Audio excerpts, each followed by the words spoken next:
Hello, hello, check, check, check. Hello, hello, check, check, check. They're first in here, right? So, yes, they are first. Okay.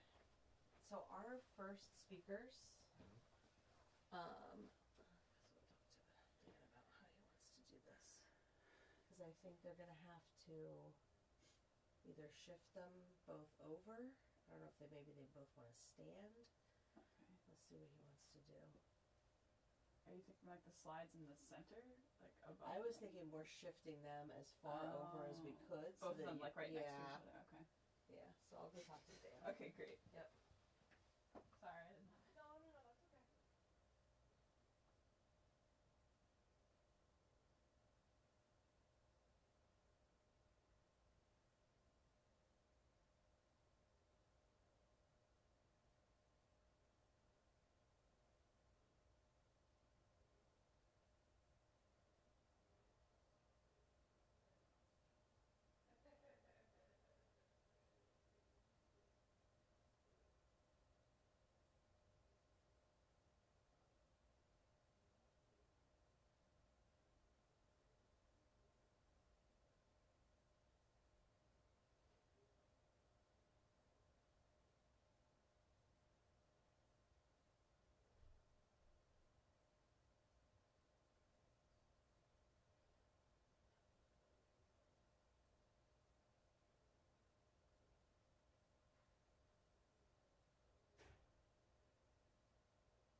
Yeah, that makes sense for like two singles and then.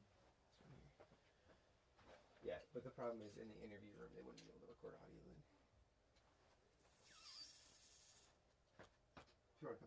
That's correct. We have Cody and I have an XLR. No, to us. So we could run it in that way. Whatever you want to do, let me know.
Now, I'm not totally hip as to what.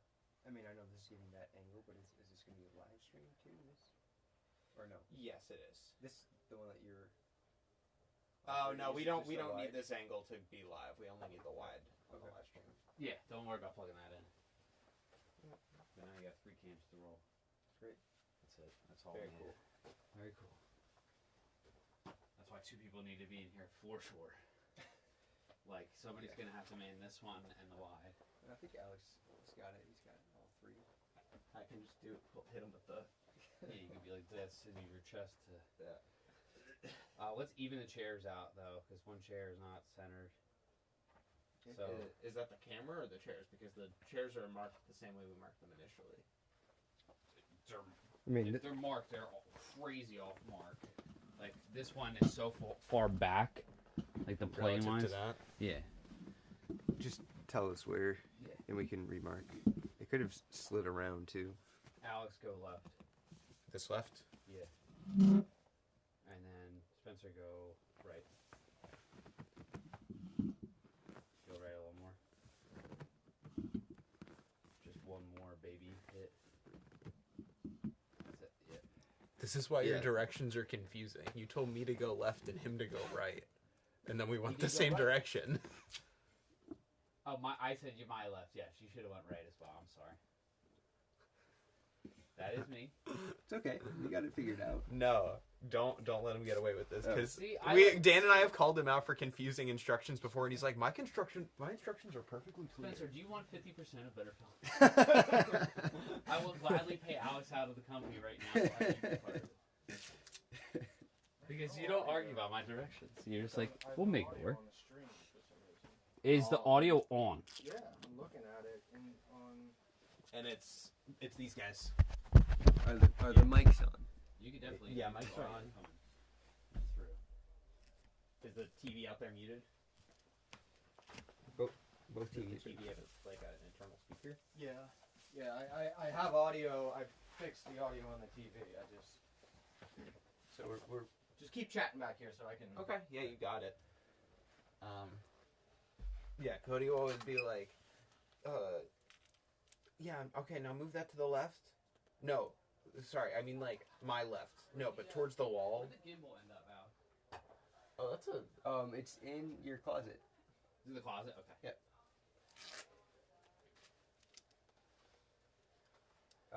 We should keep talking about. Yeah, we have to keep talking Other so Dan can things. test audio. Actually, talk about what we're doing today so as I film you. Good morning. Bright and early. It is 7:18 a.m. I've been here for about an hour. Today is the big day of the shoot. So we're filming from 8 a.m. until 5:30, I think is wrap time, right? Something around there. With, I think it's like 5 sessions in each room, thereabouts. So it's going to be a long day. We had to move some stuff around to accommodate because the room over there is no longer in use. And because we had a free camera, we moved this camera in here so that when there's 2 people up in here, everyone gets their own angle. But yeah, gonna be a long day. Hey, I'm here too. What's up? It's just gonna be Spencer, like Inserting himself into the end of each shot. the most awkward inserts of Spencer, because it's just like the camera always pans to him, and it's just like. I have nothing to contribute right now. I was actually working on a monologue last night for my video feature. You taking candids of me? Showing off that smartwatch on a smart man. Dude, working on the TCF documentary. I'm just talking for the mics. Yeah. There, people say the most debaucherous things. It's like none of this stuff can be released, but it's things where like we think we're being funny on the day, but like in hindsight and like playing dude, it back, it's just annoying. that whole set was a problem. I mean, I remember. I don't think you were there for the school, but Brianna had to tell people to stop peeing off the side of the roof at Dan's back. I've heard. I don't know. I don't think there's one main bad actor though. Like No, it was just it's just too that many the men culture. in one room.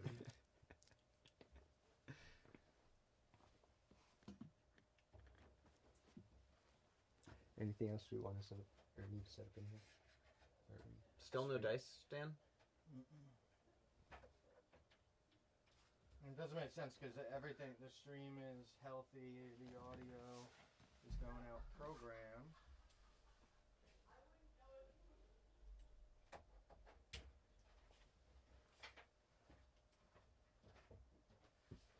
Can I tune into the stream back here? Yeah, if you just That's actually a good idea. If you just look up MNYK Studios.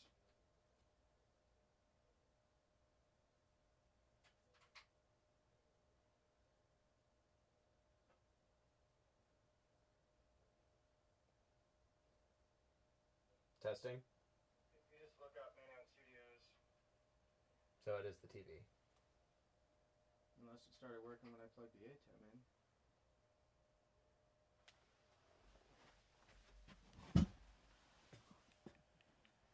There's a delay on this. Yeah, there's a lot of latency. That's fine. So it is the TV. Unless it started working.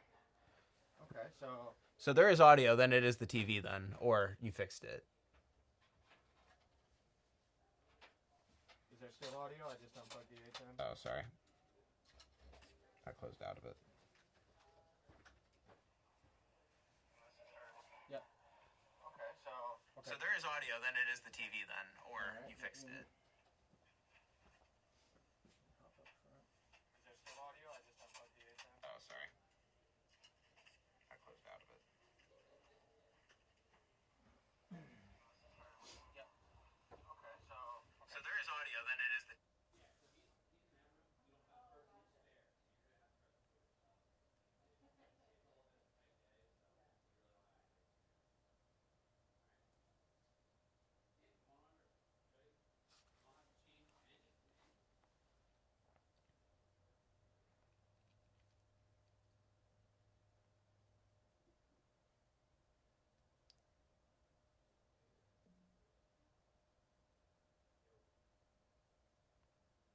just wanted to make sure you're on the line. That's all. Yeah.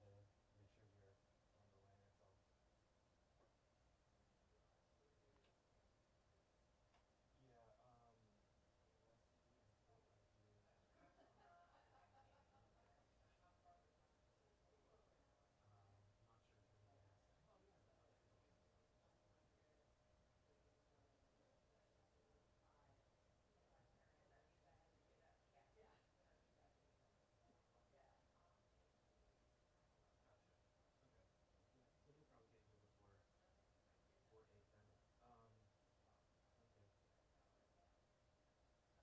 Make sure you pay for parking. I said make sure you pay for parking. Just be safe, alright?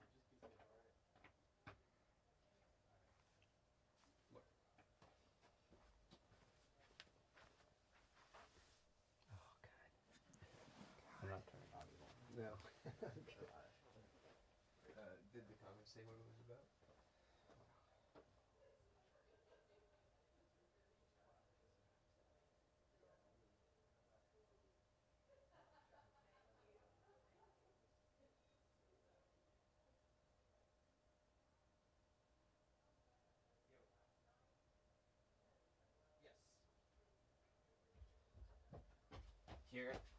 Here I am yucking it up. It was like 15 seconds, maybe 20 seconds.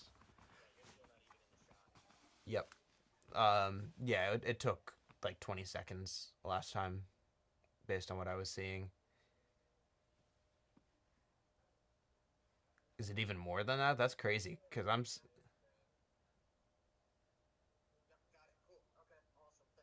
Yeah, no problem.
chairs in here. We've still got the prompter for you guys to be able to see the notes. So when you say you Um, guys, you mean? You and Julie.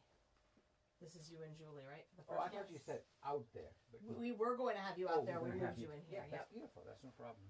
So I love this room. Nicely done. And that's a teleprompter.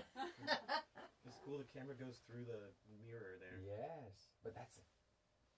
I've never seen that size before. he says he thinks it's the big dance and it's the biggest one they make. I think we'd call this the Viagra. I love it.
this then, for you?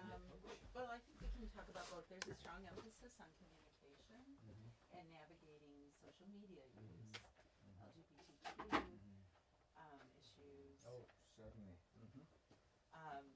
You know, I thought it might be good to just to talk about, as clinicians, we should be well aware. Like, Dan, let's speak you're to the shooting in clinicians. 6 minutes, right? And I'll Correct. pose it, I got time even for if you're that not one. working with children, Yeah. you're being asked to advise I like your, that. yeah, like that. And then, Okay.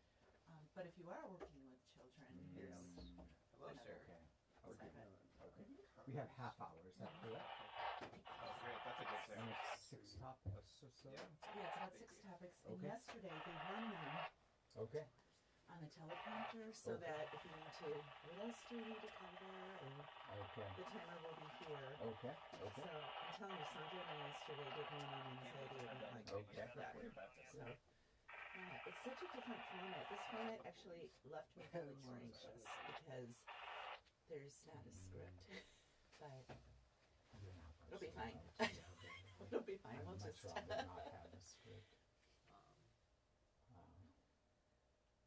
These are fabulous cameras I've never seen. I've never seen them. What style is this? So these are Blackmagic pocket cameras. So they're great because they sort of fit a niche in the market where Yeah. they were sort of consumer priced, sort of designed like consumer cameras, but you can use them They're for. 4K. Yeah. I assume. Wow. How much are these? Those are $1,200, I want to say. Okay. Okay. They are consumer priced. Yeah. Sweet. Yeah, they were sort of the first in they call it the prosumer line. Okay. So it's a higher end, but I it's never still heard available such a for thing, a the- prosumer. I still use my iPhone. Right. You do great with your iPhone. Look at all these skills you've like. This is my skill. That's my skill. Yeah, but it's a big deal. I mean, often, especially our generation, you're like, how do you do this? But Yeah. really, kids can do it so easily. Oh. Oh, good God. Are you guys good to roll in about 5 minutes? Yeah. Is that okay? I think we're What set. side do you want me on? Do you have a But preference? yeah, I don't have a preference. Okay. So. Okay. The switcher's not running anything. All right. Oh, and I see the mics are here, so we don't need to be mic'd up. Even better. I know. Coming in loud and clear.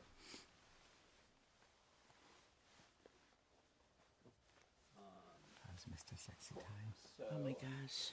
I sent him to the we- grocery store I mean, last the night. I was switcher showing has them the wide, receipt he wide's texted live, to me. so they don't have front. Bologna, Pop Tarts, We have audio going through. all so it's terrible that stuff. loud. And I said, look at this. I sent him for berries, milk, How did that go all this from processed berries? food. Oh, forget. Oh, there were cans of Campbell's soup. I said, what is he doing? Yeah. And then he texted last night. He was eating a frozen pizza, like himself. He said, please come home. I'm out of control. But he's good. I was teasing them. He just had a calcium scan. 0. I love it. 0. I love He said, it. see, I told you." cigars and whiskey And frozen pizza. and frozen pizza. We should talk about that. We're about to change our recommendations. Right. Kids, watch as much Eat TV all the as you processed want. foods. Kristen was saying. Her mother, the same. She eats terribly. I forget how old she is now, but she said she just meets all the health markers, defies everything. I say he's like a cockroach. It'll take a lot to take him down.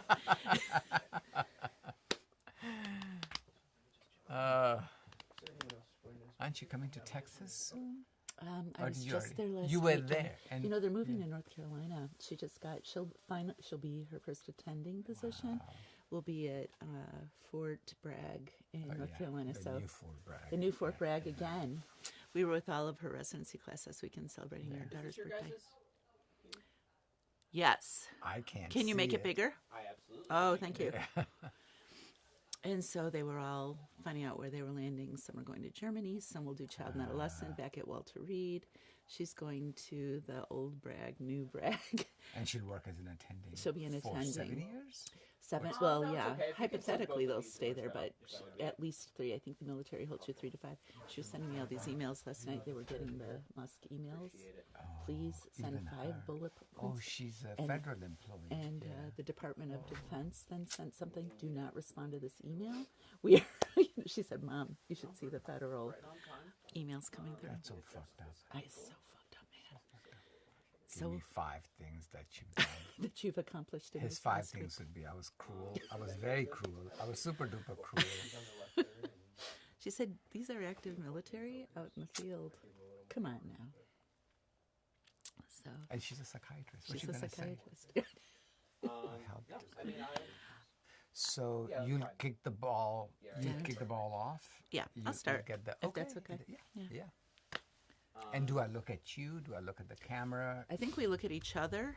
Yeah, if it's a discussion, Yeah. You can look at each other, but Mhm. You for want to introduction- change? Yeah, Can we can we shift turn this these chair seats? to face each other? Or we'll no, we I turn our if bodies. If you guys can turn your bodies a little Okay. bit, just because it's still nice to It's have your got. bodies kind Yeah, of facing sure, this sure, way. sure. We can do that.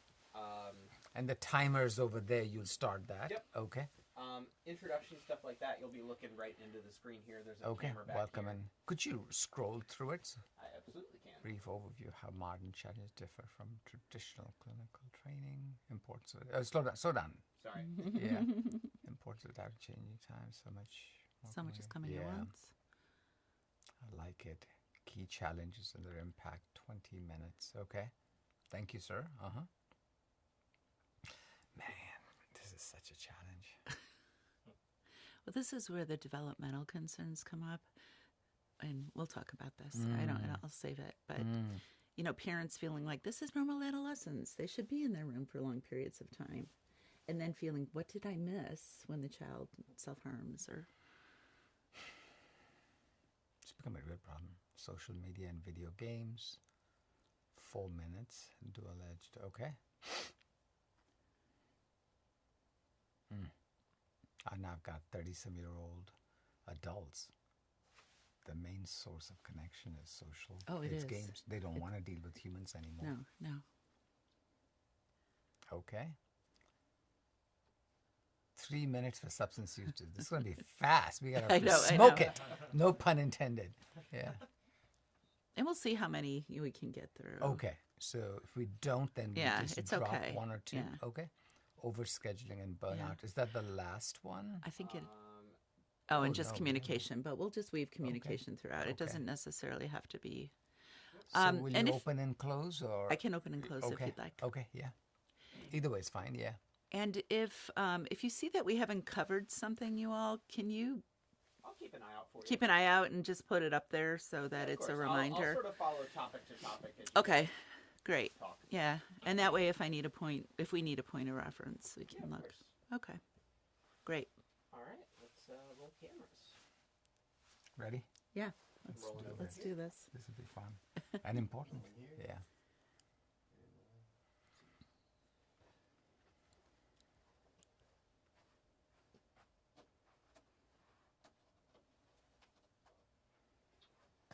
Just for syncing. Beautiful.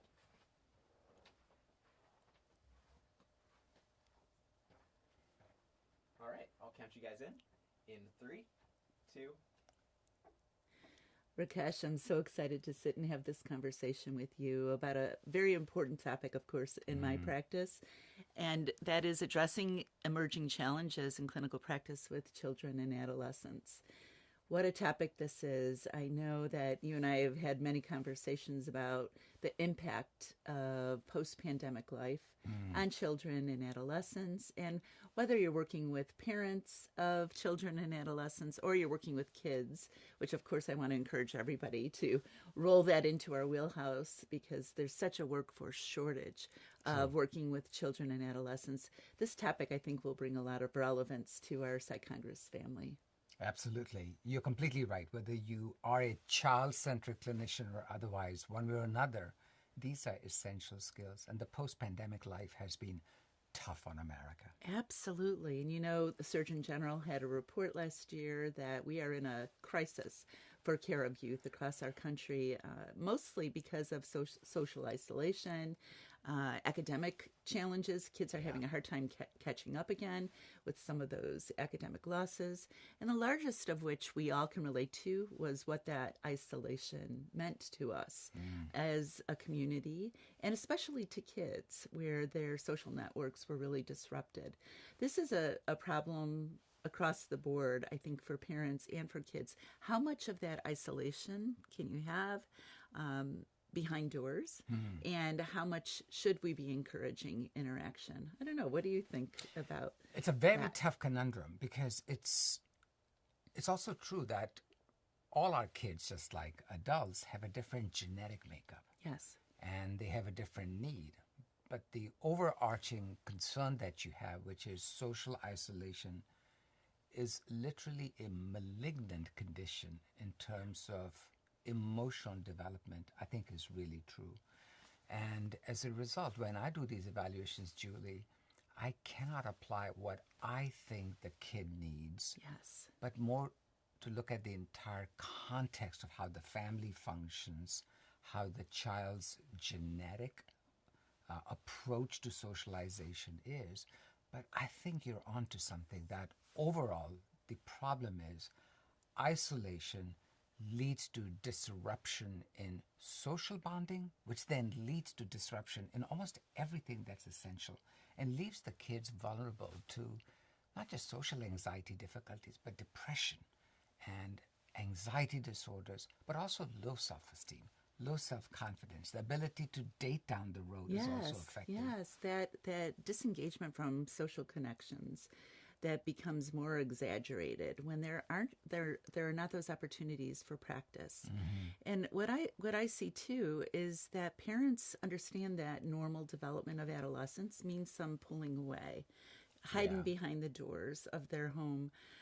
But then how do they re-engage in pulling kids back out so they can learn some of those behaviors at home, learn assertive communication skills, learn social modeling of affect and behavior so that they can take it on the road out in their communities.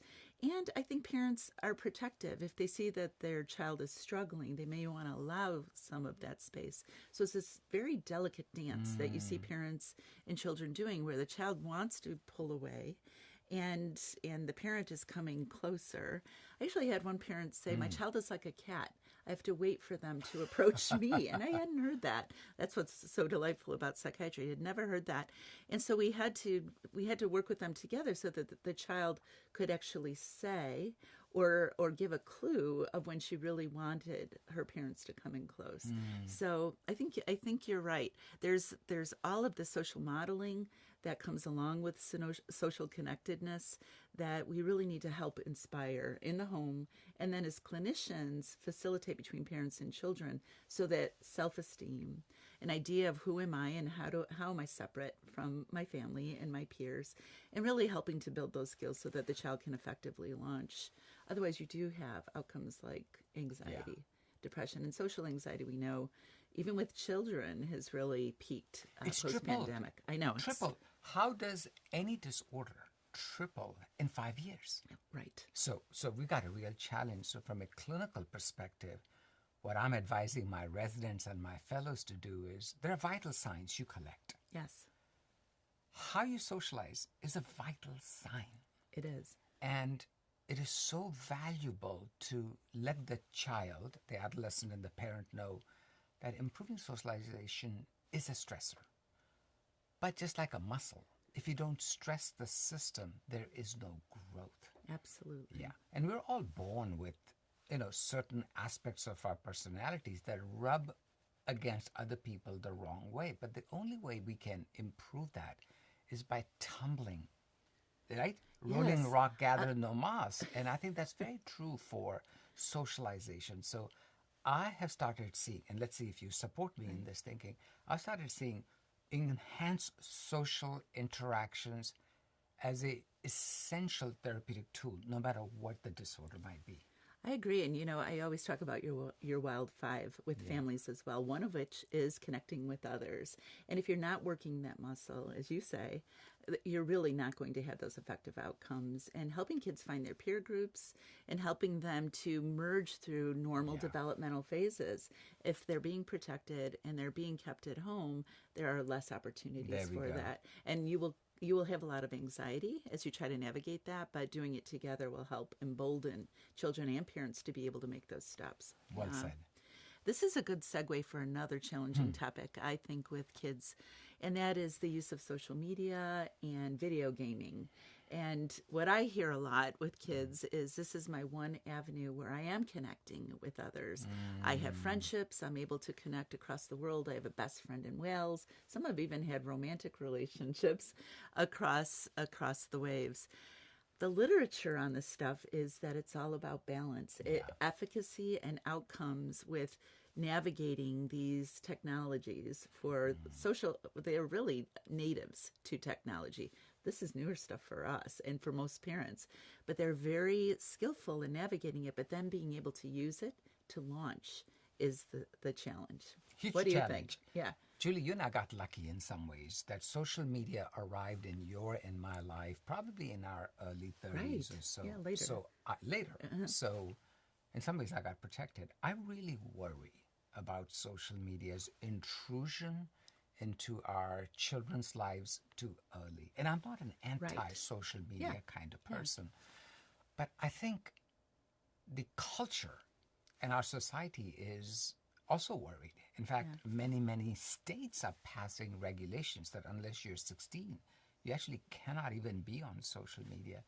That seems a bit draconian to me. I agree. As healthcare professionals, I think we have every right and every reason to worry about it. But I think you said it right. It's not like you can just say no to it. You have to learn to live with it. Yes, right? Especially. And parents, I think, really have to understand that. I am walking down that path where parents will say, when can my kid get a cell phone? And what types of controls? I can't keep up with the apps, with parental controls. But it's very important to guide parents on being able to, if you're opening up the door, having some rules, some boundaries, some conversations. Because almost always, once that door is open, the whole world might cause some challenges in your own family's life. So you have to talk about these things in advance. You have to talk about them all of the time. There should be a regular discussion. And what the literature says is it's all about balance. And I've seen that with families. If the door is opened, there needs to be balance, and the onset and offset of use of gaming or social media really needs to be navigated and controlled until the child can demonstrate that they've got the reins in their hands. And it's hard for all of us, I think, it is. to stop the scrolling or to not pay attention to the likes. Those need to be conversations that parents have with their kids. We should also appreciate as clinicians who take care of younger individuals, which is the prefrontal cortex does not mature sufficiently till you're 16, 17, 18. And even then, it's and not. Beyond. And beyond.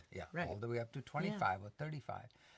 So I think parents have an extra obligation here to serve as their children's prefrontal cortex, which is the children and adolescents will want more. And your job is to, as you said, thoughtfully navigate these waters. There's nothing wrong with slightly overdoing it. The one worry I have is parents give in to a child's begging on this and difficulties at home because of it. I would encourage parents, appreciate your child cannot make good decisions entirely on that issue. It's very necessary to exert parental control on this issue. Absolutely. And that balance should also get back to that first aspect we spoke about, that the child should also have some expectations about life outside of the home, activities, fostering avenues where the child can have something that they feel really proudly about, that they can accomplish, whether it's a sport or music or even a club that the child attends regularly, so they can build those muscles in social connectedness so that they can develop a healthy sense of esteem, which is not going to happen in gaming. You know, I have a lot of kids who think they're going to be expert streamers with gaming, or they have these goals that are oriented toward it. And it's okay to have those goals, but balance is the key. And if if we can help parents and children to talk effectively about negotiating, but holding a firm line as parents about expectations around use, you're really going to facilitate that for parents. One aspect of navigating that balance that can be a challenge sometimes are in our disenfranchised populations, our kids, our LGBTQ kids who are looking for community, and they may be the only child in their class that is trying to learn about their gender orientation or to get support. Sometimes these avenues of social media can really give some affirmations. Flexibility. I think you said it. Flexibility. So in a specific situation, that makes complete sense. I do think we have to distinguish the issue between the right of a child and rewarding the child. Yeah. And for the moment, I'm using the child in a broader context, all the way up to, say, 17 or 18. Accidentally, sometimes parents teach their children that it's their right to be on social media of some sort or other, continuously. I have one child, let me share this with you, and he is 16. He uses social media so much with his parents' sadly consent that he broke his toe because he was using it while climbing stairs. Oh, yeah. Right. So he is so into it that he has 4 other siblings that he's actually stopped communicating with because he's got 40 other friends outside. Yeah. See, this is a kind of a sign that if you don't have some sense of the possible positives and many significant negatives about social media, you literally can lose your child in terms of a family member. It's so true. Right. Yeah. So, look, there will never be a perfect way to do it, but my advice to parents is if you must make a mistake, it's better to make a mistake in being slightly more conservative on this issue than being too liberal. I would agree with you. It again, it's about balance, and it happens very early on. And you hear these stories, like the story you're talking about, where the conversation begins and then parents lose control. Yeah. And the child comes into this really withdrawn state where they're concentrating, their world becomes smaller, and nobody wants for that to happen. So there can be positives, but really helping to negotiate. Be careful. And to be careful. Be careful. As you and I know from taking care of kids who become older, what I'm sadly seeing in more than a few people is when they do this kind of social interaction at 15 or 16, they actually never truly develop social skills. So I'm seeing some of these individuals who are in their 20s and 30s, they have completely withdrawn. They go to work, but they don't see humans face to face as rewarding anymore. Right. So my concerns here are not from a prudish perspective. They really are based on how the human being evolves, and imprinting happens early. And if we don't have this conversation now with our parents and our kids, what I'm really afraid is 20, 30, 40, 50, 60 years down the road, the damage may be permanent and devastating. Rakesh, you and I have talked about normal development, and what happens is this thwarting of normal developmental milestones that can happen if a child has that narrowed world. Things like individuation, how am I different than what I might be taking in social media? Things like developing a sense of independence. These kids become very dependent in living in their family's home and not being able to launch into a very productive life where they can find meaningful work that is connected to something outside of this narrow world. So I think as clinicians, we have to remember, what are those normal developmental milestones? How much social isolation is really a component of adolescence? How much do parents allow some freedom? Because we've heard the term helicopter parents. We want to help parents to be able to have helicoptering for the right reasons and to be able to come in, but then allow some space. So I think whether you're working in adult populations or with children and adolescents, it's really holding that family constitution and helping them to be able to allow some of those normal developmental milestones and not having technology impose. Agreed. Right. Getting back to special populations, any thoughts on navigating the world of LGBT NICU life and helping parents to sort of navigate that. I know myself, it's tough stuff. And It's gotten tougher, hasn't it's it? gotten way tougher. Yeah. And as clinicians, I find myself often really hearing from the child a lot, and then sometimes having parents that are supportive, sometimes parents who are really not supportive of the developing identity of the child. And so, I don't know, any pearls of wisdom that Pearls it's of rough wisdom. stuff. It's rough, and it gets rougher sometimes because sometimes the parents are differently supportive, You're right. which creates a whole set of other difficulties. It's The dad true. is supportive or the mother isn't, or Right. whatever the issue Right. might be. Right. Look, this is not going to be easy. And to establish that very early on, that we're going to learn together with your child and your family's Yes. individual needs. But at the core of it, what we will keep in mind, dear family, is the well-being of your their There we child. go. Yes. Yeah. We know that these kids are at a higher risk for Oh, suicide, yeah. for substance use. That supporting them is our core component. And if the parents are feeling like, I can't really support my child in this path, Yeah. we need to find somebody. We need to We find do. others, and then also find some support for the family as they are trying to continue to have this relationship with their child while they're figuring out what's I next. like that. I think it's, if I can use an analogy, Yeah. sometimes when you're helping these families, it feels like you're standing on a very rocky boat and you are trying to solve one problem at a time. Mm-hmm.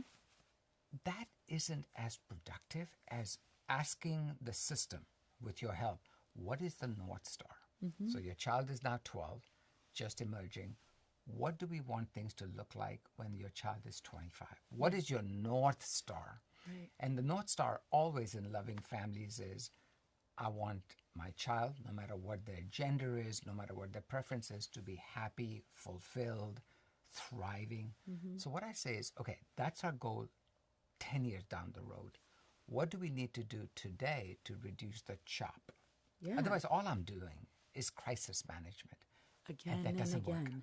Again and again. Doesn't work. But as long as you have a North Star here, it's useful for the clinician not to get too frustrated, but it's also really valuable to the family to appreciate that the boat's not about to sink. It's just a rocking motion to it. Right. But to be more precise, to kind of be more granular about this issue, socialization is important. And I think having socialization for these kids, in most cities we're able to accomplish it. Yes. Chicago, you're in Yes. Chicago. I'm in Dallas. There are now organizations, even in conservative states, even in liberal states, that help the child. Sometimes there are camps Yes. that you and I yes, facilitated. Absolutely. Yeah. But the use of social media for social connection as the only source is fraught with profound danger. Right. You need to have some feet on the ground. Well said. That's actually a beautiful way of saying it. And those feet need to be not metaphorical, they need to be physical. Absolutely. Yeah. So that's how I approach it, knowing fully well that for this family, the treatment plan will be individualized. It'll be different for every single family. And what I love about what you said, it really highlights effective communication across the family. As a clinician, you're guiding those conversations. I love that North Star. What is our overall goal we want to communicate and work towards with your child? How do we facilitate that? And as you know, every family brings their own baggage into raising children. Sure. You either have family members that are very dictator-like or so permissive that nothing is moving forward. So as clinicians, effective family communication, using those motivational interviewing skills with the family, tell me what you would like to see. Tell me what your goals are. And then facilitating that communication is a large part of what we do in work with children and adolescents. I always say you can't really take the family therapist away. I'm always a family therapist working with children and parents because effective communication is collaborative. And they often will come to you with two sides that you are trying to bring together towards that North Star, as you said. Any other tips on communication? Yes. Humbleness. That has been very helpful. Humbleness. Indeed. I am not the expert Yes. of everything here. I'm an expert of a few things. Yeah. But dear person, you are the expert of what you need. So creating a expert group where everybody has an equal voice in it has been very helpful, but also to tell the child and the family, I don't have all the answers, Right. but together we do. Goes Right. a long ways. Right. And being able to engage in a trusting relationship with an adolescent is a skill. Yes. And being able to hook into what is it that they care about that will allow some trust in being able to understand that their parents might come around to seeing their point of view, or at least also engage in their North Star for their treatment Yes. is important. So you're right. What we bring is so important. In humility is Goes a long it ways. does. And even being in practice as long as we have been, we all the time can have a misstep. So Oh, yeah. it's important to know that you're just joining the family with this mutual goal. It's vitamin H. I love it. Vitamin H. Vitamin H. Yeah, and having a healthy dose of it blossoms the relationship with an individual who's almost always coming with their fist Defensively. up. Yeah, And they defensively. have had to do it. Right. But when there's humility, the edges soften and the relationship Yes. deepens. Humility, authenticity. We know these things really make a big difference. Rakesh, our time is already up. Can you believe it? I know. But I just want to thank everybody for joining us in this important conversation about child psychiatry and how we might make an impact with some of those contemporary challenges impacting us as clinicians. Thank you, Julie. This was very helpful. Appreciate it. And cut. Nicely done. Thanks, guys. Incredible job. Yeah, that was a good conversation. Because we like each other we do. We do. and we share the same enthusiasm for our work. And we took vitamin H today. Vitamin J. Rakesh has so many great metaphors I always appreciate. No, that was good. That Yeah, was thank really you. good. And you Yes. guys touched on everything you wanted to touch on? The only thing was substance use, but that's all right. Yeah. Gotcha. Okay. Yeah, I think that tripped me up because I was running prompter. Because you moved on to the next. That's thing all I right. didn't see. I think, I think we covered what we could. Cool. Thanks. Beautiful. Appreciate All right. it. So I'll now you stay have another here, one. And I have yeah. one. All right. Good work, See you later, sir. my friend. Good work. Yep. Do we need to stand up so you put me in the middle, the chair-wise, or do you Yeah, leave me so here? It's you as a single now. Oh, I see. So All actually right. we'll have you sit in that opposite chair. Oh, okay. I Okay. can move this one to the side. Strike that tree and. All right. See you soon, Julie. Thank you. You're the man, Dan. Appreciate it. Flying through with this here. Usually I'm the potted. I saw.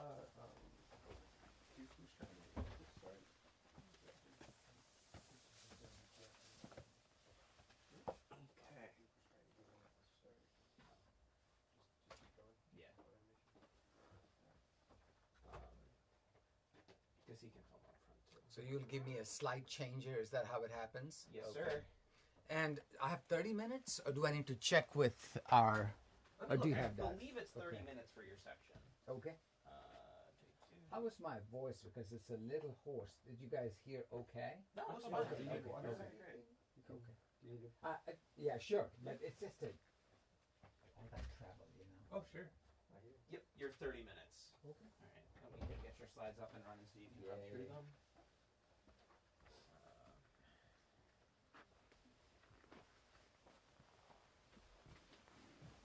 Oh, so this is my yeah.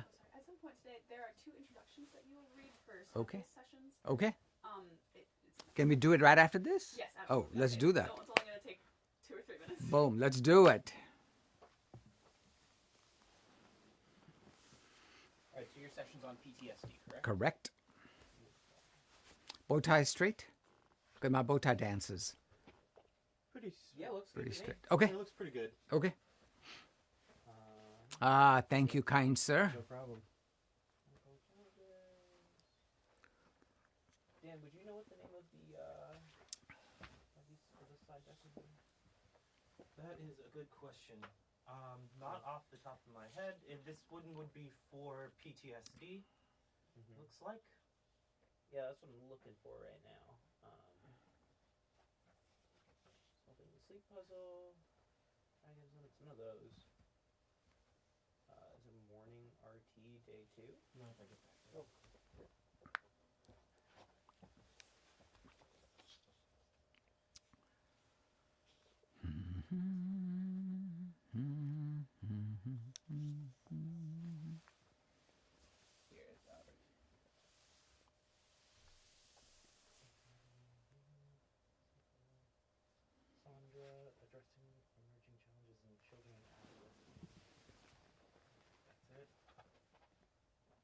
No, no. Let's see. Oh, let's see. is No, difficult not that. cases 1 or 2? No, it's not that either. It's not here. Yeah, I'm not seeing it. Let me go double check with Genevieve. Yep, yep.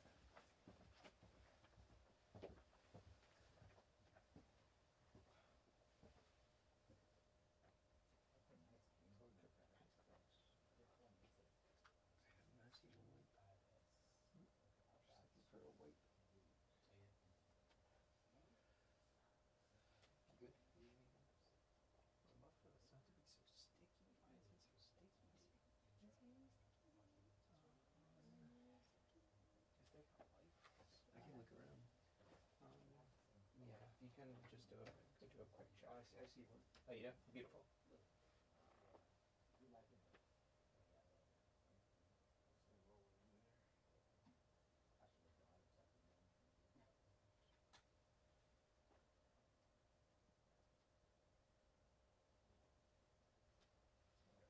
That's okay. Thank you, sir. How do you feel about that song? I feel like we didn't talk enough about cornucopia. Killer song. You like it? How do you feel about it?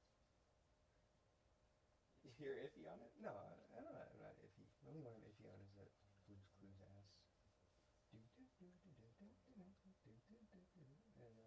Dude, I love that song. That's- Balloon? Yeah, That Dochi feature is sick. except for that one line. No, it's all sick. Okay. The beat kills me. I just can't listen. Let's do it. For me, it's kind of like California on Awaken My Love. I just re-listened to that the other day. I was like, wow, this is bad. It's just so out of left field. Alright, that is as de-sticky as I will get it. I don't want to mess with it too much. Yeah, that's much better. Great. I can't go interrupt them because they're rolling, you know? Oh, is everyone up there? It seems like it, yeah. This made it more sticky. Getting it wet got it more sticky. I mean, you could put some gaff on the back if that's what's sticky. I don't know, man. So, can you message one of them? Do you guys have a Slack or something? I do. I was just wondering, like, if they have their volume on, it would... I wouldn't worry about it. Okay. Because Cody would have told them to silence everything they have up there. Okay. In that case, I will. That's also worst case scenario. It probably would not be picked up on mics in any meaningful way. Or at least it's easy to remove. Well, DaVinci's voice isolation. Up to 100. Crazy tech. Dude, that honestly crazy technology. It is. It's PTSD, right? Yep. We filmed on like active construction sites before, and it isolates their voice perfectly. It's crazy. The other one that I've used that's actually kind of underrated is Adobe Podcast, where you can take audio and put it in there and it cleans it up really quickly. Really? You don't even need an Adobe account, which I just got charged $700 for. $700. It was like $668. I don't use Premiere enough to justify that. That's insane. I think I'm just gonna start paying for Lightroom and tell people I don't have Premiere. Just waiting for it to be sent to us. I don't know. It really should be in that folder. I'm kind Maybe of I'm missing a little mortified that it's not in there. Oh, please stop. Psychedelic Sandra addressing evening. I messaged 2 of them over there. Is it? This is day 2. Yeah. Can you search? That's Is Kristen available? She would have it too. So I believe she's, in that. I think she's over there where they're rolling right now. I did just message her. Okay. If not, did they close the garage door? They did. Oh, okay. Yeah.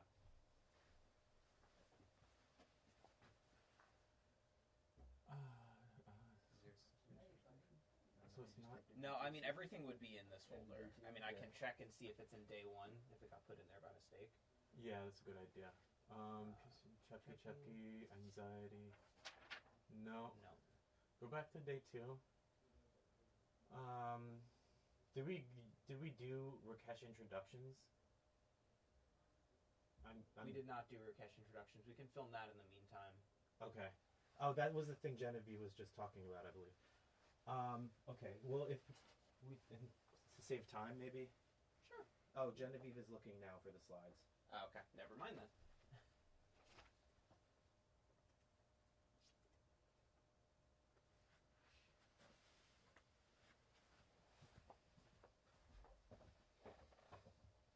And I mean, I'm not worried too much because we're on schedule right now. Okay, I mean, I just No, I know I would like to. quickly that we could get off schedule here, so that I just want to kind of make sure that No, I we're moving. appreciate it, man. But yeah, we're they got through that one pretty fast, didn't they? they did Oh. because we're not even supposed to start PTSD until 9:30 technically. So we're Oh, whoa. yeah. There's But I think the idea was Rakesh will be back here so he can just knock through everything. okay. Cool. Then I'm a little less stressed.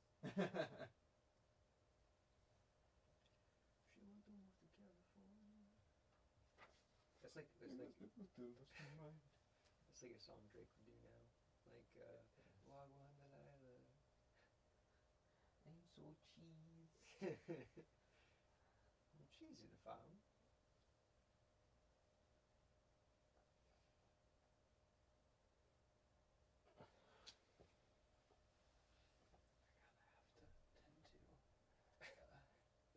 Do you think you can make it till lunch, or are you trying to do that in between your sessions? I'll probably do it after we film all of Rakesh's stuff. Is TD? Oh, where are introductions listed on here? I don't think they are listed. I think we're just doing them because that's how we roll, baby. That was my band's hit song, 1967. Doing, Oh, I have good news. You're going to be in on the psychedelic session. dude, I know, I'm hyped. Which is at 10:30. Really That's with Andrew. interested to see the bent on it. Like, just if it's just chill like that, like Yeah, you try know, them. just have someone there to watch you. You'll be all right. Or it come at it in a parental way of like, I was in my 20s once too. I tried everything.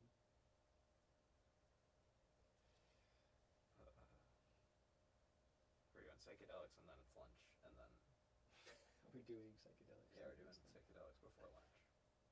And then we have 3 sessions in the front. What's she like in New York City? Toronto City. 6.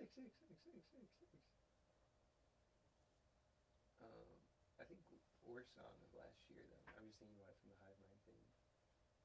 Grippy really stands out to me. Rough song. That made it onto one of the worst songs brackets. Oh, it did.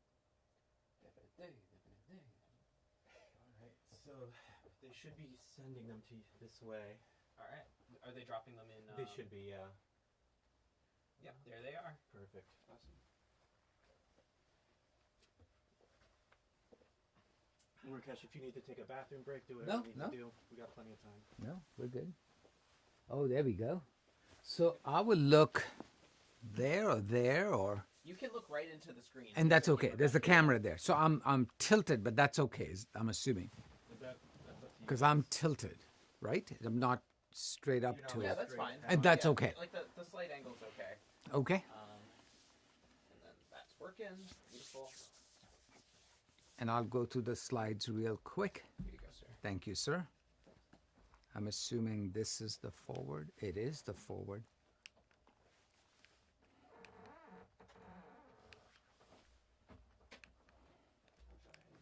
And we don't. Oh, you're good. We're not rolling that one first. No, we're not. Are you getting too on here? No, I figure we just roll on this, roll on that, and we don't need that angle. Because we're not going to need this until the afternoon. And you prefer this shot than that one? Yeah, I think so. It's a fairly loud click, but you guys don't hear that, correct? No, we can. Okay. Literally, technology's to a point we can press a button and all the clicks go away. Is that right? Yeah. Yeah, it's amazing. Yeah. There's something called voice isolation. You literally press a button Oh, yeah. and Amazing. It isolates the voice. That's all you have. That is the most amazing thing ever. Says, edit this for me. Yeah, exactly. I use I hope not, that Camtasia, Mm-hmm. which is like a cheap version of editing, but even that. Still, you can do a lot with what it gives you. Roll in there. For sure. I've done a few things in Camtasia as well. Are you ready before we start? You need anything? Give me 2 more minutes just to go through the slides, and then we can rock and roll. Yeah. Yeah. No rush. Do you want me to sync now? We can wait. I'll keep it rolling and just make a note that Perfect. we're starting at the 2-minute mark on this.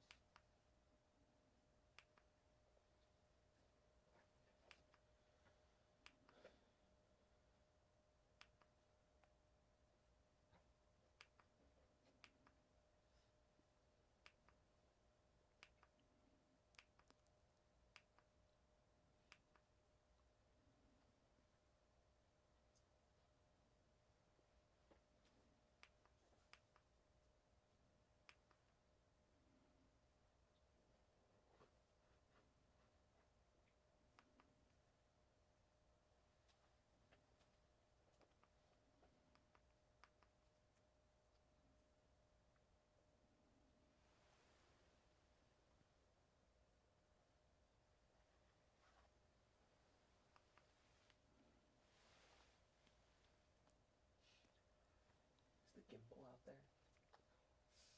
Or is it gone? If Cody has it, that's fine. I just Do you want me wanted to to. check right now? Yeah, because if Cody's not using it, I'll use it.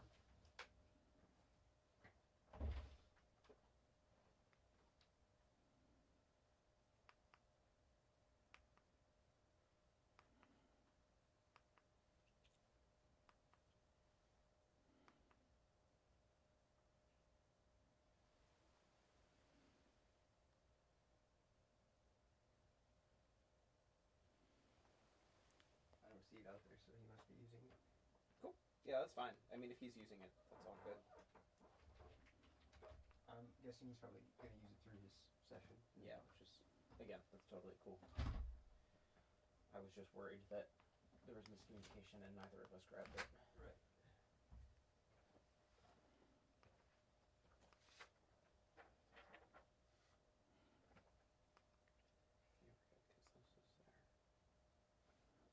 We're getting a company one, a new team in here for the next one. Or just Andrew, a single. Yeah, we're doing Andrew and then we've got me back here. Nice.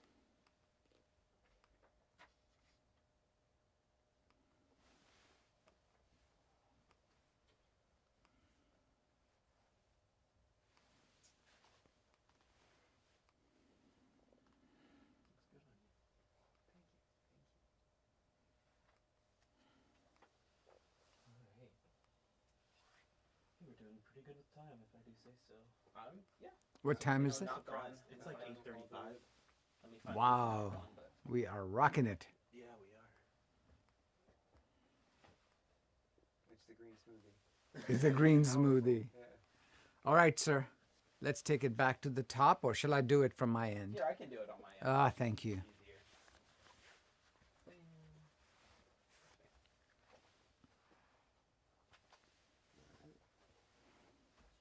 Still rolling? Beautiful. Once you're ready. Can you throw the headphones on as well for me, please, first? Thanks. Oh, it's in here. Yeah, because we routed through there. We changed it from yesterday. And if you're ready, I'll count you in. Yes, sir. All right.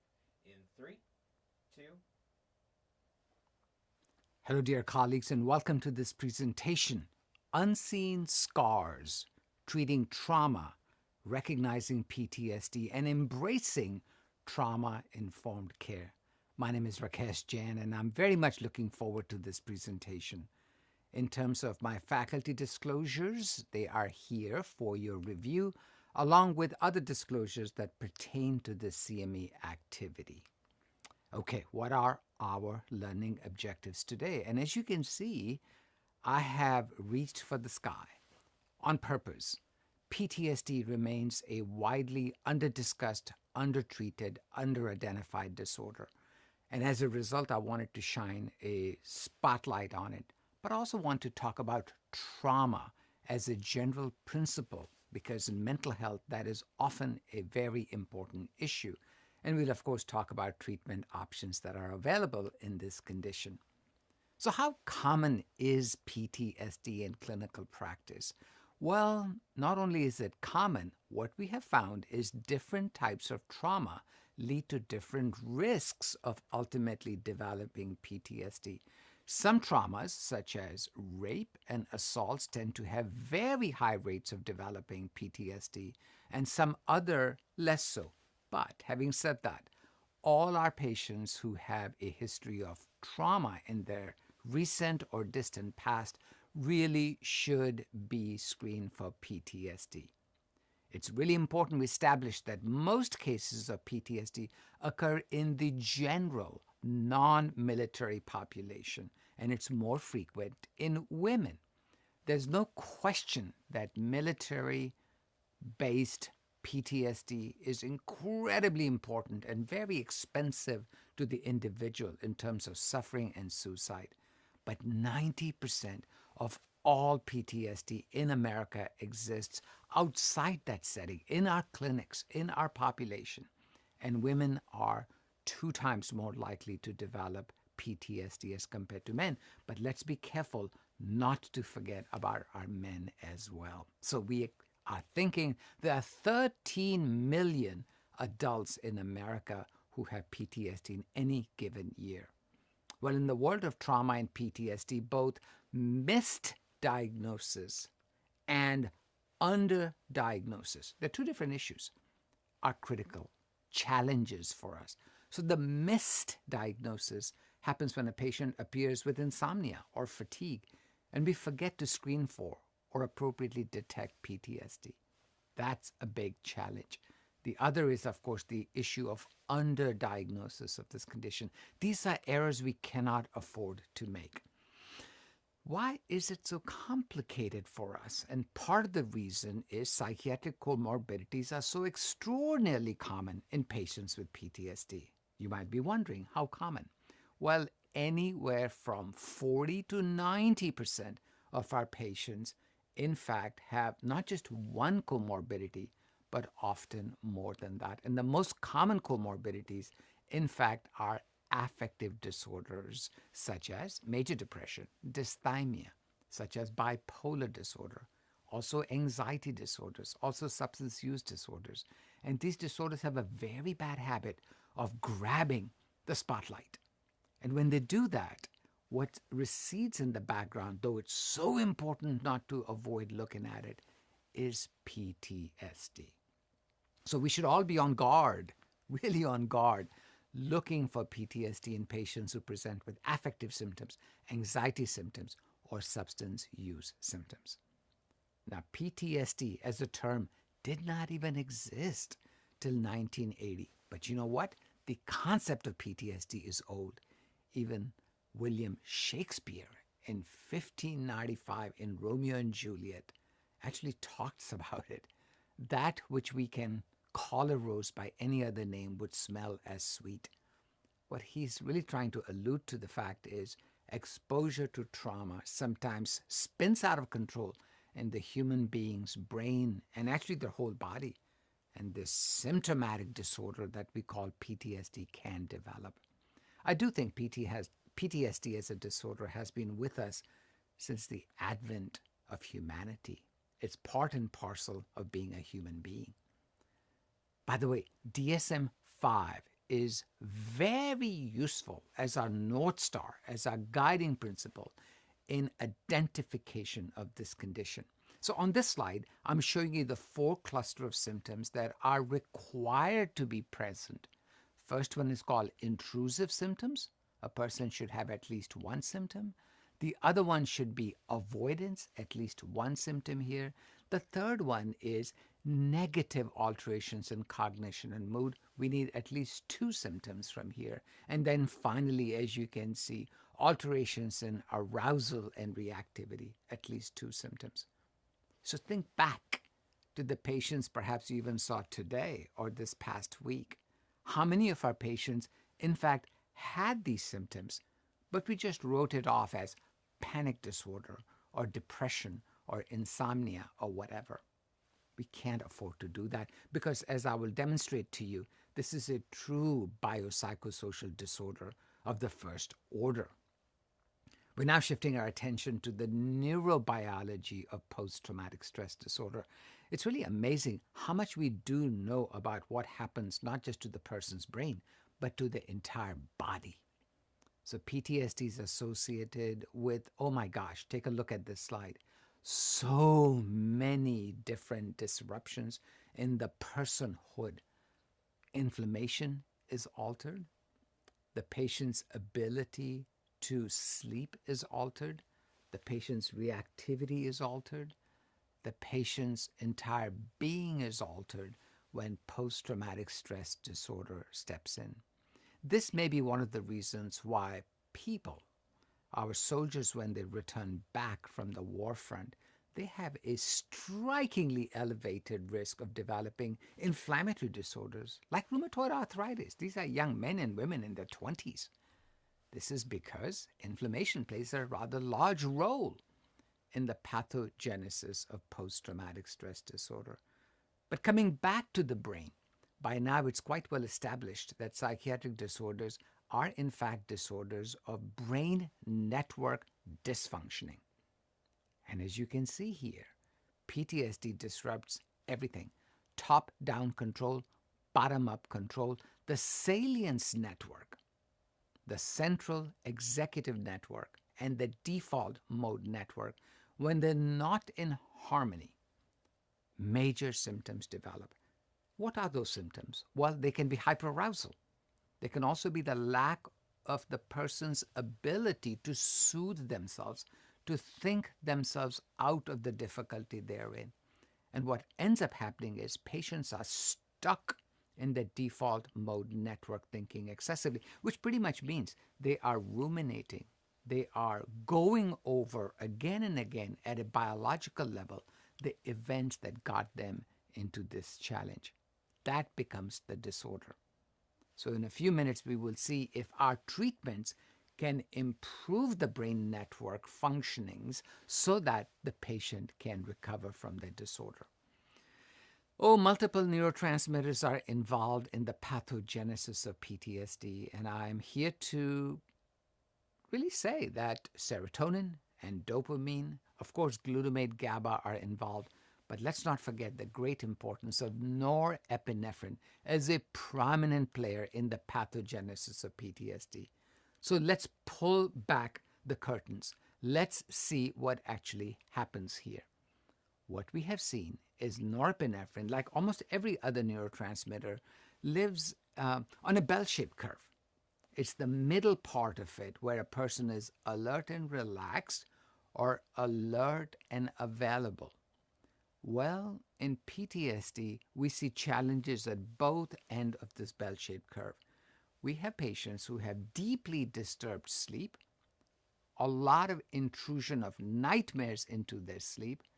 By the same token, what we have is the presence of profound apathy, social withdrawal, and of course, we have full-blown anger outbursts or rage episodes that are quite common in patients with PTSD. How is this possible? We have symptoms from both ends of the spectrum. The only way it's possible is norepinephrine is disrupted every which way. It's not just too low, it's not just too high, it is too low and too high at the wrong time in the patient's day-to-day living. So my advice to you, dear colleague, is this.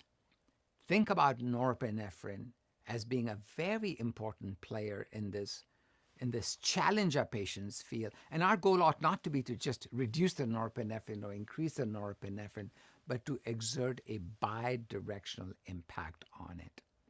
So norepinephrine and locus coeruleus, which is where norepinephrine originates, are critical to the pathogenesis of PTSD. So it almost is like the locus coeruleus in PTSD is not able to generate enough norepinephrine at times of need. But by the same token, it overreacts in times of non-crisis. So, for example, a loud bang, a door is being closed, that could be enough to set the locus coeruleus off into this cascade of fear and anxiety and overreactiveness. Now you see why when you and I offer treatments for PTSD, we're going to have to think about how do we create this modulation where the lows are improved but the highs are decreased. It's a challenge, isn't it? We are in psychiatry much more used to doing the single mechanism action, just increase the neurotransmitter or just decrease it. But in PTSD, we will have to learn the art of doing both, which is why a deeper knowledge of the alpha 1 receptors and alpha 2 receptors, which are members of the norepinephrine family, are so critically important. Why don't we now turn our attention to looking at treatment guidelines? We're going to focus on the APA and APA, that's not a typo. The first one is the American Psychiatric Association. The other one is the American Psychological Association. And of course, the VA, the Veterans Administration, has taken a very large lead in developing high quality guidelines. Let's spend a few minutes looking at it. So, all three of them, interestingly and thankfully, converge on a number of agreed upon guidelines. That's important, which means the evidence base is strong. So what do we know? Well, this is what they are saying, that based on systematic review of multiple studies, not just here in America, but all over, what has emerged is cognitive behavior therapy and its modifications. I'll be telling you more about that in a minute. Are first line psychological treatments. And SSRIs are, of course, medication. They are second line, but in terms of if pharmacological treatment is offered, SSRIs are first line pharmacologic treatment. The fact that all three of these very different bodies merge onto these guidelines together just increases my confidence and hopefully your confidence that there are systematic ways to approach our patients who suffer from PTSD. Now, as I've said before, the VA and the Department of Defense guidelines for the treatment of PTSD are very well developed, and this is what they say. So, if you're going to use pharmacotherapy, by the way, remember, it's never first line. It's either second line or it's a co-first line. Psychotherapy is always the first to be recommended. Okay, if we're going to recommend pharmacotherapy, the VA guidelines say pick one of the three, paroxetine, sertraline, or venlafaxine. But it is the other things that we should also focus on, that there is insufficient evidence to recommend for or against many of the other treatments that are sadly far too often used, such as buspirone or a tricyclic or nefazodone or quetiapine. We don't have enough evidence to say one way or another. There's also insufficient evidence at the moment, to specifically talk about psilocybin or ayahuasca or DMT. We don't have it yet. And this third one is something to keep in mind. There's also evidence, so its suggestion is against using of things like divalproex, guanfacine, prazosin, risperidone, etc. And of course, the VA guidelines really frown upon the routine use of benzodiazepines and cannabis in the treatment of PTSD. It's really important to appreciate that the VA DoD guidelines are not taking a moralistic position on these recommendations. These are recommendations based on the evidence or lack thereof. Good. So let's now turn to looking at the treatment of PTSD. And let's be more granular about it, shall we? First of all, the palette of treatment options in PTSD is actually large. Please do not feel that there are limited options. So let's turn our attention to the left-hand side first. So I did say CBT, didn't I? But CBT has been modified in a number of ways in order to fit the needs of different individuals with PTSD. So besides classic CBT, there's also CPT, cognitive processing therapy, or just cognitive therapy, or coping skills therapy. stress inoculation therapy. There's a lot of different ways to approach this concept of CBT in our patients. We'll be talking more about the skills we need to possess in order to effectively deliver these psychological interventions. It is also true most of us have not received formalized training in these psychological interventions, but that shouldn't stop us, colleagues.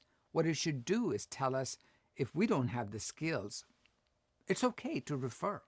It's okay to ask for partnership from other professionals to help us. By the way, EMDR, eye movement processing, desensitization as processing, EMDR, is gaining prominence in the field as a treatment modality. Okay? So let's keep in mind there are psychological interventions that have been very well studied, well published, that are first-line treatments. What is not appropriate is just supportive psychotherapy. While that is important per se, formalized, manualized, prescriptive psychotherapies are what we need for the treatment of PTSD. And of course, when it comes to pharmacologic treatments, let's make sure we know what to use, what not to use. SSRIs and one SNRI, venlafaxine, have the data. We should be careful not to overuse drugs that are not approved. And some of them are actually frowned upon, such as benzodiazepines and anticonvulsants. Okay? Antipsychotics. Here we need to be thoughtful. Certain antipsychotics, as I'll show you in a second, actually do have an emerging database in its use in PTSD, but not all of them. So let's be very parsimonious and thoughtful about how we pick our treatments for our patients. So trauma-related disorders, remember, one more time, specific types of psychotherapies are to be used, such as cognitive behavioral therapy, cognitive processing therapy, prolonged exposure. This one is gaining quite a bit of database. And of course, image rehearsal therapy, also known as IRT, and of course, eye movement desensitization and reprocessing therapy, also known as EMDR. Now, what does the FDA have to say on this topic? So far, only 2 medications are formally approved for the treatment of PTSD in the United States, and those being paroxetine and sertraline. And I'm very glad in my career that I have had a chance to be a principal investigator to study both paroxetine and sertraline in our patients with PTSD. And I'll be telling you more about that in just a minute or two. But before we go there, let's discuss psychotherapy one more time. I want you to fully embrace psychotherapy, not just because the guidelines say so, but because it makes great sense to do it. So psychotherapy, even though it is a non-medication treatment, obviously, changes brain network dysfunction that is part and parcel of PTSD. As you and I had earlier talked about, the salience network, the one that gets to decide when do I shift to daydreaming, which is healthy, and when do I shift to a cognitive executive task, which is also healthy. How do I shift? Well, in PTSD, the salience network is dysfunctional. And as a result, patients are stuck in this ruminative loop. And guess what? Psychotherapy, when it works, alters that for the better. As you can see, when PTSD was remitted, well, through cognitive therapy, this ratio between these 3 networks is improved. And patients, when they improve, spend decreased time in the default mode networks, and that rebalance leads to an improvement in symptomatology. I hope this really puts more energy into your belief system in the utilization of psychotherapy in our patients with PTSD. And the clinical benefits of psychotherapy as initial treatment of PTSD is extremely well supported by every national and international set of guidelines for the treatment of PTSD. But we must be truthful in sense that it's actually quite difficult to find a true PTSD psychotherapy clinician It is. I live in a major city, but let me tell you, nearly every time I refer patients for PTSD care, they generally get therapy, but it is not directed towards PTSD. It's supportive. While that is helpful, it doesn't really help very much. So demand for such therapists is high. We need to have more people trained in it. It's also expensive. It's also time consuming. And sometimes our patients are so ill that they cannot take advantage of psychotherapy. As a result, we should not run away from psychotherapy at all. To the contrary, but we should appreciate that sometimes psychotherapy as a solo monotherapy intervention is not very effective. Okay, what are the components of trauma-focused CBT? So check this out. I think you're going to like this very much. These are the various components of TF-CBT, trauma-focused CBT. And the acronym is PRACTICE, PRACTICE, psychoeducation, relaxation skills, affective regulation skills, cognitive coping skills, trauma narrative, in vivo mastery of trauma reminders, cognitive processing of the trauma events, enhancing safety and future developmental trajectory.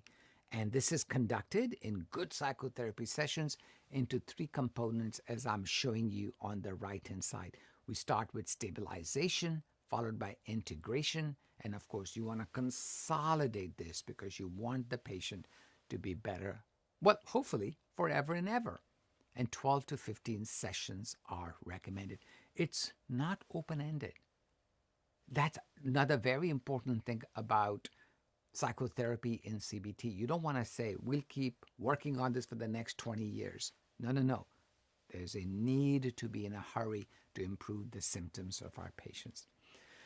I certainly hope I have lit a fire in your mind about the importance of psychotherapy, but the kind of psychotherapy I'm talking about, formalized, manualized, time-limited, high quality, driven by outcomes kind of psychotherapy. I hope I really convinced you, if you needed any convincing, that psychotherapy is valuable.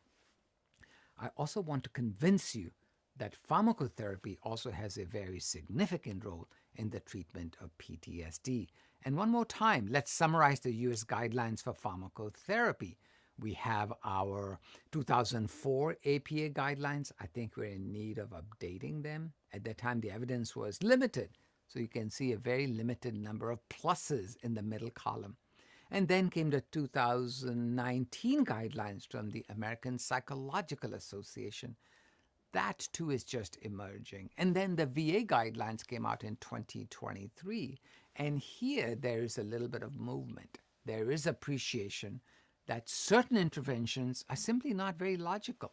So just thinking about alpha-1 agonists, the evidence isn't there. Benzodiazepines, no. That one I have to say is a pretty strong no. And finally, on atypical antipsychotics, even back in 23, there wasn't enough evidence to actually make any formal guidelines, but it's quite possible down the road, this year, next year, the guidelines on the use of atypical antipsychotics may actually change. I'll tell you more about that in just a second. Pharmacotherapy can be a key component of PTSD management. But manage what? Core symptoms, long-term outcomes, and associated disability. All three can be improved. As I said before, so far, we only have 2 approved treatments.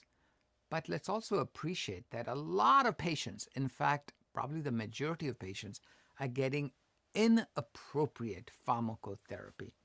It's really important not to lean into whatever symptom the patient is presenting and then chase after it. So if the patient is distracted and the distraction is coming from PTSD, no, the treatment of choice is not a stimulant. Now, if they have ADHD and you've thought it out well, sure.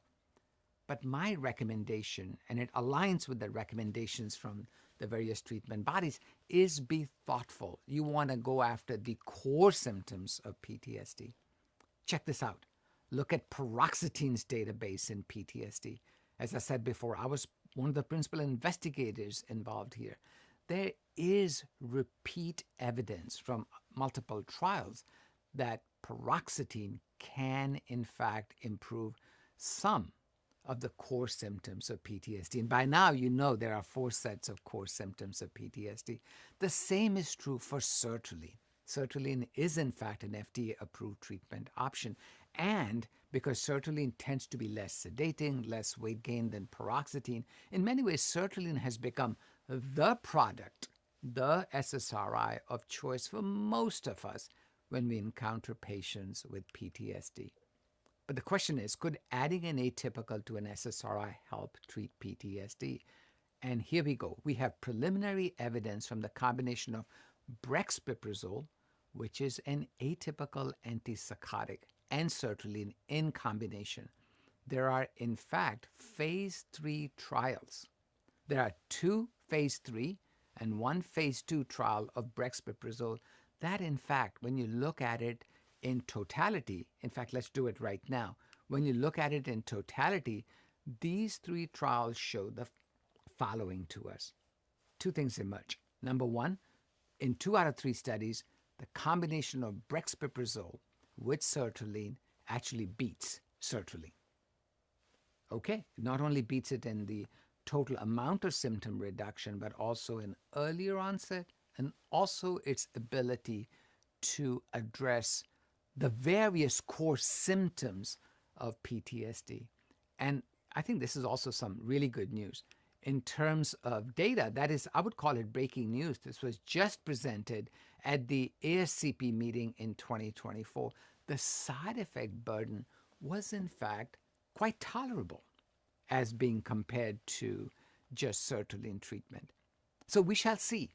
We shall see if we will finally get approval for the combination of brexpiprazole and sertraline for the treatment of PTSD. But this does prove a point. When you're thoughtful, and brexpiprazole, by the way, is an atypical that has prominent dopaminergic, serotonergic, and noradrenergic effects on both the alpha-1 receptor family, but also the alpha-2 receptor family from the norepinephrine world.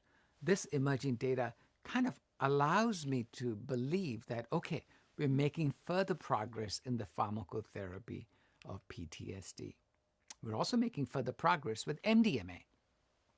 And MDMA, of course, is a little bit stuck in the regulatory pathway, but when you look at the phase 3 trials, they actually are impressive, and there are 2 separate trials. And they are rather impressive, even in those patients who had, in fact, failed to respond adequately to previous trials of pharmacotherapy. So here we should not think of it as MDMA therapy. This is psychotherapy facilitated by MDMA. And there's really no way to argue against the fact that these studies are positive, and we will appreciate that the effect size of these studies are rather impressive. By the way, the safety signal with MDMA has been quite reassuring. We have not seen any of the major challenges that we originally worried about, and the long-term data continues to be really quite promising. So we await further trials. We await further negotiations between the FDA and the sponsors of the MDMA trials, and one hopes that in time this will be available as a treatment option. I do want to encourage you to think about benzodiazepines and prazosin, and please know that even though we use them often, be cautious, be thoughtful. Neither one of them have high recommendations from any of the treatment guidelines. In fact, against benzodiazepines, there's a considerable amount of ink that is spilled on the pages of psychiatry, so please be cautious. And as we conclude our time together, let's embrace a trauma-informed care approach. So here are the core competencies that we clinicians must have. Empathy. Oh my gosh. Genuine human-to-human empathy goes a long way at helping our patients who suffer from PTSD. And of course, having cultural competence. On top of it, true clinical expertise, or the ability to pull into our team clinicians who have clinical expertise in areas where we might not have it. Of course, flexibility, The one thing about manualized therapy is it's not fully manualized, it's modifiable to patients' needs. And of course, trauma-informed care requires putting the patient at the center of our treatments and letting them guide the whole process. And of course, collaborative approach, routine screening is necessary. As I said before, these individuals are missed easily, and psychotherapy first and last, and wise psychopharmacology when it is needed. Wise psychopharmacology. As we've talked quite a bit about it, there's good psychopharmacotherapy and then there is not good. So let's be very thoughtful about it. And of course, holistic approach. We should also embrace helping the patient achieve the highest level of functioning psychosocially. And of course, the North Star always is wellness in our patients. So practical takeaways are quite straightforward. PTSD is common and commonly missed. Screening for it routinely is important. Most patients with PTSD in America are civilian trauma driven. Third, treatment guidelines are very helpful. It's time to embrace it. PTSD is far too often missed in practice, and this is a tragedy. And you and I need to do all we can not to let that happen so we can optimally help our patients. And with that, I thank you very much for your interest in helping patients with trauma-related disorders. Goodbye. And cut. Okay, Beautiful. 32:43. Yeah, and first minutes. I think that's about 30 minutes That was and almost 30 30. on the dot. Yeah, perfect. Because I was rolling until the 32-minute mark. Yeah. Started a little late, so. Yeah. Good job, guys. Yeah, incredible. Thank you. Woohoo. Breeze through it. Introductions. Yeah, let's do it. Yes. So we need to get Genevieve back in here. Yeah, let me go see if she's. She's I got don't know where you something want this guy. specific. Thank you. Let's go see if she's available. I'm guessing she has some sort of script for that. She does. Yep, I have scripts up already. Oh, you do? okay. Yep. We might not need her then, but if she wants to be in here, I'll Yeah, let's Yeah. bring her in here. I like that. So we're going back to 2? No. That Genevieve's. Oh, just one and then the Yeah. next. No, I mean, did you want a 2-chair setup again? No, because it's Andrew after this, right? Okay. To discuss psychedelics, and then we don't do. Oh, you love that talk. It's a I- good one. when we were reading the schedule, I was like, man, I hope we're filming the psychedelics one. That sounds really interesting. Honestly, I didn't realize MDMA was being used to treat PTSD. I'd heard about psilocybin before, but never MDM. Andrew will talk a lot about that too, and it's impressive data. really. In fact, Andrew was one of the investigators. He actually treated patients with MDMA in these trials, so ask him. No kidding. Wow, that's really Yeah. interesting. So Genevieve is in the big room right now. Okay. She's watching from the screen. Oh, from good. LA. So I It's just the read same this off? script. Oh, you guys already have it up? Yep. Oh, awesome. All right. Okay. I can stand if you Is want. it one or there were two, right? Two separate two, ones? yeah. Okay, good. It's just for the sessions that Sandra's in.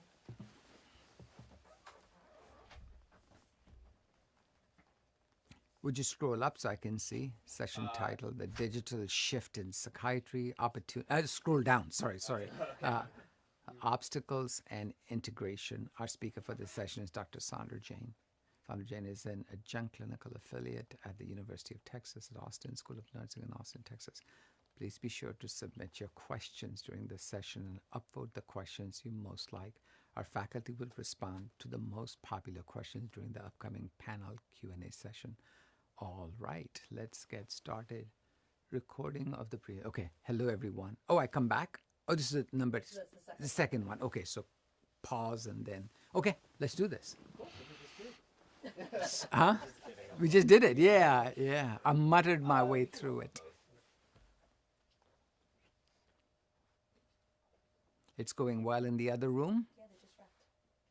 Which one are they on now? Are they on They the? just finished TV. Mm-hmm. Gotcha. Okay, cool. So we'll start the round table once Vanessa's done with hair and makeup.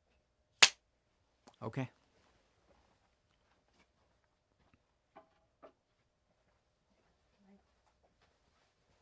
Look that way. Mm. Good looking out. Thank you, Mama. All right, and I'll count you in 3, 2. Well, hello everyone. My name is Rakesh Jain, and I'm a clinical professor in the Department of Psychiatry at Texas Tech University School of Medicine in Permian Basin, and it is my pleasure to introduce this session titled The Digital Shift in Psychiatry: Opportunities, Obstacles, and Integration. Our speaker for this session is Dr. Sandra Jain. Sandra Jain is an adjunct clinical affiliate at the University of Texas at Austin School of Nursing in Austin, Texas. Now, please be sure to submit your questions during the session and upvote the questions you like most. Our faculty will respond to the most popular questions during the upcoming panel Q&A session. All right, let's get started. Awesome. Then moving on to the second one, I'll count Jan one more time. In 3, 2. Hello, everyone. My name is Rakesh Jain, and I'm a clinical professor in the Department of Psychiatry at Texas Tech University School of Medicine in Permian Basin, and it's my pleasure to introduce this session titled Anxiety Treatment Reimagined: The Intersection of Medicine, Technology, and Hope. Our speakers for this session are Doctors Julie Carbray and Sandra Jain. Julie Carbray is a clinical professor of psychiatry and nursing at the University of Illinois in Chicago. Sandra Jain is an adjunct clinical affiliate at the University of Texas at Austin School of Nursing in Austin, Texas. Also, be sure to submit your questions during the session and upvote the questions you like most. Our faculty will address the most upvoted questions during the upcoming panel Q&A session. All right, let's begin the presentation. Fabulous. Good. Cut. Crushed it. Crushed it. Yeah, I can read script. Some Thank people you, guys. can't. Yeah. Is that right? Okay. Awesome. All right, so Thank next you, up we boys. have... Yeah, thank you. Who do you guys need next in here? Andrew. Okay. But he's at the round table up there right now, right? He's going to be, yeah. So you Yeah. guys have a little break. Are we taking a because break that- for a second? Yeah, we'll take a break. I'll put this by your set. Lasagna.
Just be careful. So we're doing these sitting, or what's the? Yeah, you can, I mean, some people have been like half sitting. And it'll be set up so the slides will be. So there's, I'll pull them up. Yeah, they'll put them in post. So let me. Also, we did a prompter version, so they had to invert all the colors for the prompter, so that the white isn't flashing. Oh. So it's I going to look see. like this. So you just don't want to refer to anything by color. So if you want to flip through it on the prompter, so you can see. But we tried to increase the font size as much as we could, just to make it a little bit easier That to actually read. looks different. Which ones? That you made 2 slides out of 1, I think, is what happened. Yeah, because I want it that way. If you would you rather have it this way for Oh, the okay. prompter so you can read it, or we can. Oh leave no, it- that's fine. That was just all on one slide Yeah. before. The number 5 and number 6 were all one slide together. Yeah. But it looks like they got. So I think we just we just took the image off. I think. see. Okay. So I can hide this one if that's easier. 'Cause you no. don't really need the image, right? Or do you want? Oh, the image. Yeah. No, you can leave it as is. It's fine. Okay. So yeah, so that's just if you need it larger. and then we'll give them a clean deck for post-production. But you said you wanted to reorder. Yeah. There's and then like what? Can I read that slide there? Once inverted. Number 8. Oh, I can. Okay. There. And I can also make these white. We did that yesterday. We made a couple things. We just changed So the. they're a little more legible.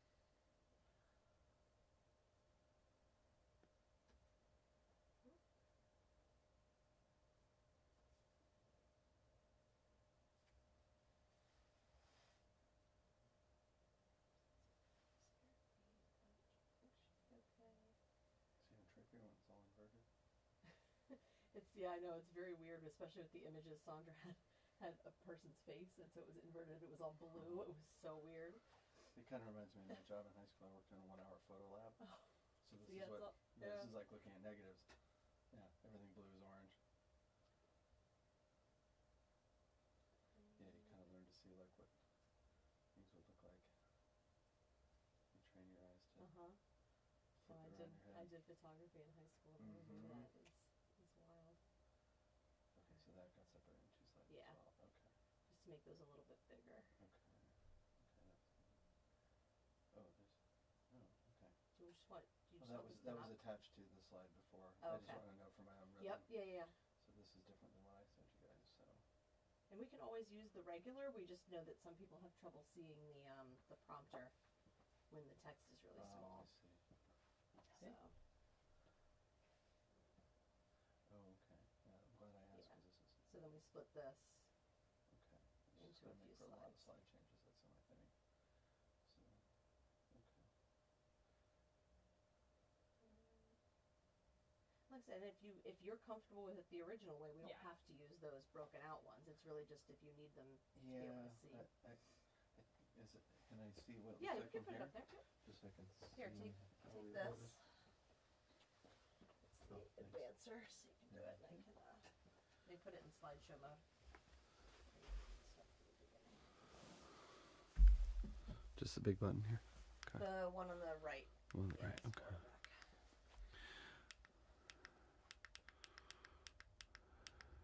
So yeah, so if you're fine with that, the way it is on the first slide, we can just hide the broken out ones. Are you guys ready up front?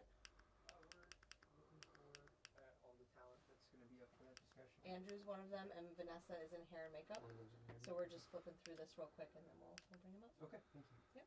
Talent might be kind of excessively generous, but I appreciate it. I appreciate the compliment. You decide that afterwards. And I can look at the teleprompter when I'm doing this, right? Yeah, the camera's right behind it. Okay. So that's why they have it in black, so that it's not like flashing. So it's not white. flashing, yeah. Okay. But I can break fourth wall. I can look at the camera, right? Yeah, yeah, Okay. absolutely. Okay. Yeah, so there's a camera right behind the prompter, and then that's the second shot. So this is the straight to camera. So if you're looking at the slides, you're looking at the camera. Okay. Okay, so this is redundant. This one here is the Okay. same as this one. So let's hide these two. Okay. And let's hide this. Let's Okay. hide these two. I can also just pull in Or these three actually. the original.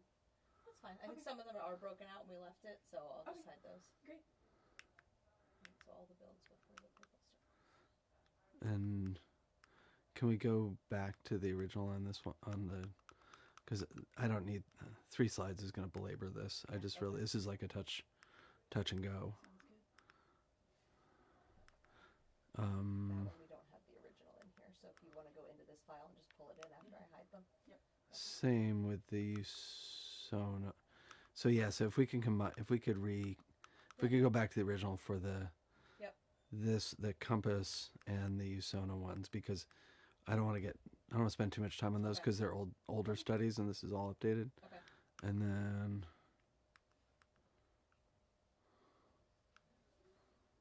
what is going on here? Yeah, let's go back. Okay. Yeah, I'd like to go back to the originals That's fine. on these ones.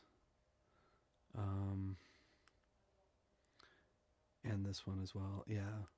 So mostly I want to go back to the originals because Okay. I don't need. want to dump the That's what original I was in, and then thinking, we can yeah. just fix the. Yeah, if you what- wanna check the invert? I just changed some of the fonts to white just now. Okay. We'll just go back Yeah. to the original. So why don't we go back to the original, do Yeah. the invert, and then Yep. I'll go through and move that one slide, and Sounds just do a final review. Yep. Before. Yeah. So otherwise, it's just going to throw me off my game no because things problem. aren't going to be where I expect Some them to be. people need more larger slides, and some people No. rather are comfortable with their flow. So it's They're more ways of prompts life. for me to remember what I'm going to Yep. say rather than like I try not to read my slides too much because that's a presentation crime. And as you can see on my slide, which I will now read to you, yeah, Right, so that's we'll just wait for normal. Genevieve to drop that Okay, in now, great. and then, Okay. Let's get you up front. In the Okay. meantime. We're gonna update the slide deck for him for the next session. Gotcha.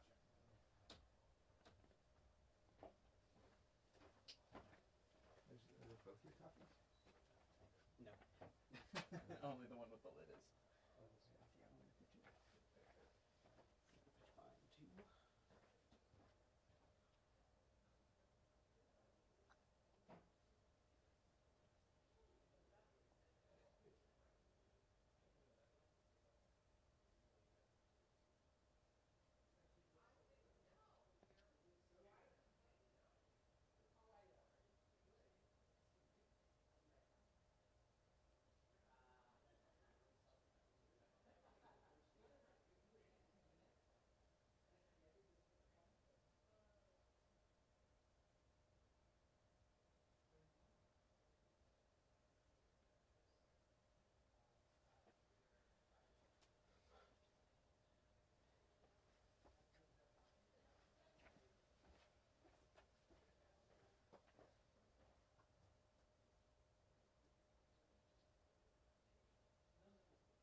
Yeah, there's just a couple things I want to shuffle.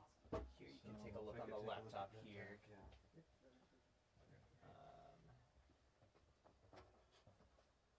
Do I have 2 minutes? Yeah. Sorry, 1 second. It's fine. So yeah, take a look, and Great, thank colors are funny because the monitors Yeah, because inverted. Krista explained why that was the case. I'm gonna run to the bathroom before we start.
That's going to be a question for Dan in the front.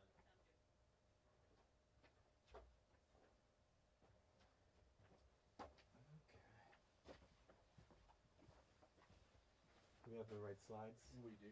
Good.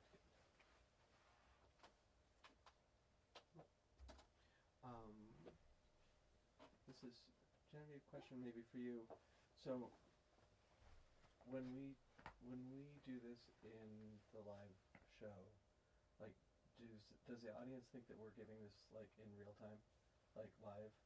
Is that That's a good question. I don't know if they think too much about it. I think, I mean, if for an observant person, they can tell that it's like a more produced, pre-recorded thing, especially for the roundtables like you just did. That's clearly, they don't expect that to be live. Right. Are you talking about for this specific? Well, because this particular, like, this is probably the most like volatile set of information here that like by the end of the year, this is Yeah. going to change, right?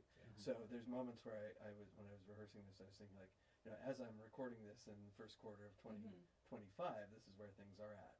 But like, I don't have a problem by with that September. if you do. The only thing that we call live during the agenda is the Q&A.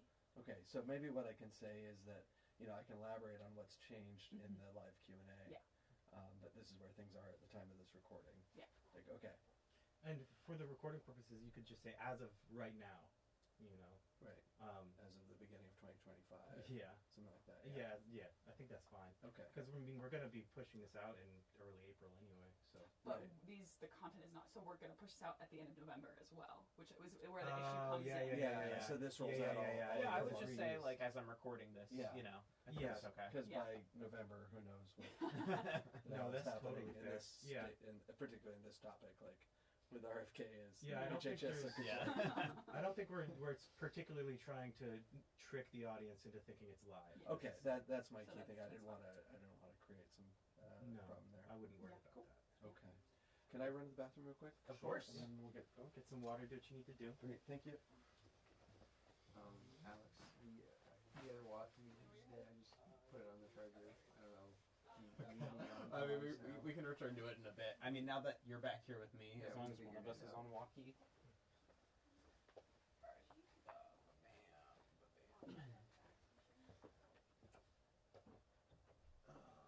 Where's the clicker? Oh, it's on the chair. Beautiful. I have that 303 song stuck in my head. Shush, girl. Shut your lips. Do the hell you got. Top of your lips. Top of your lips. That's not the worst one to have stuck in your head. It's a pretty good song, honestly. Angelic to the Kind of core. bangs. It's better than thirsty, thirsty, thirsty. Any of them. Angelic to the core. I'm still mad that Hobo Johnson took home the prize. It did not. Ascension Millennium is definitely very deserving. Yeah. If you got the feeling. Dude, that video's ridiculous. And the Sean Astin cameo. Yeah, that's Out of crazy. Ascension Millennium.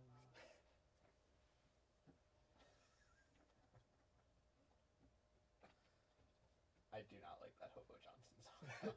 No, I'm not a defender. I made the song and I'm really fucking proud of it. The whole like, I don't even know what that is. Like, speaking.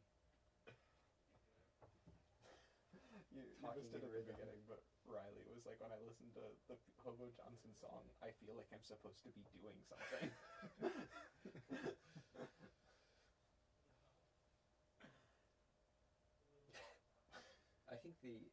I don't think I've ever listened to the recorded version of it. I saw the NPR thing a couple of times. Because that like blew up when Yeah. it came out. That was big. People loved it, man. And I think as like a performance, it makes more sense than a recorded song. I agree. I still don't love Hobo Johnson just as a personality. Because it's a little incel coded. I haven't heard anything from him since that one full length album with like the face and the Yeah, flowers. I think I'll give like an 8. Yeah. That's a bold score. It had one or two catchy songs that were not like spoken word. I don't think I ever listened to it. Who are you talking about? Do you remember Hobo Johnson from a couple years ago? Yeah. Yeah, we were talking about that. That's a throwback. Yeah.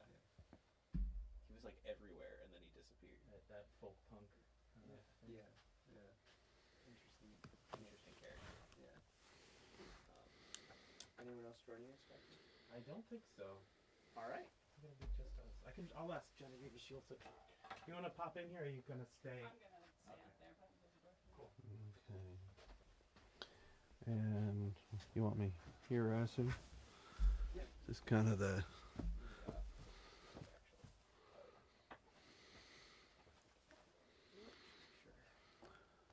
Actually, that's not bad.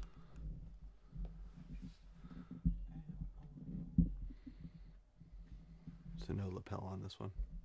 No lapel. Okay. Shotgunning it. All right. And it's what? Yep, it's about Waist up. Okay. I just gotta figure out what to do with my hands. Do I do the I mean, thing? if you are a hand talker, Jane, I do tend to be a hand talker. Yeah. Yeah, that's totally okay. This is good. I think you can communicate effectively without doing something. You know? Yeah. Do you want to try clicking through your slides just to make sure Sure. you're comfortable?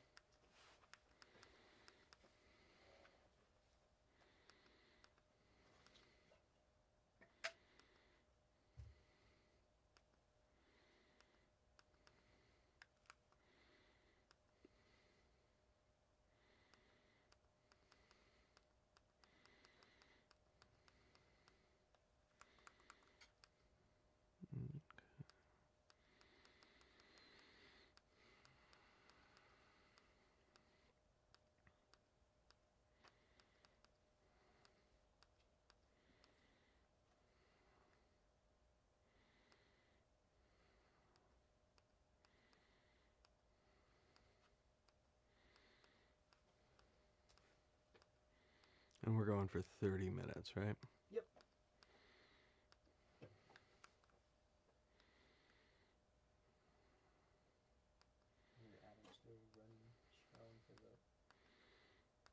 Okay. The ATEM system? Yeah. Yeah, we're good. I might turn it off at lunch just to make sure it doesn't overheat. I just remember you talking about that earlier. I don't know if you turned it off. No, we're fine. I'll turn it off after this. Cool. Yeah. Yeah, I think we're good. Should I just, can you restart my slides or should I click back? Yeah, I got you. And am I introducing myself as the title? Question for you, That is Dan. a good question. Let me double check to see if there's somebody like giving a more formal introduction of you, but I think in general we'll want to at least do like a quick hi, I'm Andrew Penn. I work at Clinical professor. Yeah. Yeah. Okay, the usual stuff. Just give me 1 second just to confirm. Yeah, no, not ready to go. Okay, great. And if I totally flub, can we do any edits or do we take them from the top? Live. Right. Like if you need to, if you stumble over something, just pause. You can restart from top of the sentence, top of the slide, whatever. Okay. We have 2 cameras, so we can cut it together. It'll be totally seamless. Great. I don't anticipate that, but I haven't given this exact talk before, so it's not quite as well polished in my head. Yeah, no problem. So. Or even like if you need to pause and read a slide before you go through it, that's totally cool. Okay, great. There were a couple times yesterday where just some discretion from Dan, he like would ask to retake a couple of slides at the end of the recording. So if there's anything, more complicated, Oh, okay. really do that too. Yeah, sometimes I just brain fart and I forget what the hell I'm trying to say, All good. Words. Words. Not coming easy to mouth. No, I wouldn't. Don't sweat it though. Okay. This'll be easy peasy. All right, so you will be introduced, but I do think it's a good idea just to do like a quick. Hi, I'm Andrew Penn. Yeah. Yeah. Okay. All right. I'm rolling on the ATEM. It's working now. No, okay, cool. Just playing. And get it like right in front of his chest. Yeah. So I can get it. Yep. And eyes on the slides is... Yep. Eyes Okay. on the slides is perfect. We have a camera back here, so if you're looking at the slides, you're looking right into the camera. Okay, great. Perfect. And I'll count you in. Okay. In 3, 2, sorry, Spencer. 1. Hi, I'm Andrew Penn. I'm a psychiatric nurse practitioner and a clinical professor at the University of California, San Francisco in the School of Nursing. I'll be talking about updating you in psychedelics here. These are my disclosures. And really, this talk is intended to bring people who have some familiarity with psychedelics in psychiatry up to speed about current developments. So I'm not going to get too much into the mechanism of action or the background, assuming that you know something about that, and really talk about some of the current controversies and ongoing research into this fascinating development in psychiatry. So, as you may know, it was a really big year in 2024 for psychedelics. The first journal of the American Journal of Psychiatry, first issue from 2025, was devoted entirely to psychedelics.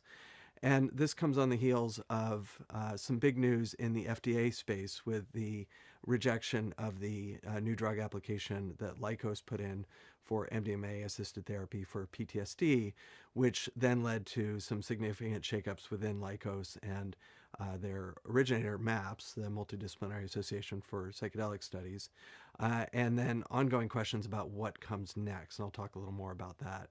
Other entities that are developing psychedelics, such as Compass, also reported some setbacks in their phase 3 work. And there's been, not surprisingly, a lot of mergers and acquisitions in this space as well, as smaller startup companies are being acquired by larger pharmaceutical companies, some legacy pharmaceutical companies getting interested in this space as well. And then the big question of what is the dose of psychotherapy that's needed to be combined with these psychedelic drugs to be effective. Starting to get into some federal funding for psychedelic research, which is a change from historically philanthropically and private foundation funded and venture capital. And then the big open question, as I'm recording this at the beginning of 2025, which is where will the federal government go on this particular topic? So psychedelics is a big topic, and we can only talk about some small parts of it here, but I'm going to focus primarily today on the medicalization aspect and talk a little bit about places where people are using psychedelics outside of medical clinical use, but that's will be the limitations of my talk today. So here we are at the beginning of 2025, and there's an interesting fork in the road that we seem to be facing, one of which really focuses on the use of psychedelics within medical treatments. And this includes the question of how much therapy does somebody need to combine with the psychedelic, even development of drugs that are related to psychedelics, but are not necessarily causing a psychedelic experience. And then in the other direction, we have more use in what might be considered decriminalized settings or in religious contexts. So we'll talk a little bit about both of these today. I think it goes without saying to this audience that there are a lot of people that have unmet clinical needs, so I'm not going to belabor that point. But a recent paper that came out found that there's over 5 million people in the United States who might benefit from psilocybin treatment for depression using the criteria that were used in clinical trials. So it's a lot of people that could potentially benefit from this work. And just to be clear what drugs we're actually talking about, I'm primarily going to focus on MDMA, psilocybin, which is the prodrug for psilocin, LSD, ibogaine, dimethyltryptamine or DMT, and 5-methoxy-DMT in my talk today. We already have a couple of drugs that have psychedelic-like effects, which would be ketamine and S-ketamine, which are already available and in clinical use. So I'm not going to spend too much time talking about those today. Just a brief overview of how psychedelics could be therapeutic. If you want to learn more about this, on my YouTube channel, I have a more extended conversation about mechanism of action. But essentially, of course, like all of our treatments, a drug is ingested, it causes changes at the synapse, and that causes larger brain changes. And there's a number of working hypotheses, probably with significant overlap, one of which is known as the entropic brain hypothesis, which posits the idea that psychedelics change the way that the brain talks to itself during the period of acute drug effects, and that has sort of a resetting effect after the drug wears off. Additionally, many of these drugs they cause plastic events within the brain. They're psychoneuroplastogens. They can be thought of by activating things such as TRPB receptors, cause neurons to grow and to branch out to other neurons. An interesting model found in animals that psychedelics may transiently reopen periods of learning. So that in rat models, this has been identified as a social learning window where rats learn from other animals. Not clear if this translates to humans, but it's a provocative finding. With MDMA in particular, we see decreases in activity at the right amygdala, so people are more able to talk about their traumatic events in therapy. And related to that, psychedelics also seem to allow a reduction in experiential avoidance. And this is something we see a lot in many psychopathologies, particularly depression and PTSD, where people actively spend a lot of energy avoiding thinking about difficult things. And psychedelics tend to kind of invite an exploration of those difficult emotional experiences. And then finally, this is one that probably gets the most press, is really people taking a moment to rethink their own story, their own narrative, perhaps what effect trauma has had on their lives, or the way they go about the world as somebody who has depression. But it's probably a combination of all these things that lead to this kind of therapeutic response that we see. Now, there's a lot going on in the psychedelic development space, and I want to be clear that a lot of what I'm going to talk about in the next few slides is really early data. These are what are known as top-line findings. These are not necessarily published in medical journals, but these are in the form of press releases from companies that are developing many of these compounds. So a lot of this will probably change over even the year that this video will be active, and I'll be happy to talk about the ensuing developments that have occurred in our live Q&A session. But the way you read this chart is anything at the center has already been FDA approved, and you see there's only one drug there, which is Spravato, which has an indication for depression. Many other things starting to close in on phase 3 trials, late phase 3 trials, and then a whole host of early candidate drugs in either early clinical or preclinical stages of development. Now, the big news from 2024, which was surprising to some and a disappointment to others, was the decline by the FDA of Lykos's application, new drug application for methamphetamine, which is the technical term for methylendioxymethamphetamine, or MDMA, for the treatment combined with psychotherapy for PTSD. So this has been long in development. It got breakthrough status in 2017 at the beginning of phase 3 trials. There were 2 phase 3 trials which were published, and then it went to the new drug application process in the end of 2023. It was reviewed by an FDA advisory committee in June of 2024. A long meeting. It's publicly available if you want to sit through it, but a really interesting long comment of public comment period. And then that advice went to the larger FDA, who returned a complete response letter in August of 2024, not outright denying the application, but saying they needed more data. They wanted an additional phase 3 trial.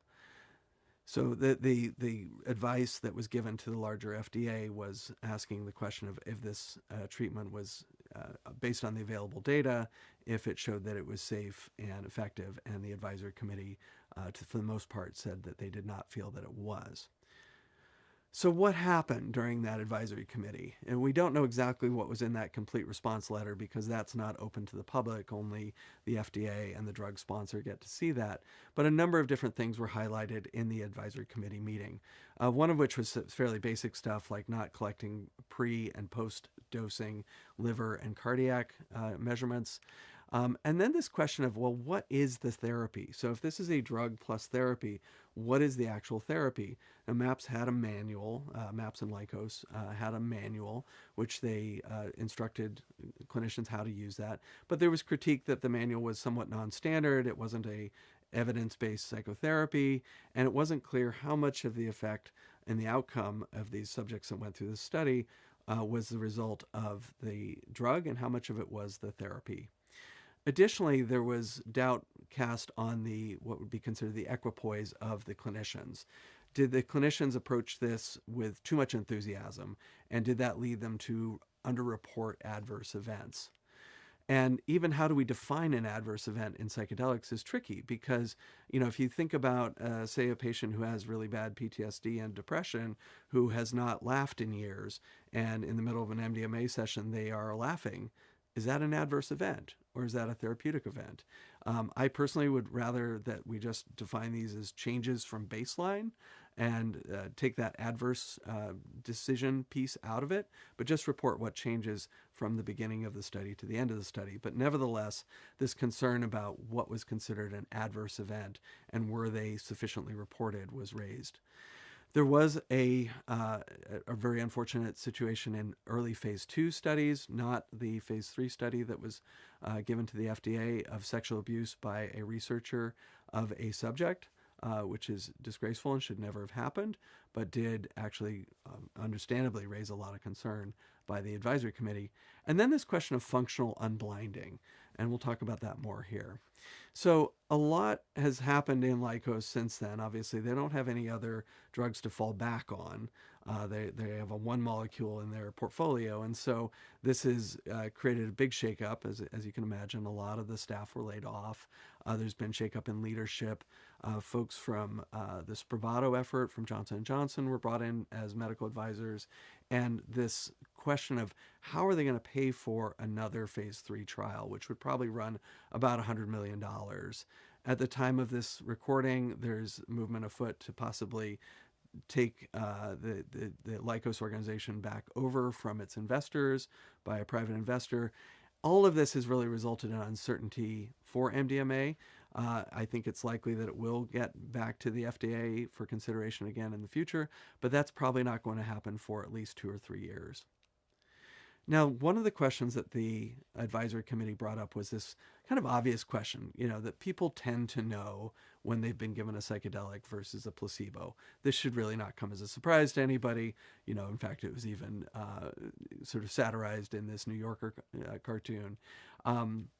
So this question of what's known as functional unblinding, do you know that you got the drug or not? And, psychedelics honestly are sort of subjected to a higher standard of evidence in some ways, because it turns out that the vast majority of medication trials do not assess for functional unblinding in psychiatry. In fact, less than 4% actually have even asked that question when looking at many studies.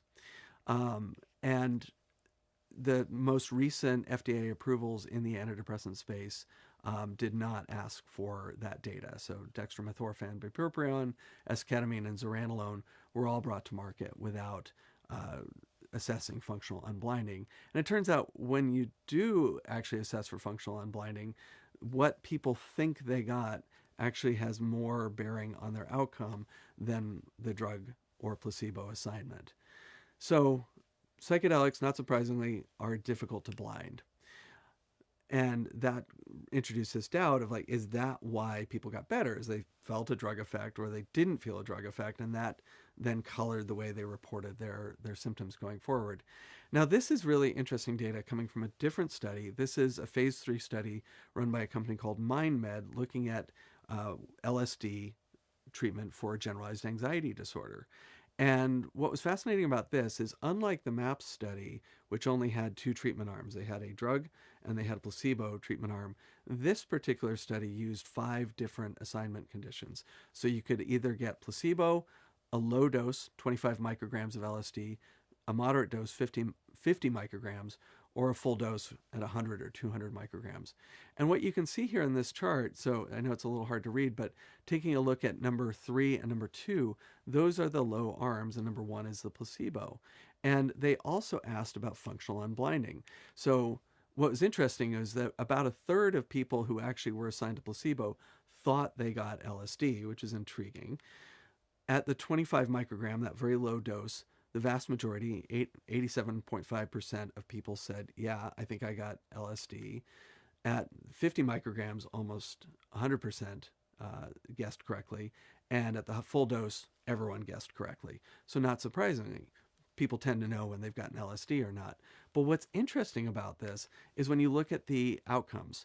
So it's only the people that got the full dose, the 100 or 200 microgram dose, that really dropped their Hamilton anxiety rating scales. Whereas the people that got the moderate dose, they knew they got the drug, but they didn't have that reduction in symptoms as much as the people who had the full dose. So what this really tends to kind of point out is that not only might LSD help generalized anxiety disorder, which is fascinating in its own right, but also that the dose really matters, and it's not that sort of giveaway of which group you've been assigned to that makes the change.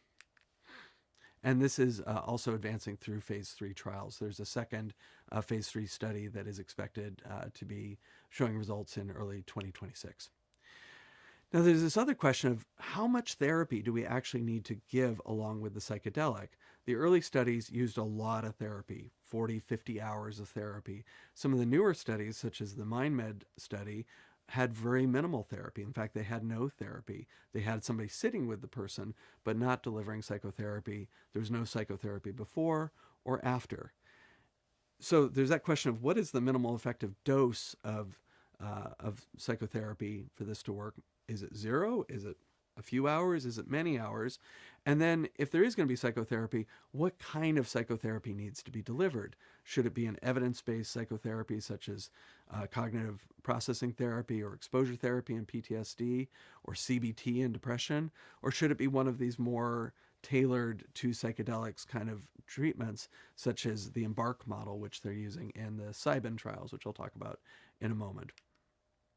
And the big question of, look, Andrew, you've been talking about this for the better part of a decade now. When is this actually going to be available? And I'll remind you that ketamine and esketamine are available now. They're being used now.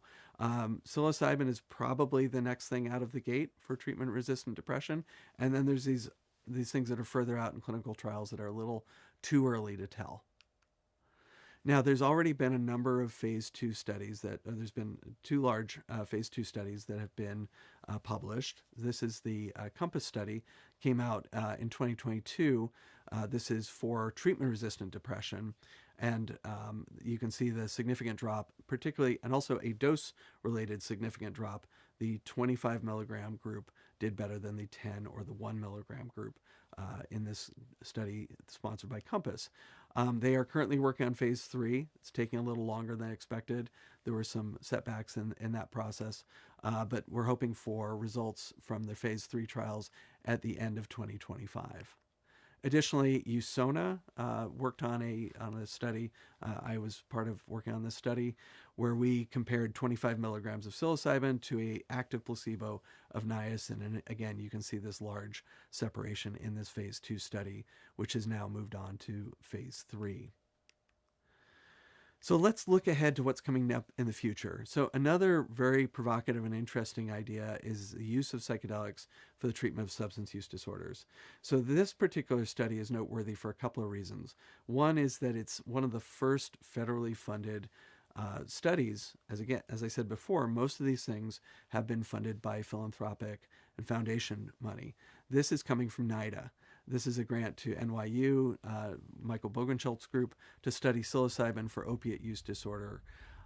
Fascinating study. We'll use 3 different doses of psilocybin randomization, fairly large study, 240 folks, and they're going to have a long follow-up. They're going to follow these folks for 6 months, looking at opiate use as confirmed by urine drug screens as their primary outcome.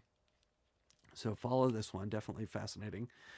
Another interesting study is using deuterated oral psilocin for major depressive disorder. This is being conducted by Cybin.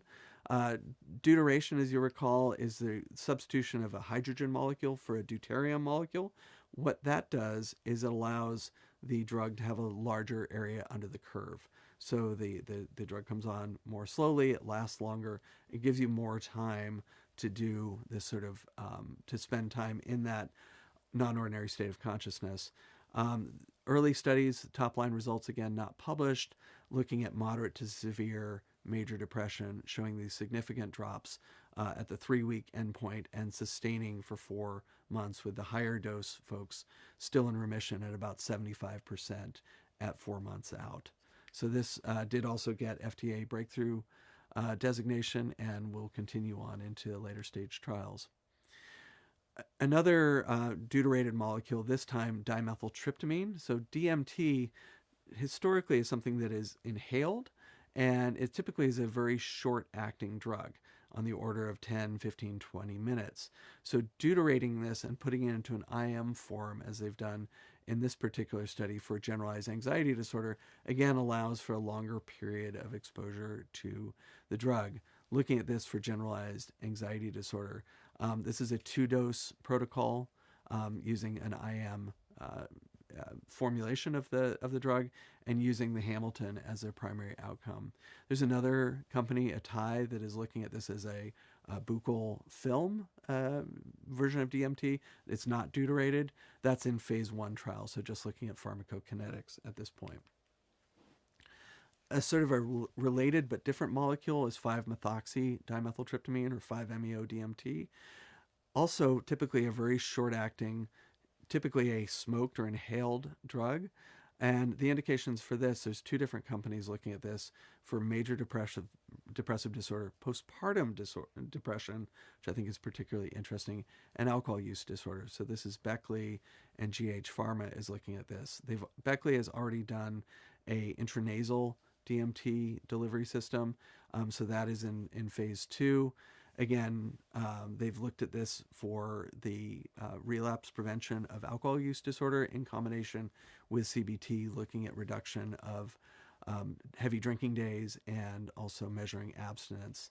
GH Pharma in Europe has also an inhaled version of this drug that they are looking at for indications of postpartum depression, treatment-resistant depression, and bipolar II depression. Also have released very recently some top-line data showing, again, significant reductions in the MADRS just a few days post-treatment. So these all sort of fall in the category of rapidly acting antidepressants.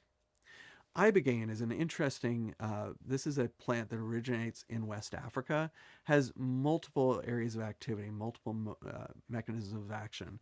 It is a glutamatergic drug. It also works on kappa and mu opioid receptors, in addition to alpha-1 and alpha-2 noradrenergic receptors. It works on acetylcholine nicotinic receptors and also serotonin and dopamine transporters. And finally, also induces BDNF and glial-derived neurotrophic factors. So again, part of this idea of these neurotrophic drugs.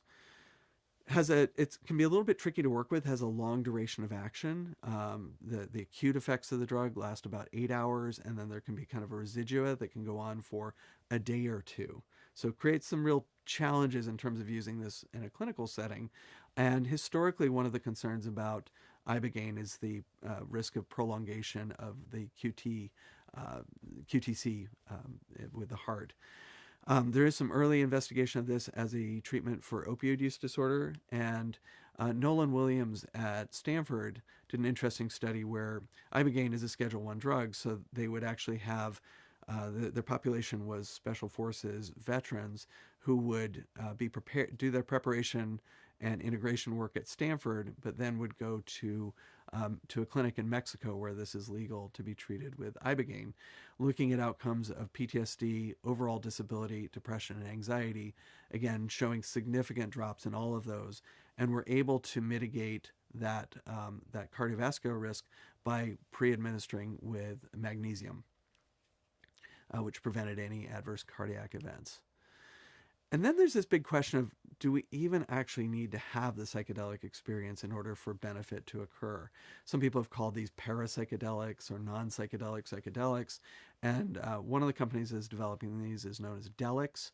And essentially what they're attempting to do is to create that neuroplastinogenic effect of spine density growth and synaptogenesis to happen rapidly without incurring that sort of non-ordinary state of psychedelic consciousness. They have a couple of compounds in early phase 1 development. And there have been a number of small companies that have been acquired by larger legacy pharmaceutical companies with these portfolios of early stage molecules that may or may not have psychedelic subjective effects, but looking at those to see if they might have some of these salutary antidepressant effects. The cost of this treatment is really a big question and concern, especially if we're looking at a treatment that requires a lot of psychotherapy, a lot of personnel treatment, but even the cost of the drugs here. So this is a paper that recently was released looking at the projected cost of something like MDMA and suggesting that it might cost as much as $36,000 for the 3 doses of the drug.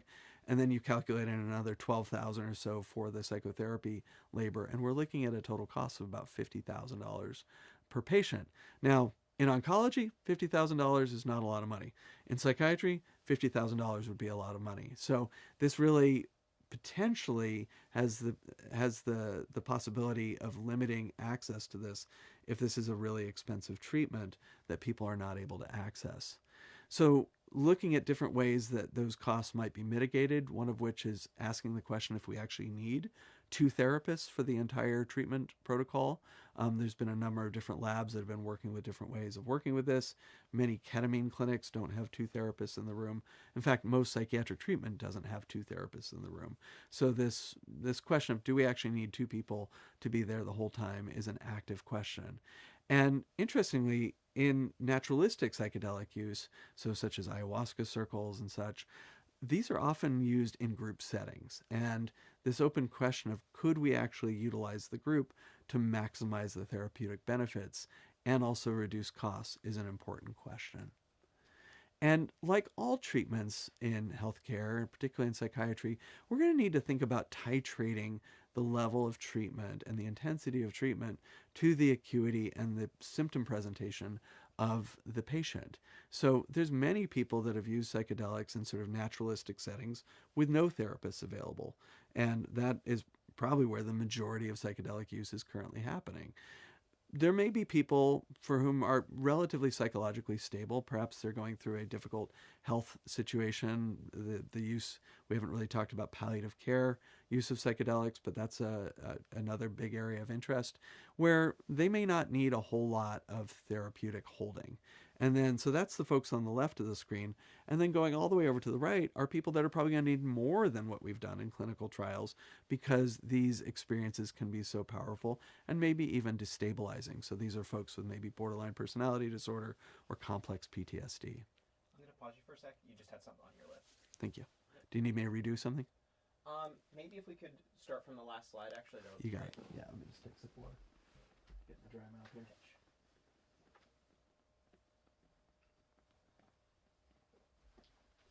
Thanks for catching that. Yeah, of course. Okay.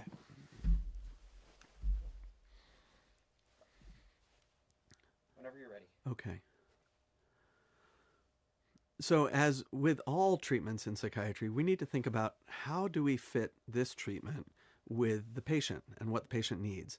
And so there may be a number of people who really don't need a lot of psychological support. You know, I'm thinking about people that maybe are going through let's do that one over. Yeah, of course. Sorry, broke my flow. No problem. I'm All good. sorry. No, it's all good. It's all good. I don't want spit on my lip here. You want me to count you in? Would that help? Would you? That'd be great. Yeah, of course. All right. In 3, 2. So with all treatments in psychiatry, we need to think about matching the treatment to the specific patient.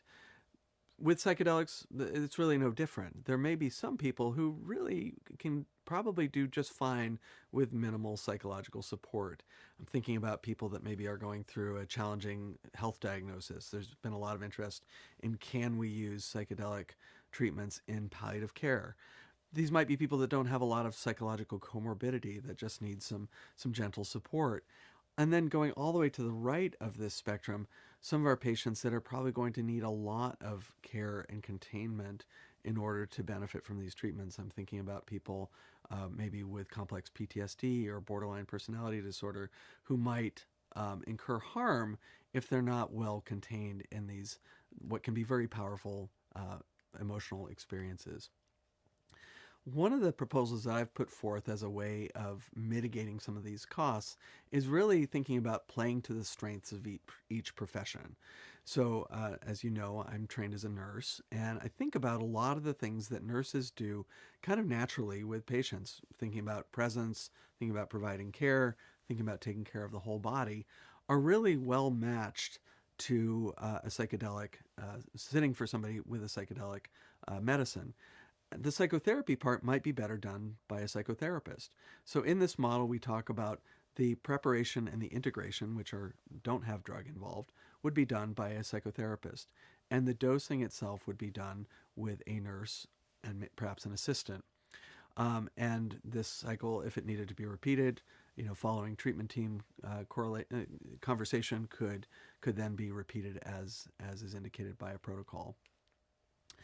So the other place we're looking at this sort of fork in the road here is we've got one side where if we have FDA approved treatments, then there's a higher probability that people will be able to access this through use of their insurance. So whether that's commercial insurance or Medicare or the VA, more people will be able to get these treatments approved and paid for if there's an FDA approved drug, which also probably increases the safety and the regulation of that practice. But on the other hand, what we're seeing more of is this sort of decriminalization model that's being done outside of the medical model. We see a couple of states, Oregon and Colorado, that have created some legislation around this, and there's a number of smaller municipalities that have done as well. Now, the downside to this is that most people won't know how to access these kind of care, and if they do, they'll have to pay for it with cash. And in many instances, the regulation is outside of the regulations that we have as medical providers. Now, this is often presented as sort of an either-or question, and what I see sort of naturally evolving is that it's a both-and.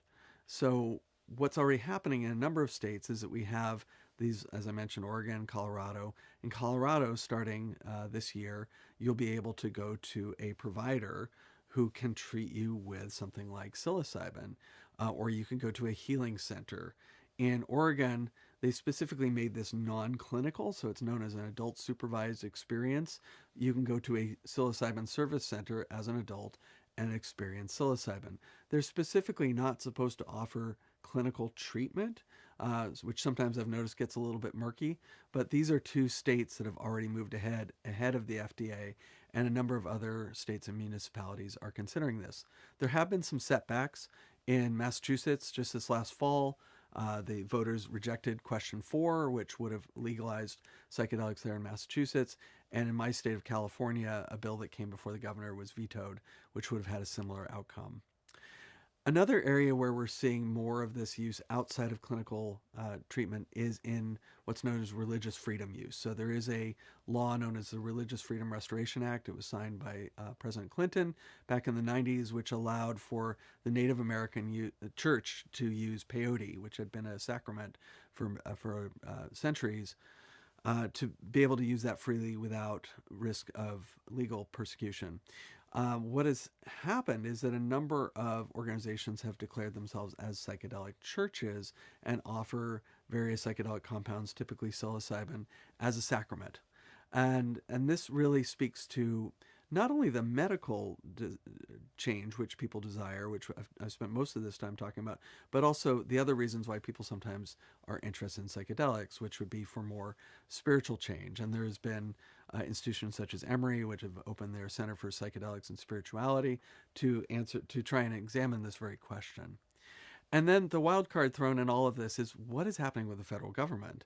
The newly appointed HHS Secretary, RFK Jr., has broadcast his interest in psychedelics and an interest in changing the way that research is moved through the FDA. It's unclear what that will actually operationalize as. But this is at the same time that the current president has talked about wanting to crack down on drug dealing, on drug trafficking. So it's really unclear how this is all going to sort of shake out. And at the same time, we're starting to have federally funded studies for psychedelics and increased interest within the VA. So all I can say to this one in the beginning of 2025 is stay tuned. Things are likely to change, and we can talk about that in the Q&A.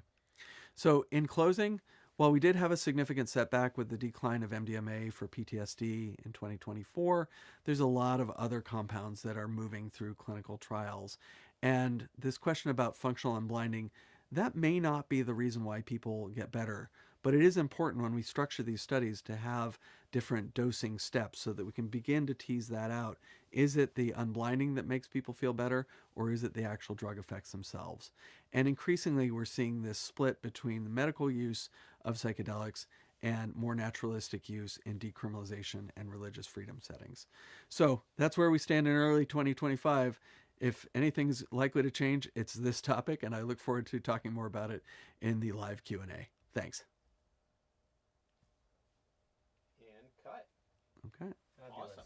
Yeah, all that right. was great. And fascinating. Yeah, that was Excellent. I know it's a weird time right now. I do this every year, and it's interesting to see how much it changes from year to year too. It really does. It really does, especially with it getting rejected by the FDA, that kind of stuff. Yeah, that was not terribly surprising for a lot of people, but I think disappointing for many.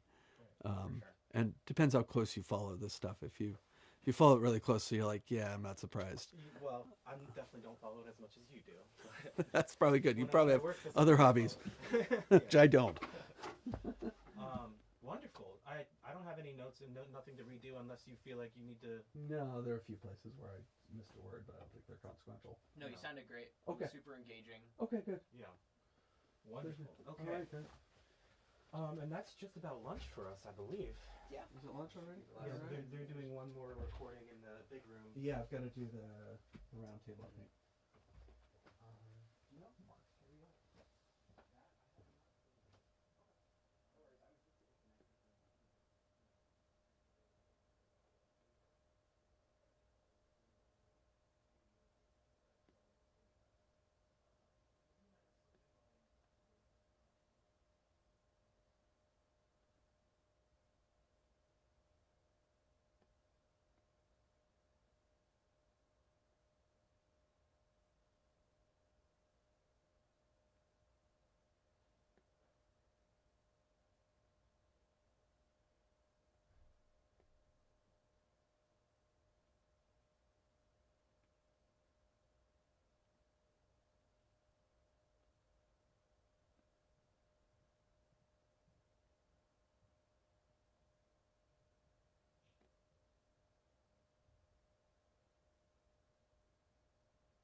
Tim.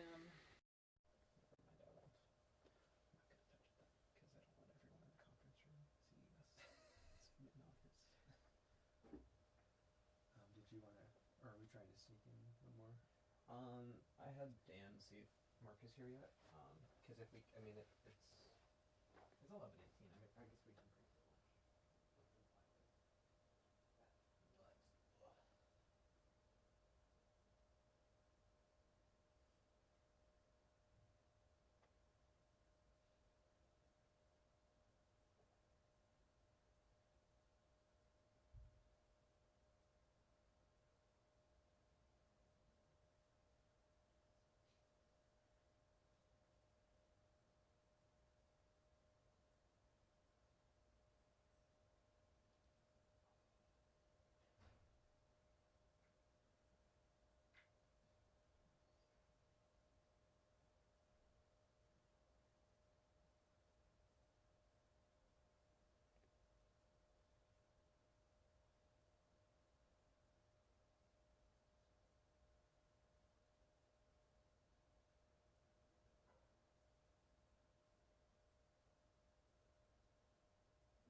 back there, and then it was sitting. Well, I can throw it down. Okay.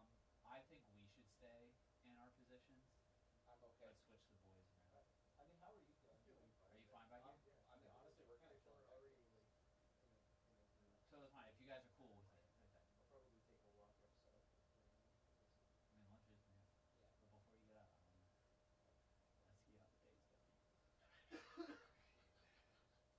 Spencer changed his presence. He's like, I'm representing your brand. you know. You see some goblins, you know, like... I don't know. Alright, so we're halfway through the day. How has it been going? Our side's been doing better than yours, dog. I don't know what's happening out there, but we're cruising through. We had everyone in basically starting right at their start time, and then no issues. Yeah, no complaints. Speakers were, on their shit. And it was great. Sorry. I don't know. They were doing great. And yeah, we were moving through quickly and efficiently. No technical issues. So yeah, nothing to complain about. Knock on wood. That no day continues into the second half of the day. How are things for you, Cody? In my defense, we were a little bit longer because our conversations are a little bit more free. So back here, these guys have presentations, so they have actual PowerPoints and they're clicking through and they're discussing off their PowerPoint. So it's very organized and scheduled and constructed in that manner. Whereas ours is unconstructed, where it's conversation, so people can talk and talk a little bit more freely. So that is why, Alex, why we've been You guys are fine. running behind. No cursor words leaving that. Which is why we've been running behind, just because it's a little more. So screw him. Spencer gets half of the company, and we're gonna continue on. Awesome. Have you been getting any clips back here on your phone? Probably not. Can you do that in the second? Because I've been doing it up there a little bit. I'll be like this with the gimbal. Start the You don't have to. Don't shoot a ton. I have the camera. If you press the menu button, it takes you straight to the picture profile. So all you have to do is click, turn it off, then take photos, and then turn it back on for the video. Oh, okay, cool, smart. That's how I've been getting around it. No, everything was good back here. We had like Spencer talking about the split on his lips so he has to go back and forth. I'm not sure how long that was there. It was there, and then it went away, and then when it came back, I don't know how to stop it abruptly.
Netherlands? Yeah, it is. The The Netherlands. Netherlands. It is like if somebody Because was like it feels fully like- unaware of the world and you're like, I'm going to the Exactly. Netherlands and be like, you're going where? Sounds like something that like white Europeans would have named somewhere. in Yeah, Europe, exactly. you know? That's what it feels like in Germany or something. They were like, we're gonna Thou never go there. send everybody. It sounds like a penal colony. Yeah. Something Australia. Well, it's like Guinea just means like land with dark-skinned people. So there's like there's like 4 or 5 different countries that all have the word Guinea in it. You got Like, New like- Guinea. Yeah, there's New Guinea, which is near Australia, but then there's like 3 countries in Africa that all have Guinea in their name. Isn't it like Papua New Guinea? Yeah, Papua New Guinea, Equatorial Guinea, Guinea, This is crazy. and then Guinea-Bissau. Who was naming these lands? It was the Europeans that were drawing like a straight line on the map and being like, I'll take this. Yeah. There are dark-skinned people there, so Guinea. It's like how like we kept the Chiefs and the Redskins for like years and years and years as Chiefs. Chiefs is still a team. Yeah. Chiefs are still a team. The Reds. It's I funny think- that they didn't change to the Chiefs, but the Redskins were such an issue, and the native people were like, "Bro, we're not mad." Like, actually, they were offended. They were like, "Well, you just took something that was for our people away from our people." It was like you woke white people just kind of destroyed. I do have a question of what are commanders? Yeah. What's They, their mascot? they command things. They are people that do The commanding. the Yeah. execution of the Redskins. They do commanding. I like the Washington football team better. I thought that was good. I was like, you know what? Just leave it as generic as possible. The Washington football team is fantastic. Let it go. I mean, it's not any more generic than Titans or any other. You know. The Giants, the Jets. Yeah. Yeah. Well, No, they're not as generic as the Washington football team. it's It's like not as Washington football team, but Yeah. it's the Commanders. I Yeah. just don't get why they didn't give themselves a logo or something with their commander, like, 'cause it's just a W now. Yeah. Like, what is They that? kept the Well, what's Washington funny football team. is like, so like, you know, the Redskins logo is very respectable. Like, it's a strong image Yeah. Yeah. versus like Like the Cleveland Indians with yeah, Chief that Wahoo. one, right. But then they have the Chiefs where they do the they do the No, chant. the- Braves Native American. That is Brit. Yeah, that's like a thing too. Yeah. But that's another one where it's like I think the whole issue with Redskin was like It's a slur. It's a slur, but they didn't mind it. Like that was the conversation. But I It heard was like- mixed it was stuff. like being some like- people were cool with it, some people weren't. It's The like New when Mexico. those YouTubers go around and like ask people, are you offended by this Josh? Yes. With a sombrero, and he's wearing a taco. yeah. And some people are. Yeah, I mean, I think like I don't know. It's just generally Okay, it's the weird to, like, Guardians name now in teams Cleveland. after other ethnicities. It's like, oh, we're the like Tennessee Jewish people. Like, I just don't think it's a good idea. Well, it was like being like Insane. That's my point, though. the Albuquerque wetbacks. The Salt Lake Mormons. That would make sense. 'cause That would the make Mormons sense. are in Salt Lake. But if the logo was some crazy looking person, Did you go around Salt Lake at all while you were in Utah? I did not, and I didn't see any of the Crazy, weird town, temple. though. I didn't see the You temple didn't see the during big temple. You didn't see the No. big headed Joseph Smith. because we got in and it was kind of dark, so when we drove up through the mountains, that's when it got light. And then when we drove back, it was also really dark because it was super early in the morning and we didn't see anything. If you go in that log line, is there a soup and Oh, yeah, I'm never going back. I didn't enjoy Utah that much. You should go back to the national parks. The national parks are cool. Yeah, that would be cool. Zion. Zion's crazy. Yeah. Shit's like the land before It's time. funny. I've done like relatively little travel in my life, but I've done the same Vegas to Zion trip twice. Oh, cool. Thank you.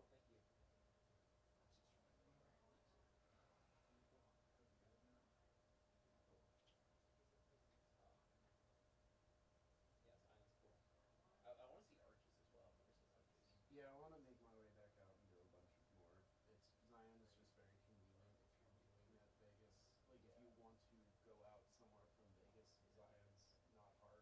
We had to go through Colorado City from where we were.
different types of Amish. That's the thing. There's like I forget what the one section of Amish is, but they're like a hardcore.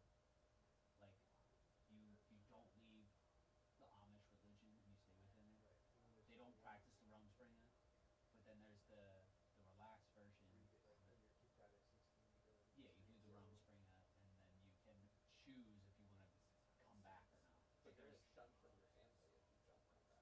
that's the one section. Like if you leave the religion, you're done. You're dead to them. They like kill you off. But if you do, there's the relaxed version, which some of them drive cars and do things like that. You can leave, and then you're not shunned. But there's I forget what the one version of it's called though. It's like gnarly. It is like so insane that like you can't even talk to the other half of the religion. Like they don't acknowledge them as being part of the Amish. Yeah. And they like you can't take pictures of them. Yeah, you can't take pictures. The kids speak. I forget what is the tongue. Dutch. Yeah, and only that. So like they look at the parents. Have you ever like been through any kind of Amish Oh country before? no, for sure. I mean, I've shopped at Amish stores for furniture and definitely had a couple of encounters on the airport and stuff. But I can't say I've ever like just had a conversation. We went to an Amish schoolhouse once. That was fun. It was like I think my business was just like an Amish settlement and some like historical reenactment. We're supposed to go to Colonial Williamsburg, but we ended up at an Amish That's really fun. Williamsburg was cool when I was a kid. It's cool now, dude.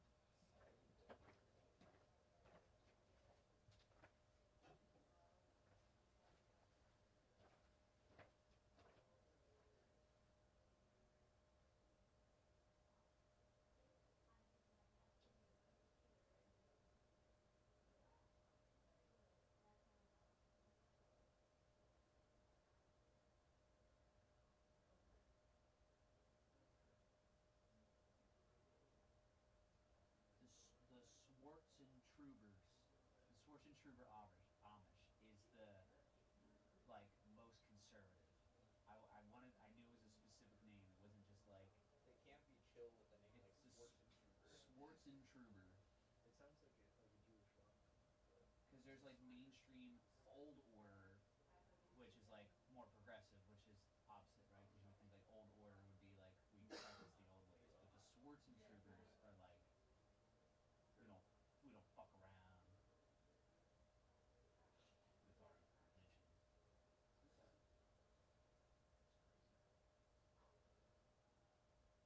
I was eating more of my food.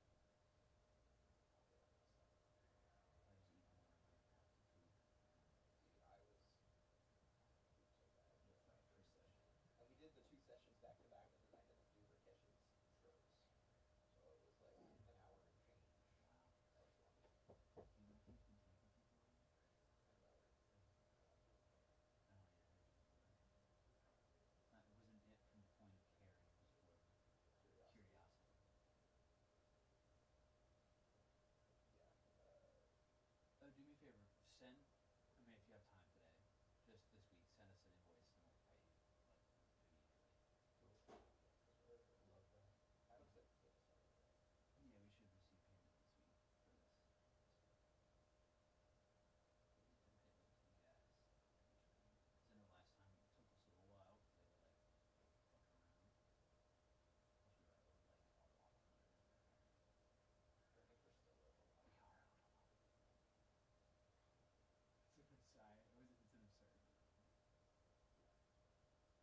on my own schedule. No problem. What's your name? Madigan. Madeline? First names.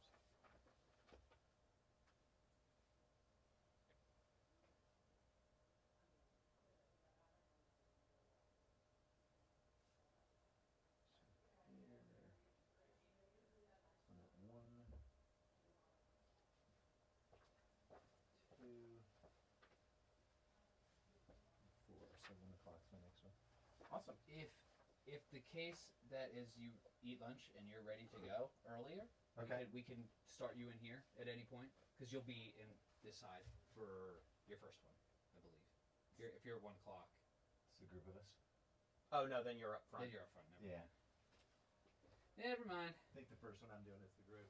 Gotcha. But I'm ready whenever. Just tell me. I'm gonna go get some meat. We'll take a gander.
sure.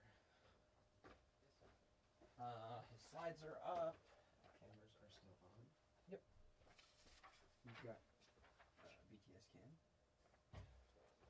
Yes, we do. I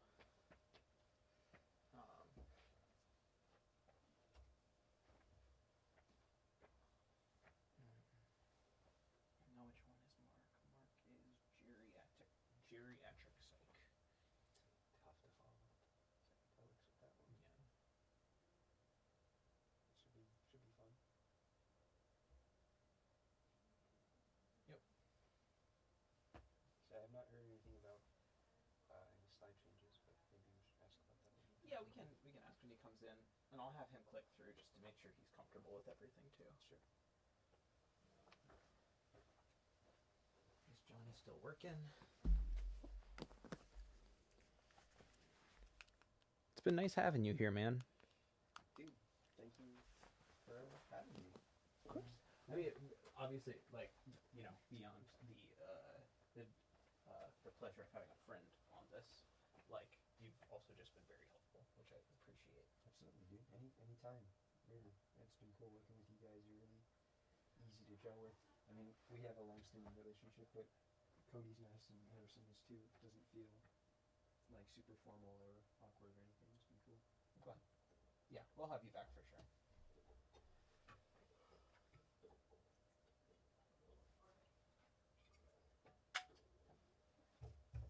And honestly, next time we're in Chicago, whenever that may be, like we definitely needed an extra crew member last time we were out there. Was it with these folks again? Mm-hmm. That was an HMP shoot. Cool.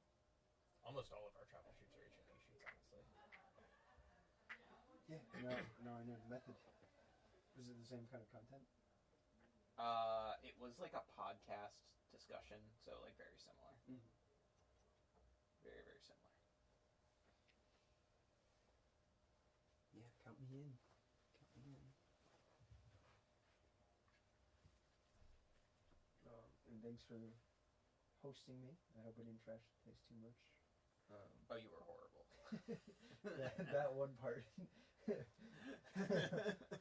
No, you were great. Very easy guest. Yeah, it's been fun working with you, but you will need to find housing for yourself next time. No, you're pulling a Diane Kruger. You're like, actually, I'm taking your apartment. You can have the Boston tea tables. Nice, happy to meet Courtney in the flesh. I feel like the only time. Yeah, it's crazy you've never met her before. I think she's been on, since 40 calls here and there, but the only like distinct interaction I've ever had with her was your birthday in 2021. Right. When we did that Zoom call. That was cool.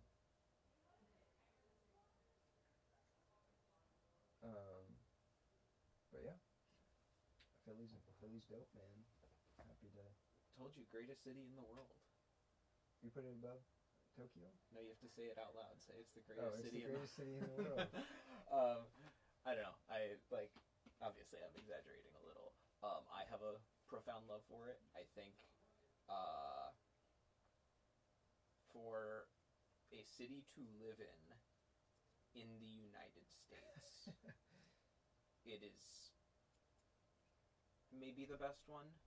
I would honestly put Chicago at like a close second from the limited time I've spent there, just because I think it's very similar. Mm-hmm. The only upside of Philly versus Chicago is proximity to other cities on the East Coast, and then if you're traveling to like Europe and stuff like that. You moving here?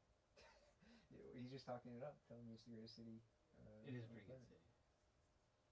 The proximity is amazing. That is. Yeah. You could be in DC, Baltimore, and New York City, or Philly and New York City all in one day. It would suck, but you could do it. Yeah. You know what I mean?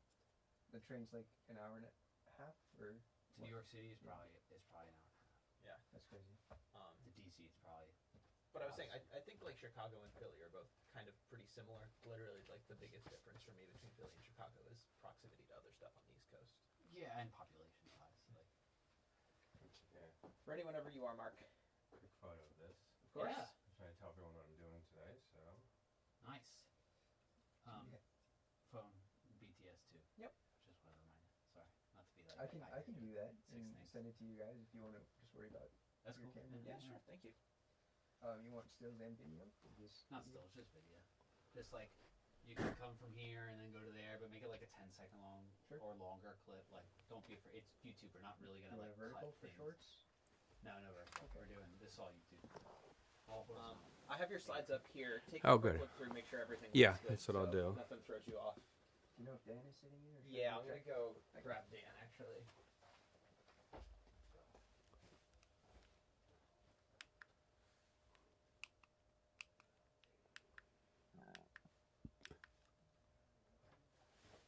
No, no problem. After you, I'm gonna close these doors. Alrighty.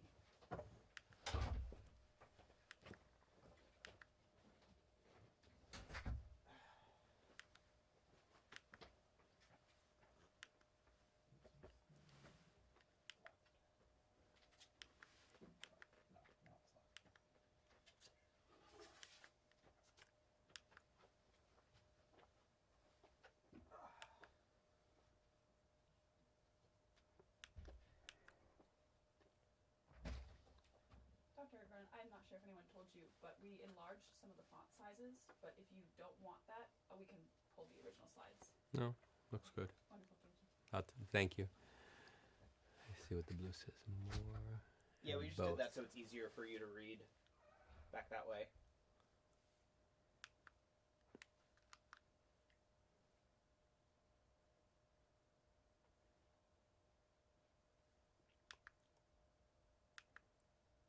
I think it's like, yeah, you got it.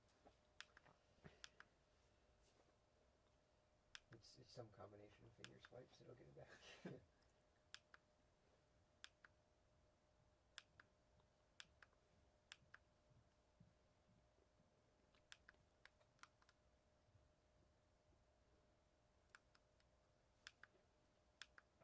This is supposed to be 45 minutes.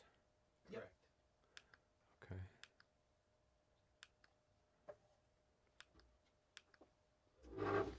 Feel free as long as you can see both lenses, by the way. If you. I will do that. Do you have everything you need, Alex? Do you have everything you need? Yeah, I think so. Actually, if you could just adjust his mic just to make sure it's hitting his chest. Do you need any water or anything before we get started? Actually, that's a good idea. I was just. I gotcha. You took the words out of my mind. This was Dr. Rakesh's. This way.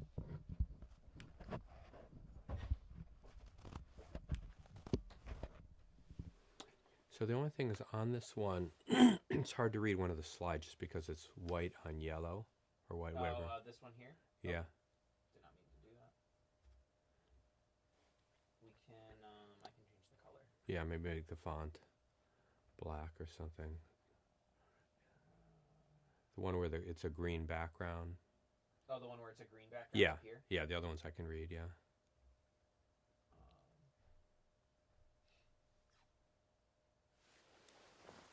How's that for you? Oh, yeah, that's better. That's great.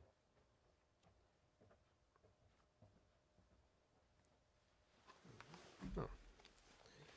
Thank you so much. Of course.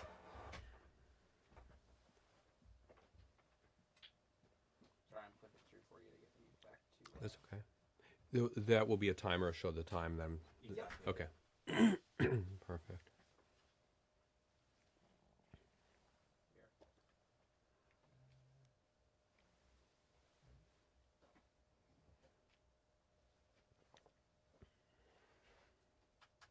Yeah, that was it. Perfect. Oh, Whoops. automatically starts from the top, I guess.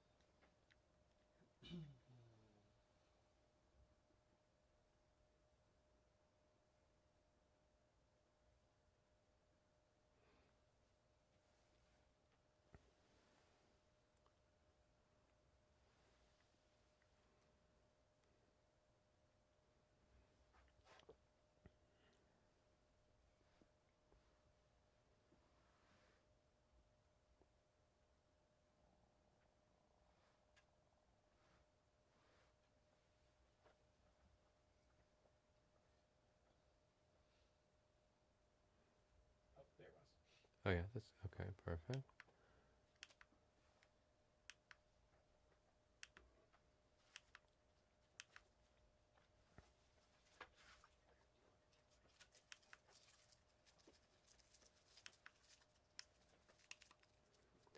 What happens if I click and it jumps ahead like that? I guess I gotta be really, it's a little Oh, sensitive. sorry, what did it do?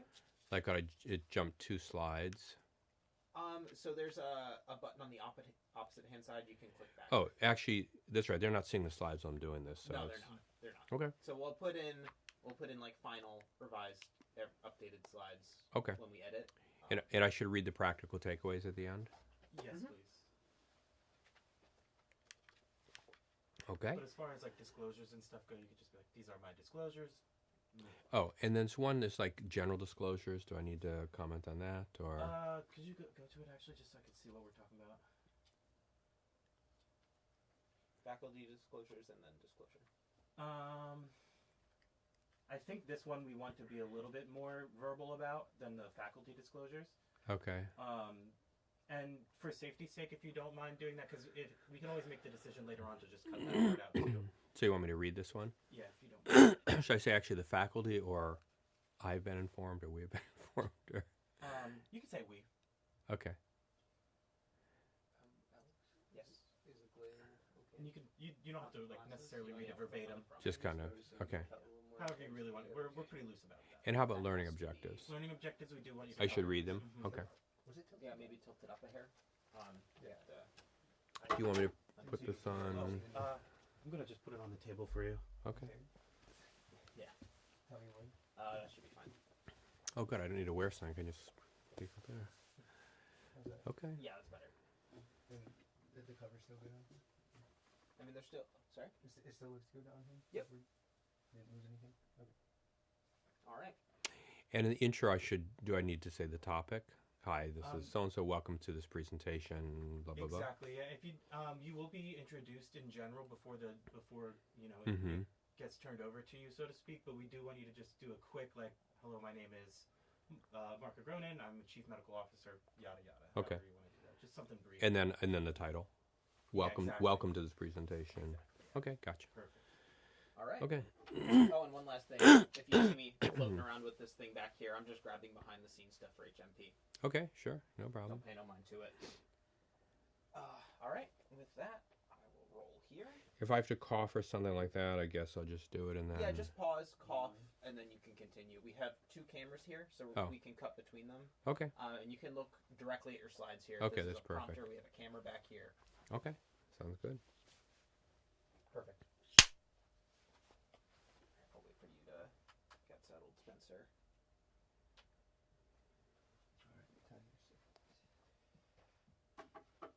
Audio's good. Camera's good. All right. If you're ready, I'm ready. I'll count you in. Okay. In 3, 2. Hi, I'm Dr. Mark Agronin. I'm a geriatric psychiatrist, and I currently serve as the Chief Medical Officer at the Frank C. and Lynn Scuduto Mind Institute and for Behavioral Health at Miami Jewish Health in Miami, Florida. Welcome to this presentation entitled Aging Brain, Aging Mind, a New Perspective on Neurocognitive Changes. These are some of my disclosures relevant to the presentation. In general, the faculty has been informed of their responsibility to disclose to the audience if they are discussing any off-label or investigational drugs, products, or devices, and any use may not be approved by the U.S. Food and Drug Administration. Applicable continuing medical education staff have no relationship to disclose relating to the subject matter of this activity, and this activity has been independently reviewed for balance. In terms of our learning objectives for this presentation, I will describe common age-related changes in both brain and mind and how they affect our daily life in both positive and negative ways. I'll then discuss how neuronal aging can exact a toll on overall neurocognitive abilities, as well as how the aging brain is able to compensate in ways that offer several advantages. I'll identify and leverage emergent strengths that counterbalance these neurocognitive changes, and these strengths which I'll focus on include wisdom, resilience, purpose, and creativity. So let's begin by talking in general about the aging process. So a book came out a number of years ago called Never Say Die, The Myth and Marketing of the New Old Age by Susan Jacoby. And she expressed a philosophy towards aging, which I think is relatively common. She said the following: "It's great to be old as long as one does not manifest too many of the typical problems of advanced age. She then went on to say, anyone who has outlived his or her passions has lived too long. This is not a new argument. It's basically saying things can be great until they're not. And at that point, maybe it's just time to kind of get off the stage. I would add to this the writings and philosophy of well-known medical ethicist Ezekiel Emanuel. And he wrote a very provocative article a number of years ago in The Atlantic entitled, Why Hope to Die at 75? And he said some of the following, quote, death is a loss, but living too long is also a loss, unquote. He said, I would no longer be, quote, vibrant and engaged, unquote, but, quote, feeble, ineffectual, even pathetic. He then went on to say that aging brings a, quote, constricting of our ambitions and expectations, with memories framed not by our vivacity, but by our frailty. This is really a very pessimistic view of aging. And he went on to say in the article that while he's not going to end his life when he reaches 75, he doesn't believe he's going to do anything to really extend his life at that point, again, because he feels beyond that point there really is not much of a point. Now, several years later in 2019, at the age of 62, he really doubled down on this belief. And he wrote, even those who do live beyond 75 aren't actually doing anything meaningful with their lives. He said, quote, when I look at what those people do, almost all of it is what I classify as play, unquote. This is really somewhat of a stunning perspective. Now, my own sense is that when he actually gets to age 75, he may have a little bit of a change of opinion. But I think what we're seeing in the writings of Susan Jacoby, what we're seeing with Ezekiel Emanuel, is a sense that the changes and the decline of aging hits a point where it really gets too much for people, where our contributions, our self-esteem, how we look at what we do, in essence, our contributions to ourselves, to our society, really pales. And maybe it's time to not prolong life beyond a certain point. What's interesting is that these are not new beliefs. Now, we may think this is a common philosophy, but actually, if you go all the way back to ancient Rome, you can read a very famous essay called On Old Age by the Roman philosopher and statesman Marcus Cicero. And he wrote, quote, old age is the final act of life as of a drama, and we ought to leave when the play grows wearisome, especially if we have had our fill. Really echoing exactly what Susan Jacoby said over 2,000 years later. And then let's look at the writings of one of our founding fathers. This is a letter that Thomas Jefferson wrote to John Adams in 1816. And he wrote, somewhat echoing Ezekiel Emanuel, or I should say Ezekiel Emanuel echoing him, body decay is gloomy in prospect, but of all human contemplations, the most abhorrent is body without mind. So you can see, historically speaking, there's always been this concern about the ravages of aging, and that at a certain point things just get too much. And this really tallies with a definition of aging which focuses mostly on decline, mostly on the decrepitude that we experience. And it really is, in some ways you could say, a realistic but a very pessimistic view of the aging process. And what I aim to do in this presentation is to give you a little bit of a different perspective to balance this out. Now, Freud himself, even though he worked until his early 80s and was productive up until the time of his death, he was also very pessimistic about aging brains. In fact, he wrote in a piece called On Psychotherapy, quote, near or above the age of 50, the elasticity of the mental processes on which the treatment depends is as a rule lacking. Old people are no longer educable. And on the other hand, the mass of material to be dealt with would prolong the duration of the treatment indefinitely. So even someone working in the field of therapy, someone who worked himself into a quite late age, was also very pessimistic about our abilities beyond that point. So it's not surprising that whether you go into medicine or psychiatry or psychology or psychotherapy, any of these fields, there's a unfortunate but rich history of very negative and pessimistic views of the aging process. And so when we work with individuals who are really struggling with some of these changes, it can really limit our own perspectives. So I want to talk about both the aging brain and the aging mind and focus on why some of these perspectives exist and acknowledge the difficulties and the changes we face. But then I want to also give a counterbalance to that and talk about some of the strengths that we gain that we often don't think about, but yet really can carry the day. So if we begin by just looking at the brain on the level of neurons and thinking about what happens to brain cells as we get older, and I've put it into 3 basic terms here. Neurons get dirty, neurons do less, and neurons die. Because the rule rather than exception is that as our brain cells age, they tend to build up a lot of cellular junk that it's more difficult for them to get rid of, and as a result, they do less. They produce less neurotransmitters, transport in the cells are less, their metabolism is less, and atrophy is the rule, not the exception. We can grow new brain cells late in life, but it's more focused on growing new synapses. But the bottom line is that if you look at the physical structure of the brain, you're going to see atrophy, you're going to see shrinkage over time.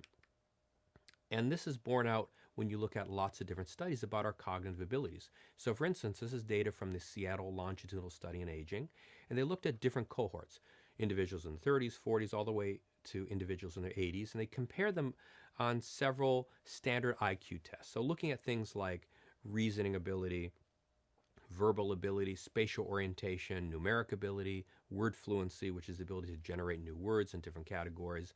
And what they found is roughly these skills peak between age 40 and 60, and then we can see really significant declines over time into our 60s and 70s, and even more significant declines into our 80s. I think we all would agree that we experience this. As we get older, mental processing slows down.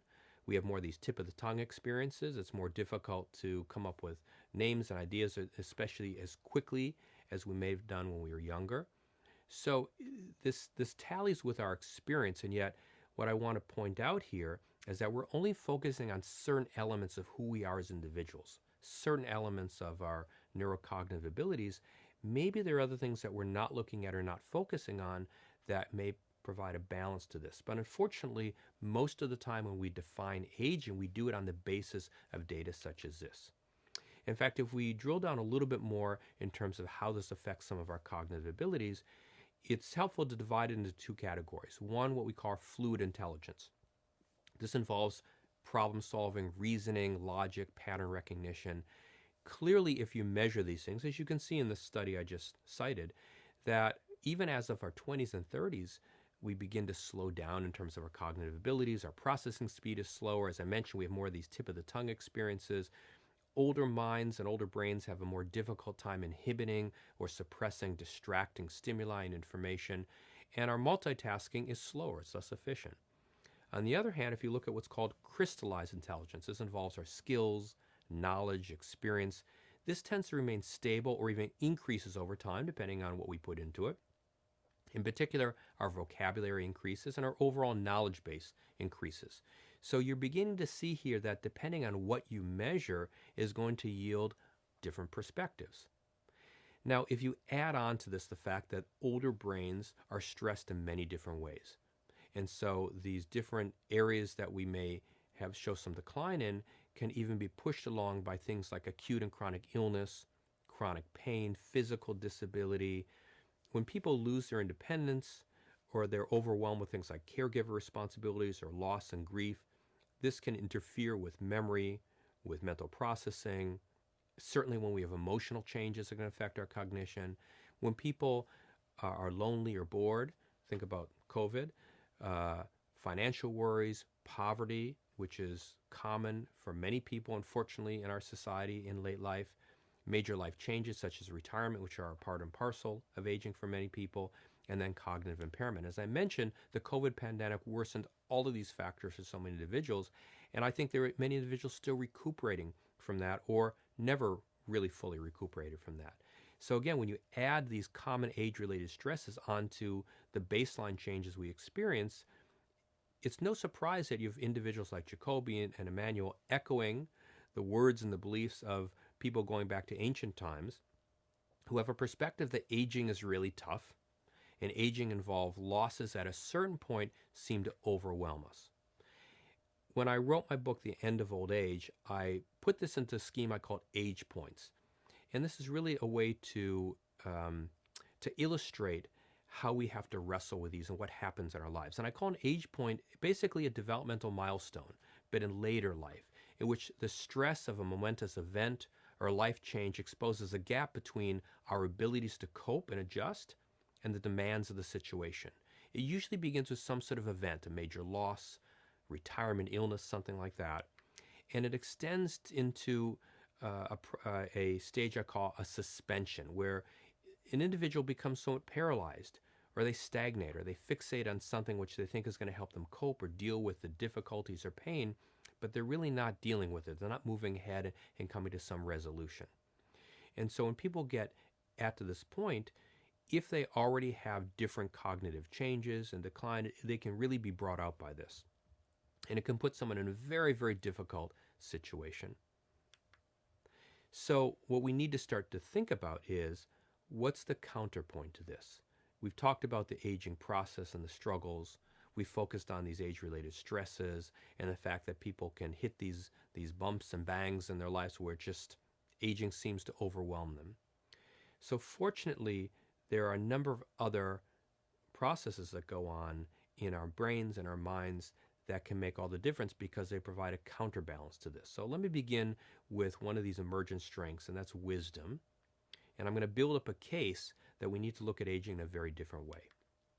So think about the brain in a little different way. We talked about the fact that brain cells age, they do less, they have less energy. You know, we see these, the loss of neurons, a shrinkage of the brain. But there's another process going on at the same time that we need to account for. Because with time, we continue to learn, we continue to increase our brain reserve, which is basically the number of brain connections we have, the synapses. And we also improve what's called our cognitive reserve, and that's the sum total of our intelligence, our skills, our experiences. And the aging brain is able to adapt to stress and to changes, even to adapt to brain damage and resculpt itself. We call this neuroplasticity. And at the same time, there are two different ways to look at this. Older brains are able to recruit more brain circuits, and older brains also use both hemispheres more. So by calling in these reserves, it not only can help balance out these changes, but it also can bring us new strengths into a different level. And in particular, there's something called the scaffolding theory of aging and cognition. And basically the theory is that older brains can recruit these additional networks almost like a supportive scaffolding. And there are a number of different mechanisms that have some really creative names to illustrate this. So for instance, there's something called CRUNCH. CRUNCH stands for compensation-related utilization of neurocircuits. Basically, we can recruit more brain circuits, use more of our brain when solving problems. This is why, in some ways, we look at older brains as having more experience and being able to draw upon that experience. There's also something called HAROLD. It stands for Hemispheric Asymmetry Reduction in Older Adults. And basically, we can use both sides of our brain more. And when you think about it, you probably heard terms about how, you know, we have a more analytic side of the brain, a more creative side of the brain. And when you bring those together and you integrate them more, that's a strength. And when you think about it, I also ask people this question: when do you think you made better decisions in your life, when you were 18 or when you were at your current age? And most people say, well, of course, I didn't have all the experience I have at 18. I didn't have the wisdom at 18. But we also have to realize that we didn't have the same brain at 18. 18, 20, 22-year-old brains, we might think of them as highly developed, but they're still limited. They're still growing in many ways. And older brains are able to draw upon experience, which means drawing upon more regions of the brain. And finally, something which is also relevant to this called PASA, which refers to posterior anterior shift in aging. And basically what happens is the frontal cortex can overactivate relative to the occipital cortex to optimize frontal lobe activity. And frontal lobe activity is really what allows us to have insight, judgment, to have adequate suppression of other emotional impulses, and really have an optimal balance of how we think and react to different experiences. So in addition to these changes in the brain structure and process itself, let's go on a larger level and think about the fact that there's a lot of data showing how our minds develop new approaches. And I'm going to give you an overview now, and then I'll dig into each one a little deeper. So first of all, there's something called post-formal thinking. And basically what this refers to is how we, as we get older, we think in more pragmatic and practical ways. We're less reactive, less rigid, less impulsive. And this really flies in the face of a lot of stereotypes of older people being more rigid or more reactive. It's simply not true. The data doesn't bear that out. There's also a theory called socio-emotional selectivity. And basically what that means is that older brains perform more positive experiences and gravitate towards more meaningful goals and activities. So opposed to the stereotype that older minds tend to be more depressed, not true. It's actually the opposite. And finally, a term called developmental intelligence, which is the fact that we are able to combine our cognitions, emotions, judgments, and social skills into a more balanced and integrated whole. And this echoes to some extent what I talked about with older brains being able to draw upon more circuits, more sections of the brain in a more harmonious way. When you combine these new approaches together, this is really what constitutes wisdom. So let me talk in a little more detail about some of these, and we'll come back to this notion of wisdom, which is really an important strength that emerges not in spite of, but because of aging.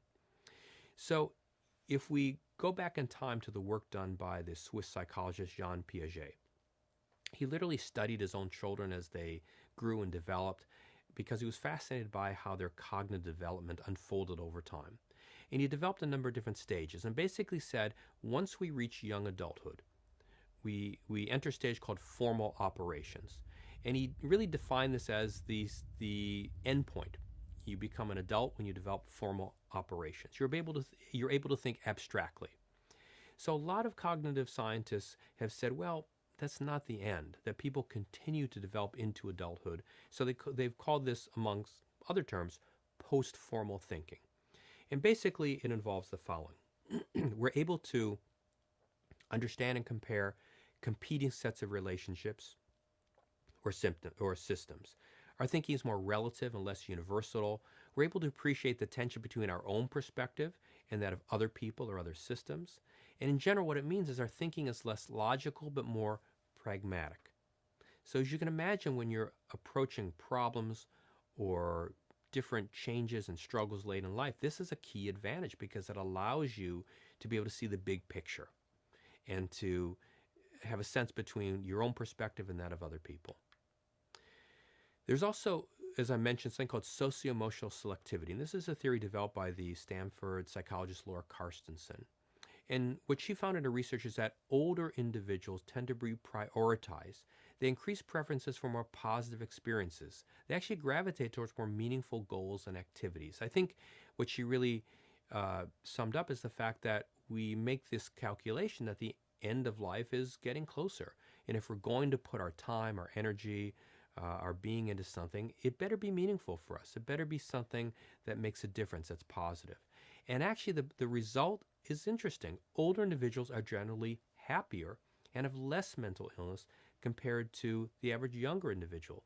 We tend to think this in the opposite. Now, of course, if you factor in things like Alzheimer's disease, stroke-related damage to the brain, it puts people into a different category. But if you just look at normative aging in general, that her theory shows that aging gives this distinct advantage, a more positive perspective on things.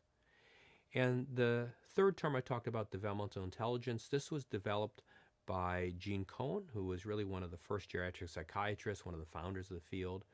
And he talks about, as he describes it, the degree to which an individual has manifested his or her unique neurological, emotional, intellectual, and psychological capabilities or capacities. This refers to the maturing of our cognition, our emotional intelligence, our judgment, our social skills, our life experience, and basically how they integrate together. And there's synergy, so the sum is greater than the parts. And when you think about it, developmental issues tend to be focused on young people. We don't tend to use the term with aging, but in here he's saying, as he says on the title of his book, this brings the positive power of the aging brain. So we put all these together, it's wisdom. And wisdom is not something we just automatically have. It really relies upon us having life experiences and reflecting upon them and learning from them. What I saw when I did a survey of the literature on wisdom is that it's not a single trait. It has different components and different forms, and I'll talk about that. What's key is that wisdom serves a higher purpose. We share it with other people. Wisdom has different cultural variations and has neurobiological underpinnings. And I talked somewhat about those in terms of how the brain can adapt and change and actually use more of it later in life. And this allows us to have a much bigger picture and perspective on life. When I did a survey of wisdom, I found something really interesting, that there's literally different types of wisdom. We tend to think of it as just a single trait or single skill, but it really is more than that. And so what I found is that you can divide this into basically 5 different types of wisdom. And I gave each one a name. The first one I called savant wisdom. And this is the accumulated knowledge and experience and skills that we have and that we share with other people. So the perfect example of people with really good savant wisdom would be those who are an expert at something, master at something, a craft, a storyteller, a humorist. Then there's what I call sage wisdom. And this is people who developed a really broad and balanced perspective. The person we go to for what we call sage advice. So people who are wonderful at being mentors and guides, coaches, docents at museums, they tend to have this sage advice. And there's so much we can learn from them and so much that we have to look forward to ourselves as we develop this. Then there's what I call curator wisdom. And this is the empathy and caring for others and for cultural items that many people really develop and focus on. So people who are excellent caretakers, judges, stewards, guardians, it really stems from this curator wisdom. Then we have people who have what I call creator wisdom. Builders, artists, innovators. As we'll talk about later, we tend to think of creativity as something which maybe diminishes as we get older, and it's actually in many ways the opposite. People develop new skills, new abilities, or they really hone different skills and abilities. They go on explorations, they develop different hobbies. They're really taking advantage and building this creator wisdom. And finally, a type of wisdom I call seer wisdom. These are individuals who, as they age, they develop a really wonderful acceptance of life, a really heightened sense of spirituality, a sense of transcendence. These are individuals who are just wonderful as volunteers, counselors, spiritual leaders, because they're able to really exercise this wisdom. So you can see that wisdom is such a broad term. There's so much to it. And if we're able to really identify this in ourselves or other people and bring it to bear on our lives, our families, our societies, it's very, very powerful. And it gives us a completely different perspective on the aging process. And we know that when people are able to identify and express their wisdom, they feel better. They're more satisfied with life. They have better family relationships and marital and other couple relationships and happiness. They adjust better to aging. They even have lower levels of depression. So you can see that wisdom is an amazing currency that we gain as we get older, and it can make all the difference for ourselves and for other people. So wisdom is wonderful, but what about when people hit difficult times? We talked about some of these age-related stressors that people inevitably face in terms of losses, in terms of physical challenges, and changes in role. The key thing is that we need to be resilient, and this is also an emergent strength that continues to develop as we get older. Resilience is our ability to adapt to adversity, to get back to normal functioning after a stress, to bounce back. It's variable depending on the stress. A lot depends on personal characteristics, on the environment, on both internal and external resources, and how resilient these factors themselves are. But the bottom line is that resilience is a key skill that's needed for aging, and that there's some distinct advantages we gain. So for instance, we know from research that psychological resilience may increase later in life. Now, we know that if you look at any natural disaster, older individuals, aging individuals tend to be more physically vulnerable, especially if they have physical frailty from natural disasters. On the other hand, they tend to cope better. They tend to be more psychologically resilient. And this is associated with people who have higher emotional well-being, optimism, who are more socially engaged, who have fewer cognitive complaints. There may even be some genetic factors involved here. We know, for instance, that people who have the apolipoprotein E4 gene, or they have a variant of a serotonin transporter gene, may be more vulnerable to stress. But aging itself, we know, can be a benefit, because when you bring wisdom into dealing with these experiences, especially if you've dealt with them before, it gives you a key advantage. And there's a number of different factors. In fact, there's a really wonderful book by Southwick and Charney, and they talk about what factors contribute to our resilience. Things like optimism, the ability to face fears, having a moral compass, being involved in either a religious community or some form of spirituality, our social supports, role models, being physically fit, and we'll talk about that in brain fitness a little later in the presentation, having both cognitive and emotional flexibility, and having a sense of meaning and purpose. These are all factors that are open to us as we get older. In fact, as we've talked about, some of these we can even explore in deeper ways as we get older.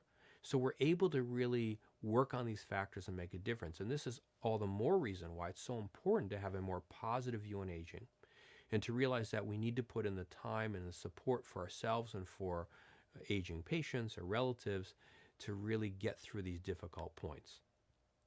One way to think about how we adapt is the model put forth by the gerontologist Paul Baltes.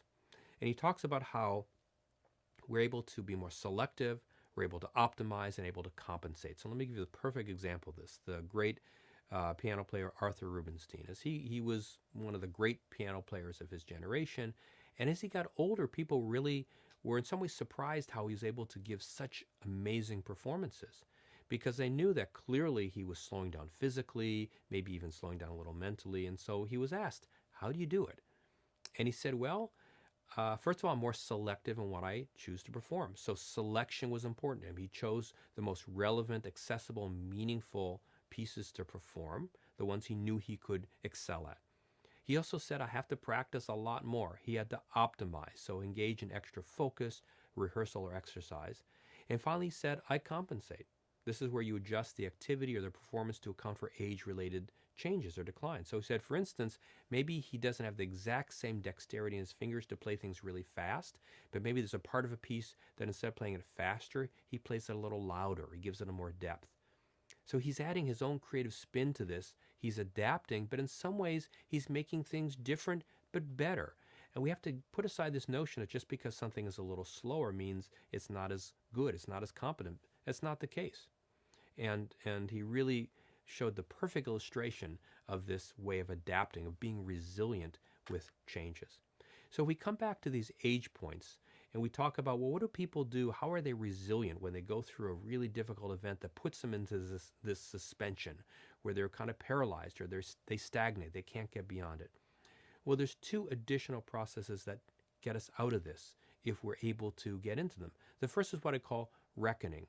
We have to weigh our options. We have to sometimes let go of certain approaches or beliefs that are weighing us down, that are no longer applicable, or they can't match the situation. We have to come up with alternate scripts, different ways of dealing with different issues. And once we do this over time, we come to a resolution. Maybe we have to be more tolerant of changes in the world or changes in our life. We have to adopt different roles as a couple, in a family, in our society. We need new scripts. And when people get to this resolution, to some extent they're a new person. They've been able to be resilient. But the wisdom I talked about, the ability to have greater resilience, allows us to get through these different elements of an age point and get to a resolution. Aging enables us to do that more successfully often than when we're younger.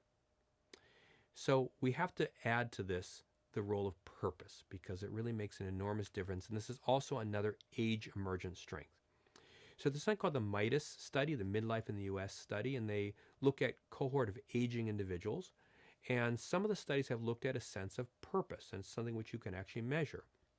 And what's really stunning, as data has shown again and again, that people who have a higher sense of purpose have reduced risk for cardiovascular events, even reduced rates of mortality. Think about that. Have you ever gone to your doctor and he said, well, tell me about your sense of purpose in life? No one asks you about that. But when you think about it, it is as important, as health-giving, as diet and exercise and many other things we do. So people who have a high sense of purpose as they age really have a distinct advantage. And I will couple this with having a more positive attitude towards aging. And a positive attitude doesn't mean you're happy all the time about aging, because that can't always be the case. What it really refers to is individuals who have kind of a can-do attitude. They say, I can get through this, I can do this, I can find a way. Because we know that more positive views of aging lead to better health, reduced risk for Alzheimer's disease. A study by the Yale psychologist Becca Levy has found that people with a more positive attitude towards aging, in one study, lived up to 7 years longer, had a 30% reduced rate of dementia. And on the flip side, people with more negative views of aging tend to have poor health, poor function, shorter lives. In fact, based on this data, Becca Levy developed what she called the stereotype embodiment theory. And it basically says that these stereotypes we have about ourselves can become internalized and have unconscious but real impacts on health and longevity. So if we start off with a negative view of aging, with a pessimistic view, if we completely adopt those of Jacoby and Emmanuel and others going back in time, we realize that it literally becomes almost a self-fulfilling prophecy. It doesn't mean a positive attitude or sense of purpose is going to cure a disease you have, but what it means is it may push you to feel better, to have a greater sense of wellness, and to take the steps you need to cope better. And at the end, it means you definitely feel better, and we see the data shows you even can live longer. So very, very powerful elements here that emerge even greater as we age. Also, spiritual perspectives, beliefs, especially religious belief, can make a difference too. Spirituality itself involves a sense that there's a greater force than oneself, that there's something beyond our regular sensory experience, and many different religious traditions tap into very specific beliefs about that force. So for many people around the world, religious beliefs become the single most powerful, resilient factor for them. It gives them a deep sense of purpose. It gives them a positive attitude. And we know that for things like prayers and rituals and ceremonies are often cited as how people have essential connections to belief in God during times of stress. There's also a theory developed by a Scandinavian gerontologist called gerotranscendence. And he basically, this gerontologist by the name of Lars Tornstam said that there's a final stage of maturation and wisdom as we get older into the very end of life. It's really a shift in perspective. We redefine ourselves in ways that give us a sense of a completeness to our life, how we fit within the scheme of our own lives into the history and the historical moment. And basically, we're better able to understand and cope with the approaching end of life. So whether you call it a religious belief, a spiritual belief, regardless, we know that people as they age often can tap into a much deeper sense here, and it can make all the difference in terms of what aging is all about. Let me talk about the final emergent strength, which is creativity. So it's often believed that creativity wanes with advancing age, and there's 3 myths about this. So the first myth is that creative vision diminishes. The second is that our physical dexterity deteriorates and that it really has an absolutely negative impact on creativity. And finally, this myth that the willingness of aging individuals to try new things and to take risks fades out. These are myths. In fact, if you look at, as an example, folk artists, you will find that most of them hit their peak in their 80s and 90s. So the image you're seeing in the slide here is a painting called Country Fair by Grandma Moses. You've probably heard of her. She was a folk artist, a painter who really hit her peak in her 80s and 90s. And in writing about this, the geriatric psychiatrist Gene Cohen, who I mentioned before, who developed this term developmental intelligence, he wrote the following, quote, "The secret of living with one's entire being is the creative spirit that dwells in each of us.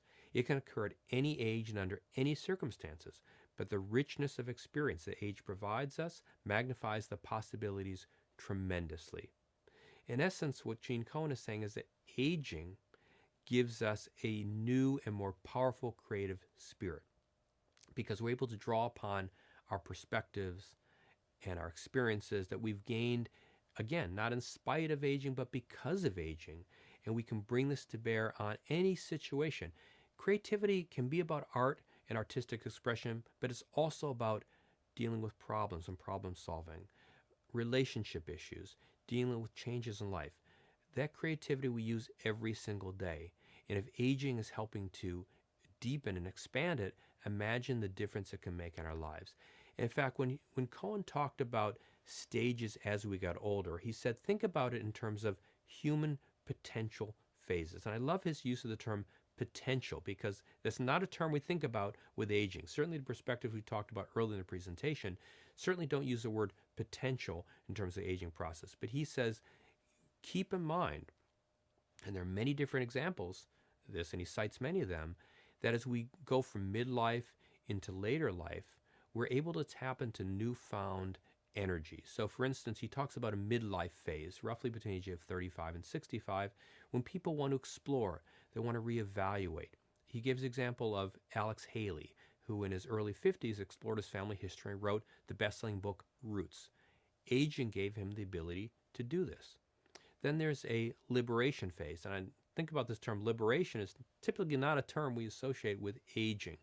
But this phase, roughly from the age of 55 to 75, speaks of our desire and our energy to innovate, to experiment. And he gave the example of Laura Ingalls Wilder, who at the age of 75 wrote about her early life in the Little House on the Prairie series, which became a bestseller and a TV show years later.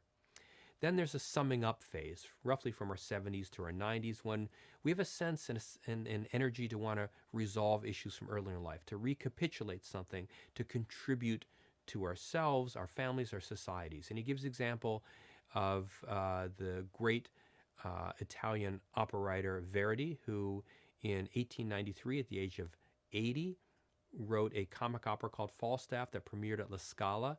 This was something that he had failed at when he was in his 20s. He wrote a comic opera. It premiered at La Scala, was a complete flop. So many years later, he wanted to recapitulate this. He wanted to contribute something. He wrote a new comic opera, one of the greatest operas in history. And this was, again, aging enabled him to do that. And finally, Cohen talks about what he calls an encore phase. This is basically from the late 70s to the end of life, when we take our desire and our energy to reflect, to have a sense of continuation, a sense of celebration, and to put that into something in life. And he gives the example of the Delaney sisters, who wrote best-selling oral history at the age of 101 and 103 about their lives growing up as African Americans, about the civil rights history and what they experienced in it. An amazing work by them, again, after the age of 100. Aging gave them the ability to reflect upon their lives and to make such a stunning contribution. So let's put all this together and let's spend the final part of the talk thinking about how do we leverage the aging mind? How do we take all this information and how do we put it into our own lives or those of family members or of individuals we work with as clinicians? So first of all, there is something called a brain healthy lifestyle.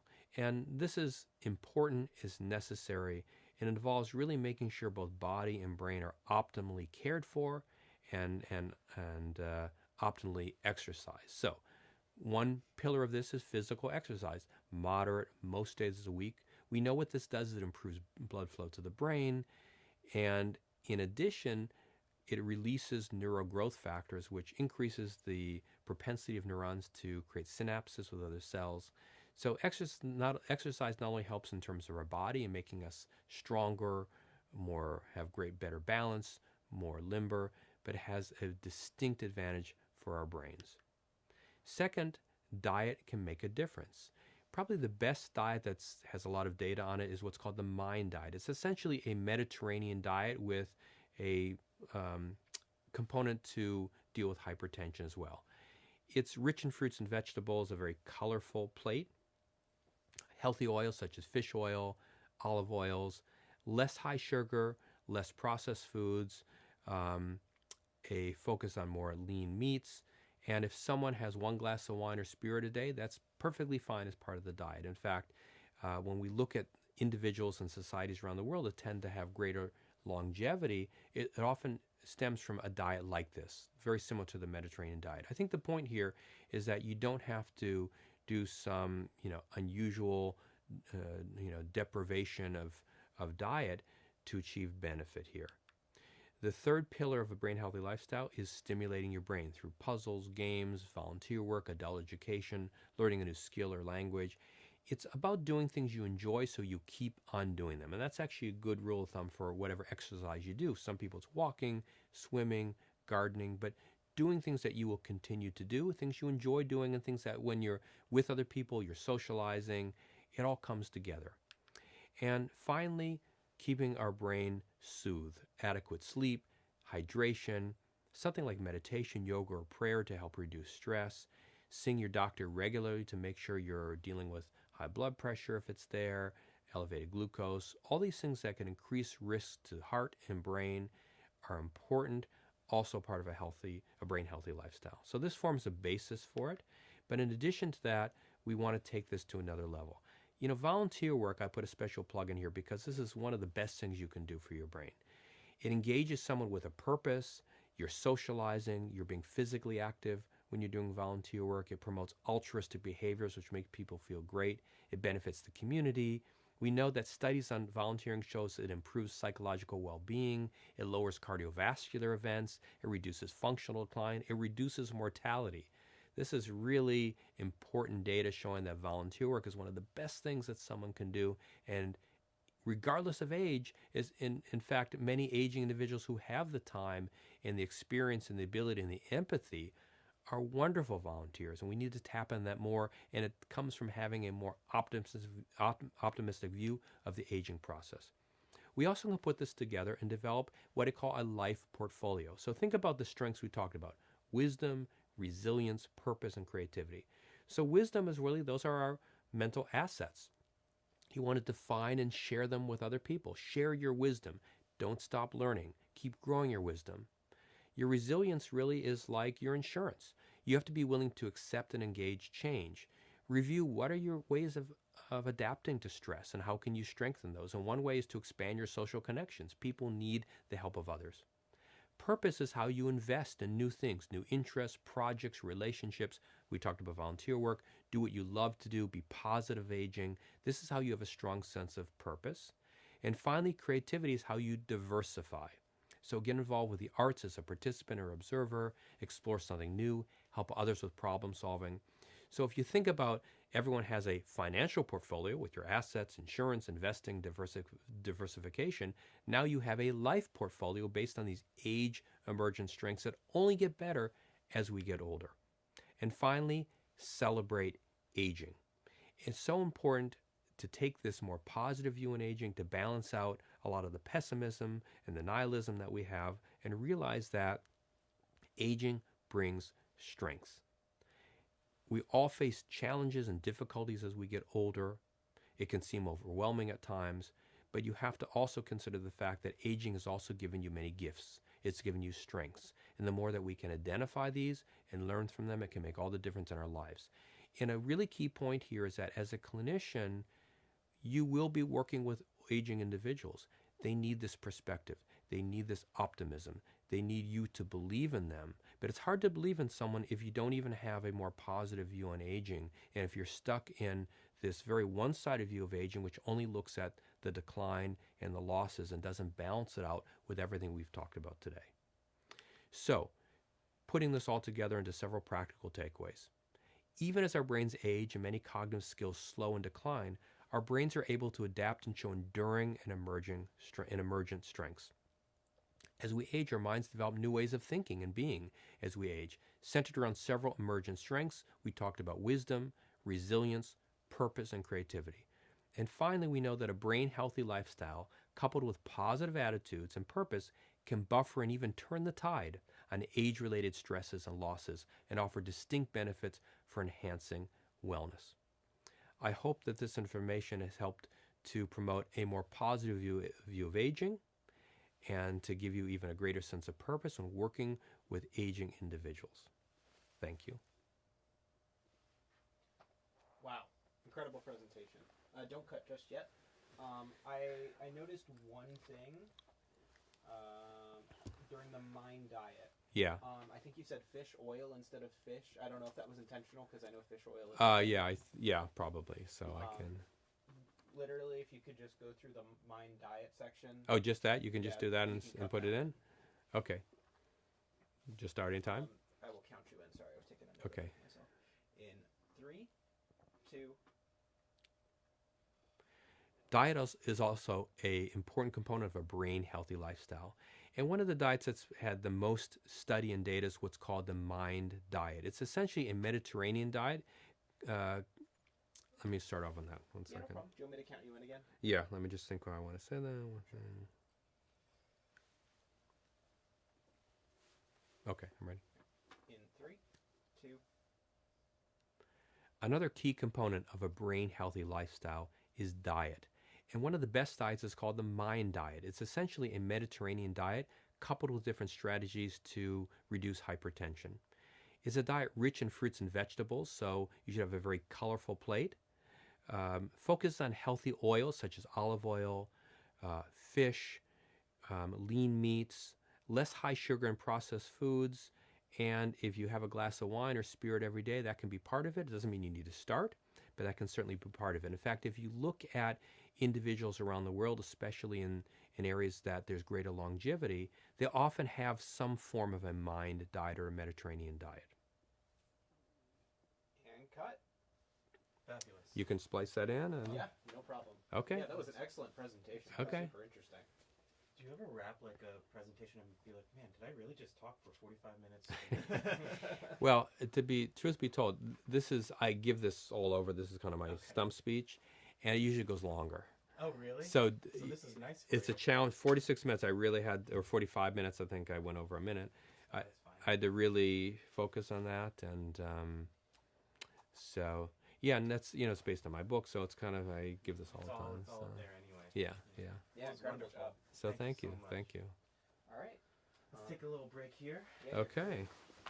We'll see if they're what they're up to in the other room.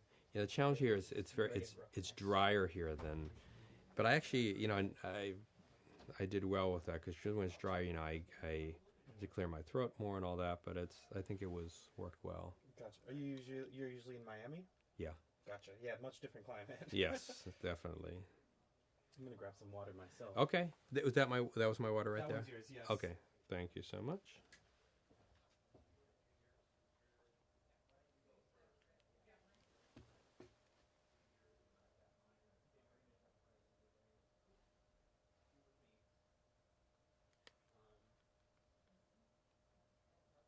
So we'll need,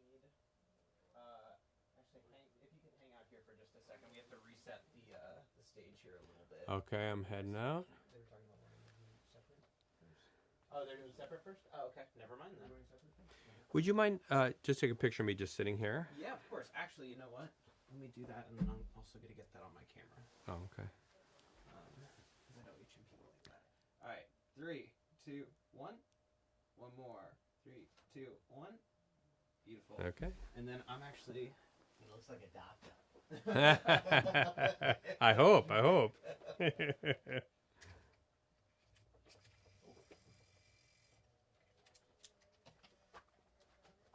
If you can just look sort of towards the prompter like you're presenting and just kind of give me a smile. That Okay. would go a long way.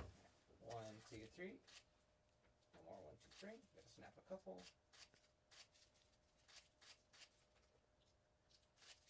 Nice. Okay. Awesome. Thank you very much. It was nice to meet you. Yes, thank you. I appreciate it. So they're doing, Greg and Brooke are doing their individuals first, and then we'll do the group Johnny. Are we doing the two of them first? I think they're doing individuals first, and then we'll do. Is that okay? Whatever you guys want.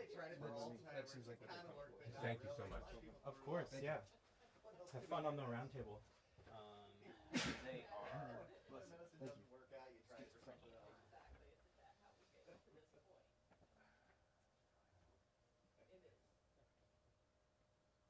What's up?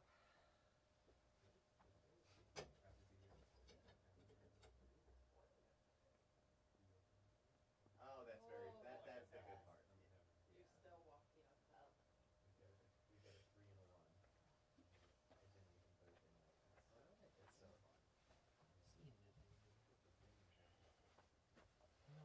That's not it. Let me know if you need me to get it to you. Do you want to take a look and just make sure I'm not being... It's kind of like, with the first...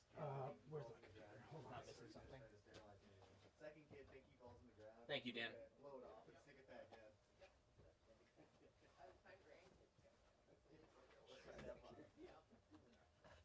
It's a little dry. It is. It's very dry back here. Yeah, need some lotion. Okay. You don't see a schizophrenia thing up there? I don't think so. Alright. I can refresh. No, it's all good. I might have if they just put it up recently. You remind me, are you in? Difficult cases, but that Rakesh it looks like. Actually, I think I have just the same exact link that you have. Addressing emerging challenges.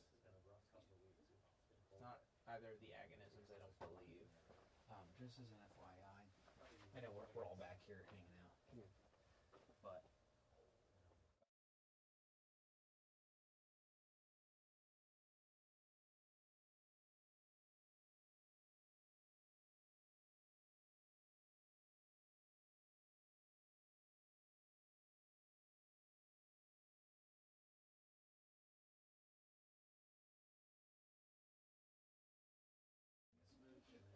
Disappears for a little bit.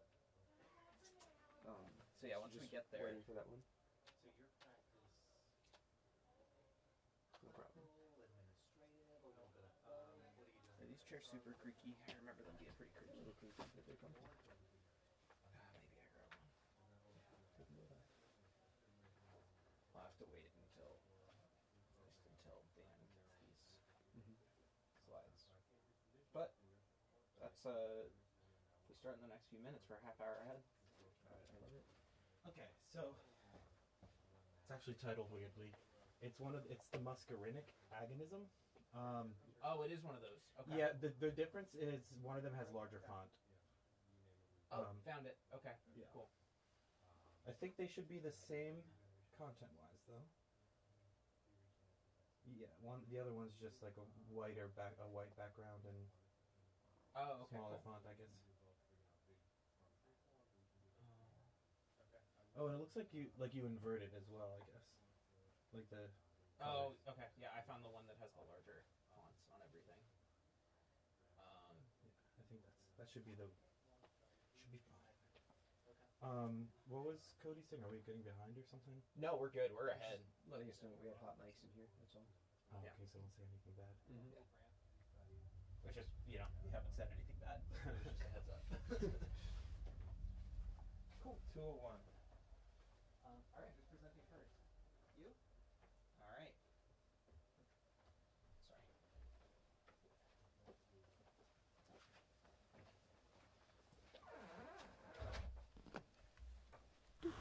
Oh, no, feel my free to head. click through the slides to get Yeah. yourself acquainted.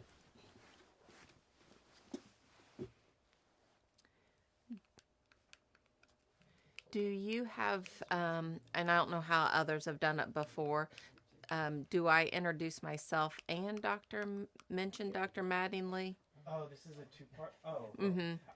So. So Wait, so you guys aren't going to be doing this together? It's going to be set like one half and then the next half? I am the first 7 slides, and then he does the middle section, and then I'm the end. But they told us that we wouldn't ever be together. It would be Okay. just me for a minute, and then him for the middle part, and then they bring me back in. Usually we would want to do something where it's like when it is time to transition to his part, it'd just be like, and I'm I gonna hand turn it over. to Okay. my colleague. Perfect. And then we'll Does just that sound- roll right into your second section. Okay. So you guys are never together? No. Oh, okay. Does that sound right to you? Yeah. That sounds right to me. That's what they told. Yeah, that's Okay. what they told us earlier that we would be doing. Yeah, well, yeah. Hang on. Let me double check. Well, while they're out there, let me just double check that. Yeah, that's just speaker standing / sitting on stool. It just. Yeah, because with both it, are- it doesn't say 2 chairs, so that's correct. Right.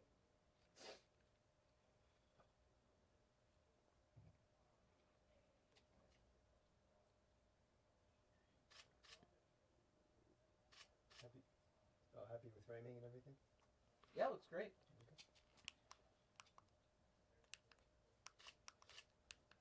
Anything before we go up for the next one? I'm good, honestly. I'm ready to cruise through these. Yeah. Because after this double, it's just Greg, and then we're done in the back. That'd be cool. Are we breaking down today too? Um, Or how does that I usually will be probably.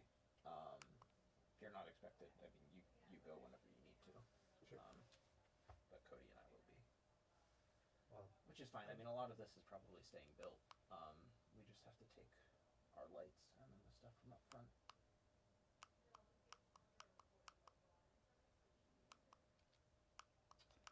I'll definitely stick around until 5:30 Yeah, that's fine.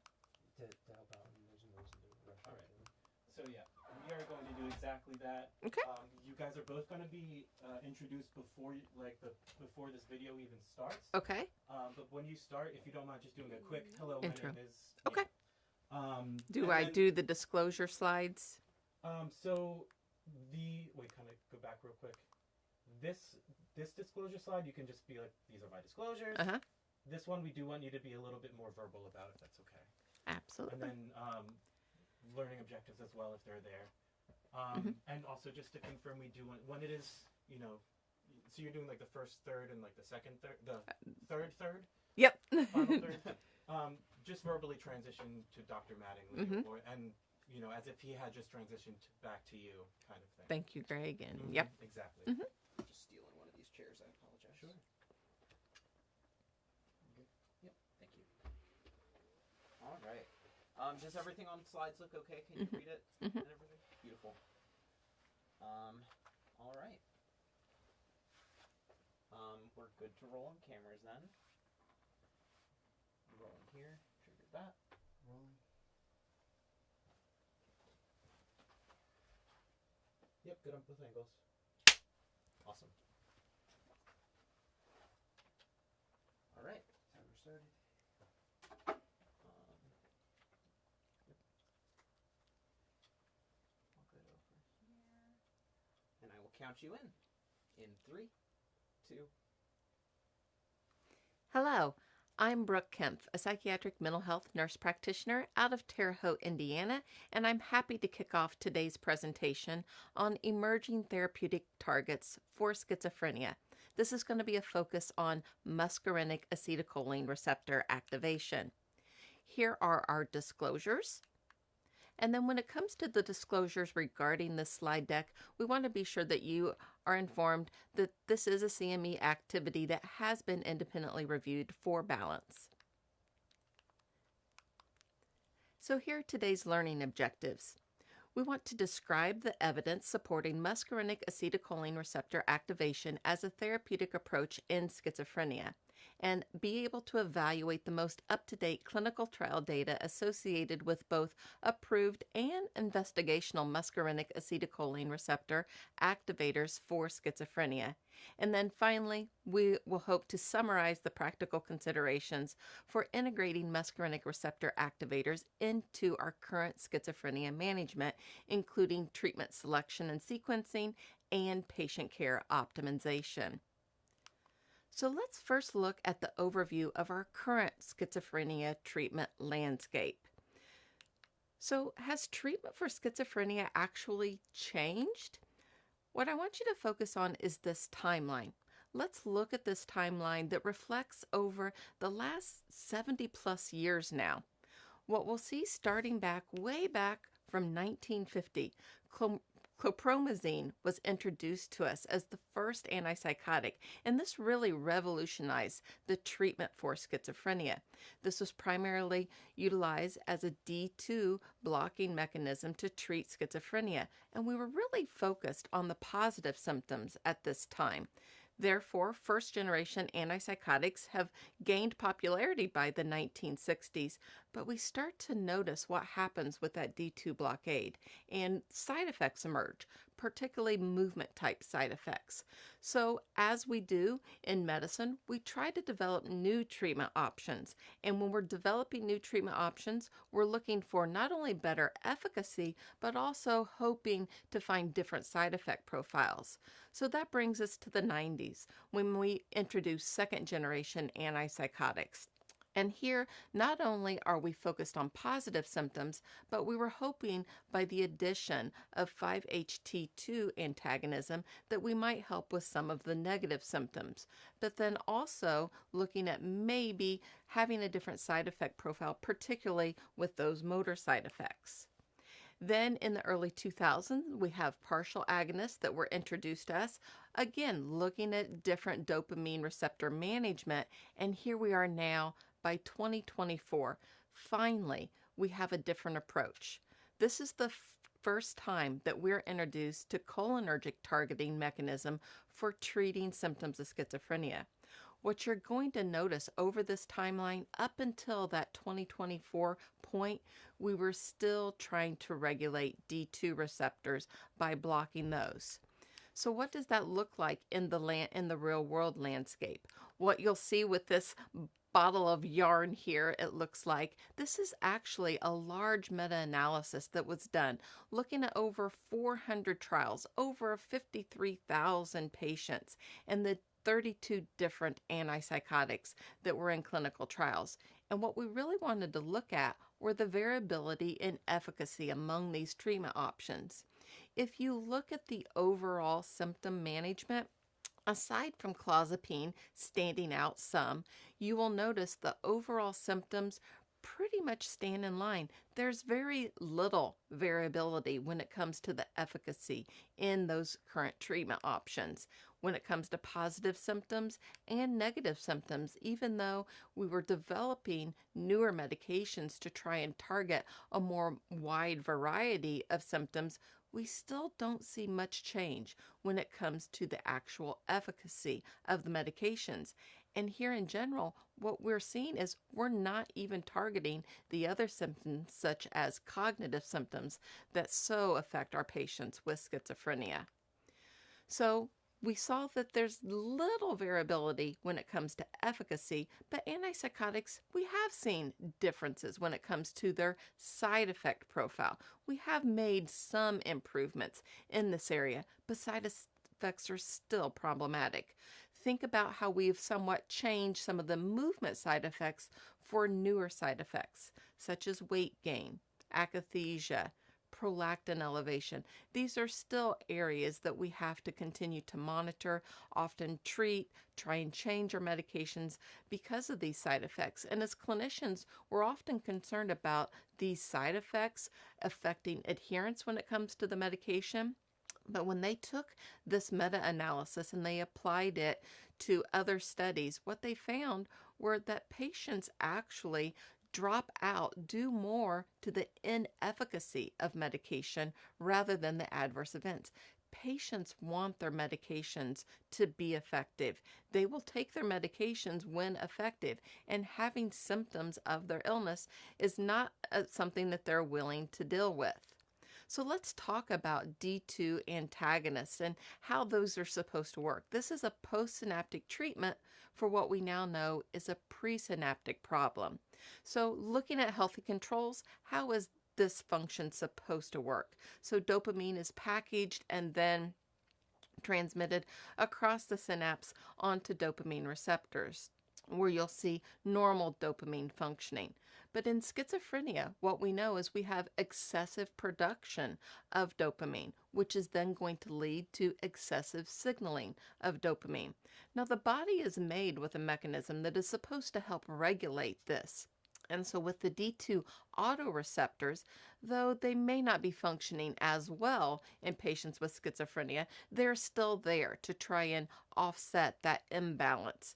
But when we utilize D2 receptor antagonists for the treatment of schizophrenia, not only are we blocking the postsynaptic D2 receptors, but we're also blocking that presynaptic D2 autoreceptor. So something that was supposed to benefit can actually be problematic because now we don't have an off button, and so we're still having the excessive dopamine production.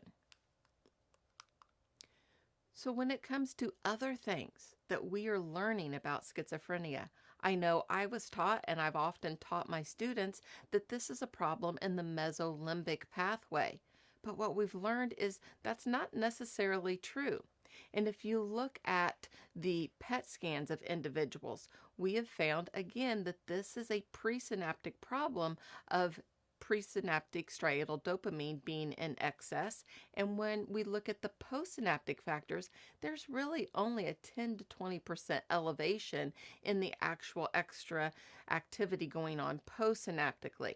So again, not a postsynaptic problem, but a presynaptic problem, not a mesolimbic pathway problem. We came to that conclusion due to mouse studies previously, but we have better ways of looking at this now. We have higher resolution imaging that has allowed us to see in humans, this isn't necessarily occurring in the limbic system, but more the associative and sensory motor striatum. When it comes to dopamine binding antipsychotics, are they helpful in schizophrenia? Absolutely. They've been life-changing for some of our patients. But unfortunately, when we utilize dopamine receptor blockade and we target that for one area that we may want, for example, here in the associative striatum, that is a beneficial area that we may want to block dopamine, but then we're also blocking it in areas that we don't want to, such as the nigrostriatal pathway, where we're going to affect movement, the tuberoinfundibular pathway, where we're going to have elevated prolactin if we block that pathway. And then in areas where we already know there's hypoactive dopamine occurrence, when we block that, we're only attributing to the problem. So what have we been doing all along? If we have a bucket and we use the analogy of this faucet is causing overflow of water on our bucket, do we come along and just cover the bucket? Is that solving the problem? Actually, no, it's not. We're still having water overflowing and causing a mess elsewhere. So wouldn't it make more sense to turn off the faucet and stop the overflowing from occurring? So stopping it at the source. Taking this back to what we're talking about, stopping the problem presynaptically rather than postsynaptically.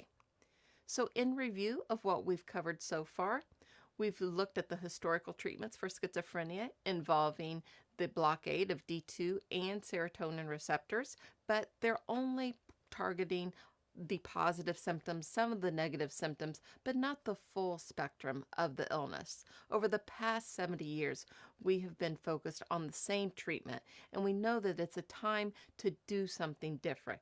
When treating schizophrenia, we've been trying the same approach, so now maybe we can approach a presynaptic problem with a presynaptic solution rather than a postsynaptic solution. I'm going to hand things over to Dr. Mattingly at this time.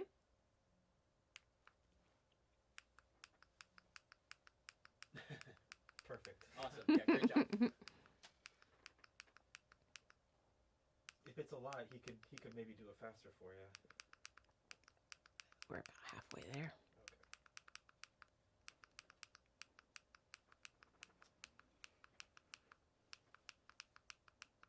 Yeah, he definitely got the raw end of the deal on this one. I'm not complaining.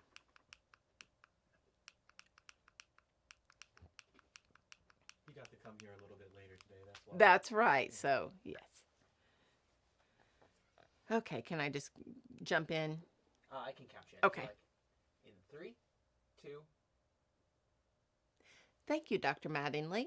So let's take what we have learned and start to apply it in our current day-to-day landscape when we are treating our patients with schizophrenia. Who would we think about when we're thinking about these new treatment options that Dr. Mattingly has informed us of? Well, let's start with talking about our newly diagnosed individuals. So these treatment options do not have to be saved for individuals that have failed every other treatment option that we have available. Let's think about individuals who've not been exposed to the risk associated with D2 antagonism. Maybe they're not having the side effects yet of the exposure to D2 antagonism. This would be a place that those individuals could start. And then obviously we could utilize this for individuals that are having inadequate response to their current treatment, or maybe their current treatment is not tolerable due to intolerable side effects. particularly at looking at these new treatment options that have a different side effect profile. Hopefully one day we will have new availability when it comes to looking at links of how medication specifically can help certain individuals with different genetic variations. Hopefully that will come in our future. We want to utilize shared decision making when it comes to communicating these changes with our patients. They've been treated with the same approach for quite some time, so whenever we talk to them about making a medication change, they might be uncertain. So it's just recommended that we explain to them the possible benefit that we might have by giving them a medication that targets different brain pathways, not only to improve the hallucinations that we've been attempting to treat, but maybe we can also work on different pathways to improve thinking and motivation. We can also look at other potential benefits when it comes to a better side effect profile. Patients may be willing to try a new medication if they can get rid of a current side effect that is impacting their day-to-day functioning. Of course, we really need to emphasize to our patients the risk and benefits associated, mostly looking at the cholinergic effects that could occur from starting some of these newer medications and how they could be transient in nature. Educating them up front may allow them to stick with treatment.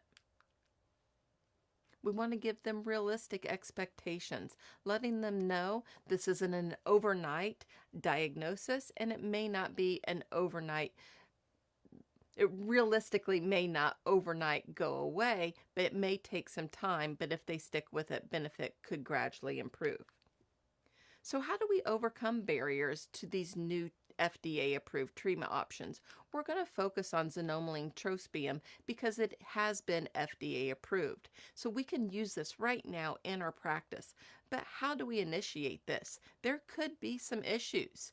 This could be questioning, are there certain patients that may respond to this new treatment option? What about patients who are non-adherent with oral medications? This may not be an appropriate treatment option for them, and then we may have some challenges when it comes to cross-tapering them with current existing antipsychotics.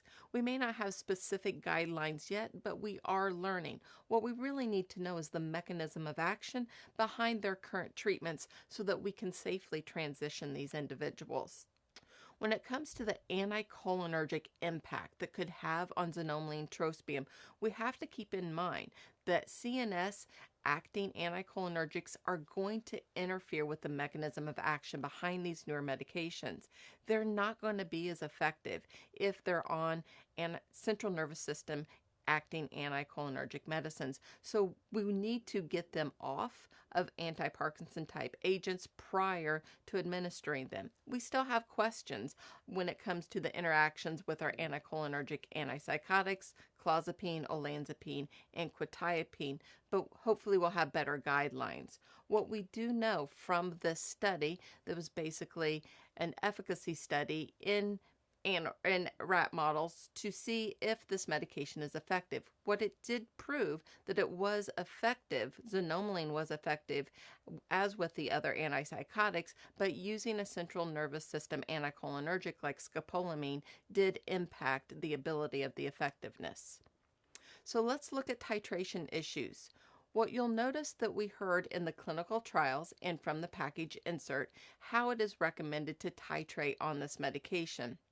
It's recommended to start at the lower dose for at least the first 2 days, and then you can increase as tolerated. But in the real world, based on what other medications a patient may be on, you could do this much slower, and the package insert allows us that flexibility. You can do this much slower if needed based on your individual's response.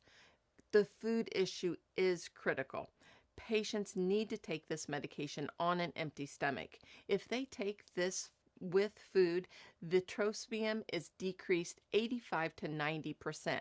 That means they are losing that anticholinergic benefit from the trospium that is there for a reason. They're going to have cholinergic side effects. They're probably not going to stay on the medicine. So we have to give them specific instructions and remind them that if they're experiencing these side effects, Think about it. Have you been taking this with food? Because that's usually how we tell our patients to deal with stomach side effects. If you're experiencing nausea, vomiting, take your medication with food. You're not going to do that in this case. So we need to re-educate our patients. Take this on an empty stomach. Best direction, take it first thing when you get up, before you've had anything to eat, and then wait at least an hour before you eat, and then take it prior to bedtime, at least 2 hours after your last meal. If they are on peripheral anticholinergic medications, we want to taper them off of those. Otherwise, you're going to have more anticholinergic side effects. When it comes to monitoring LFTs, there could be a slight elevation of LFTs. The key is that these seem to go away within the first month in the clinical trials, so you want to get a baseline and then recommended in about a month to recheck those to make sure that the medication is not impacting your patient's liver function. When it comes to the increase in heart rate, we're talking anywhere to 6 to 10 beats per minute in the clinical trials. So it's not unusual for us to obtain a set of vital signs for our patients with schizophrenia at visits. So you're just going to continue to practice that and monitor throughout treatment. When it comes to drug-to-drug interactions, we're talking primarily about CYP2D6. It can contribute to the xanomeline metabolism. So with these individuals, you may want to use slower titration and use a lower maximum dose. When it comes to hepatic and renal dysfunction, this is contraindicated. Do not use for individuals with Child-Pugh B or C. So those with severe chronic cirrhosis. You want to, you can though with Child-Pugh A, just a slower titration. So let's review some key learning points that we discussed today. We're going to initiate muscarinic agonists gradually, considering individual patient needs based on tolerability, based on potential interactions that they might be on with other treatments for their schizophrenia, but also we need to be knowledgeable of what medications they're on for other medical treatments, as these could also impact the metabolism of this medication. Patients must be tapered off of anti-Parkinsonian agents and other anticholinergics with high CNS penetration. We want to incorporate shared decision making, as this is a great new exciting treatment for our patients, so we need to educate them what treatment options are now available, but then also educate them so that hopefully they could be more adherent if we can overcome some of the barriers that could occur with starting new medication.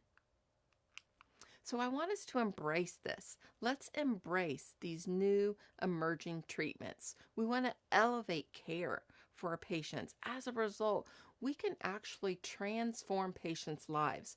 We've been very focused on dopamine throughout the treatment of schizophrenia, which is highly obviously important, but we've been missing the bucket when it comes to treating the full spectrum of symptoms associated with schizophrenia.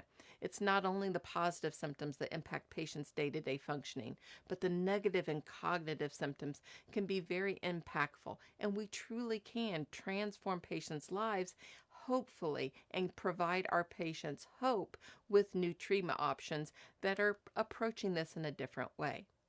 So our final takeaways from today's presentation would be traditional schizophrenia treatments often focus on postsynaptic D2 binding, but shifting to presynaptic mechanisms and muscarinic acetylcholine receptor activation offers new hope for improved efficacy and reduced side effects. Emerging therapeutic agents target and show potential as both monotherapy and as adjunctive treatment options targeting M1 and M4 pathways with promising clinical trial data. By understanding the specific neurobiology of schizophrenia, clinicians can better identify which patients may benefit from muscarinic receptor activators, enabling a more personalized and effective treatment approach. Thank you for attending today's presentation. And cut. Flawless. Incredible job. Wow. That's a cut. Thank you so much. Thank you. That's great. And I think that's your last thing for today, right? It is. Oh, really? Nice. Lucky you. Congratulations. That's why he was nice enough to let me go first. Oh, gotcha. Even double doored for quiet. good? Yeah, great. Yeah.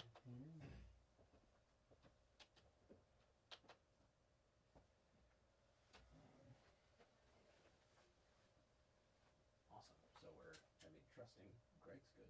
We got it. We done real early. He's speaking on this, and he has his own separate segment for ADHD.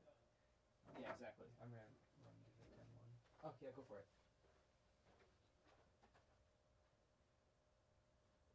You good, Dan? You need to use the bathroom or anything? I'm all set, but if you guys need a couple minutes, please. No, we're good. Spencer's running to the bathroom real quick, but we're good momentarily. Yeah, awesome. So Greg has his own segment for this, and then he has his own presentation, and then after that, we're done back here. which I think you hopefully should have. Let me double check. That one's on. Your other presentation is on. Correct. Yep. Knock them out. I think I saw that on there already, Dan. Okay, good. Yep, it's there. Top, second from top. Let me get to your part in the presentation. Do you need any water or anything before we get started? All right. Hope not. Hope not. Where do you want us? You'll be sitting right there. Okay.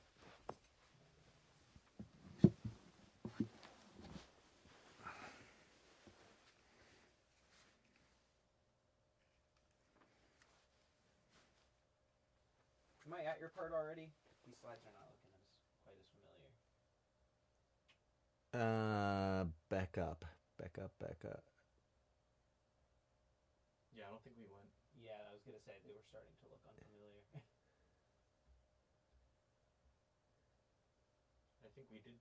Yeah, that was where she. Yeah, that's where she. ended her last period. Okay, cool. Yeah. Start with that. Feel free to click through, if you want, just to make sure everything is readable. Is that as bright as you? Is that as bright as you can make it? That is as bright as I can make it. Okay. Can you tilt it a little more towards me, or is it stuck where it is?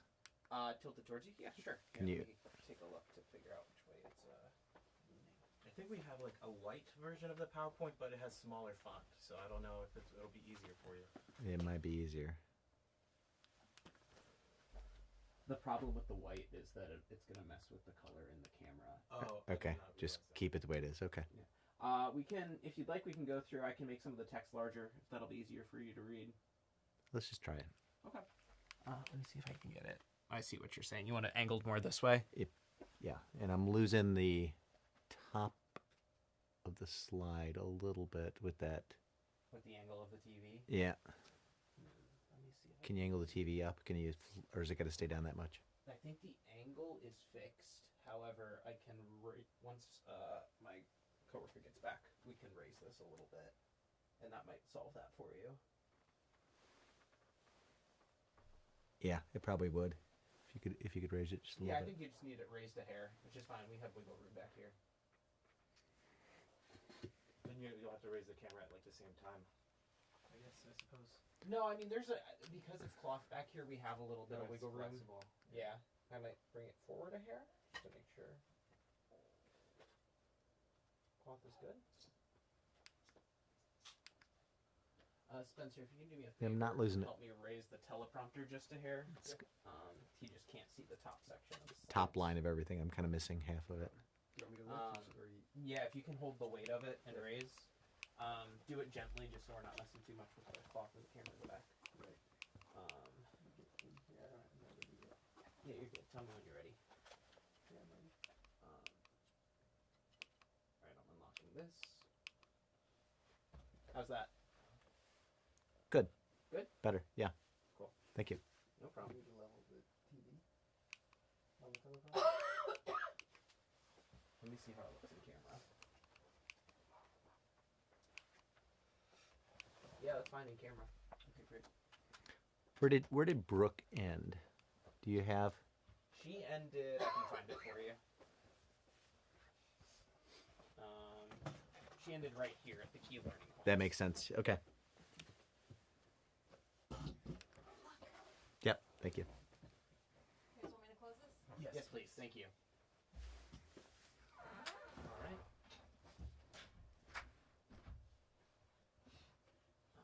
Did she pitch it to me? Did she say like? Yeah, she yeah. did. If you don't mind doing like a thank you. Yeah, I was gonna say, should I? Yeah. Thank you, sir. No problem. It's cutting off a little bit of his arm, or do you want more of the blue? Maybe pan a little to the right. Just a hair. Is it gonna be a problem because now we're getting blue in frame? Let me see. That wasn't on the previous. That wasn't there before? No. No, I don't think it's a big deal. Okay. Totally up to you. Some Yeah, I appreciate you pointing that out, though. Yep. Cool. All right, if you're good, we're good to roll. Yeah. Is that looking better for you? Yeah. Okay. All right. That camera's rolling. Camera's rolling. over here. Do you adjust mic level to mic positioning? Can you bring it up a little bit for me? Oh, actually, sorry, I meant the slate. The slate. Yeah, I was asking. How's mic angle? I was asking if, I if would you bring had, it forward. if you had done that. actually.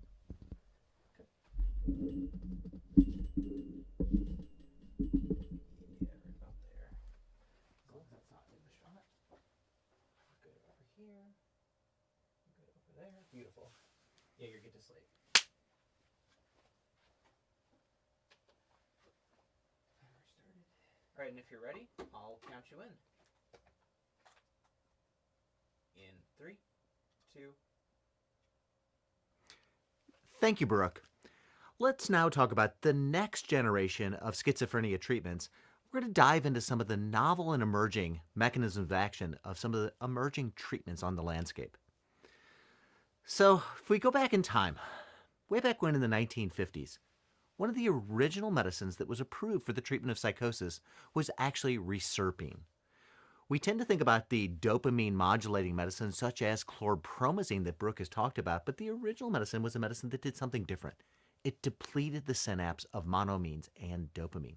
Reserpine was shown to improve schizophrenia symptoms, agitation with psychosis, but by being a non-selective depleter of monoamines within the synapse, it also caused problems with hypotension.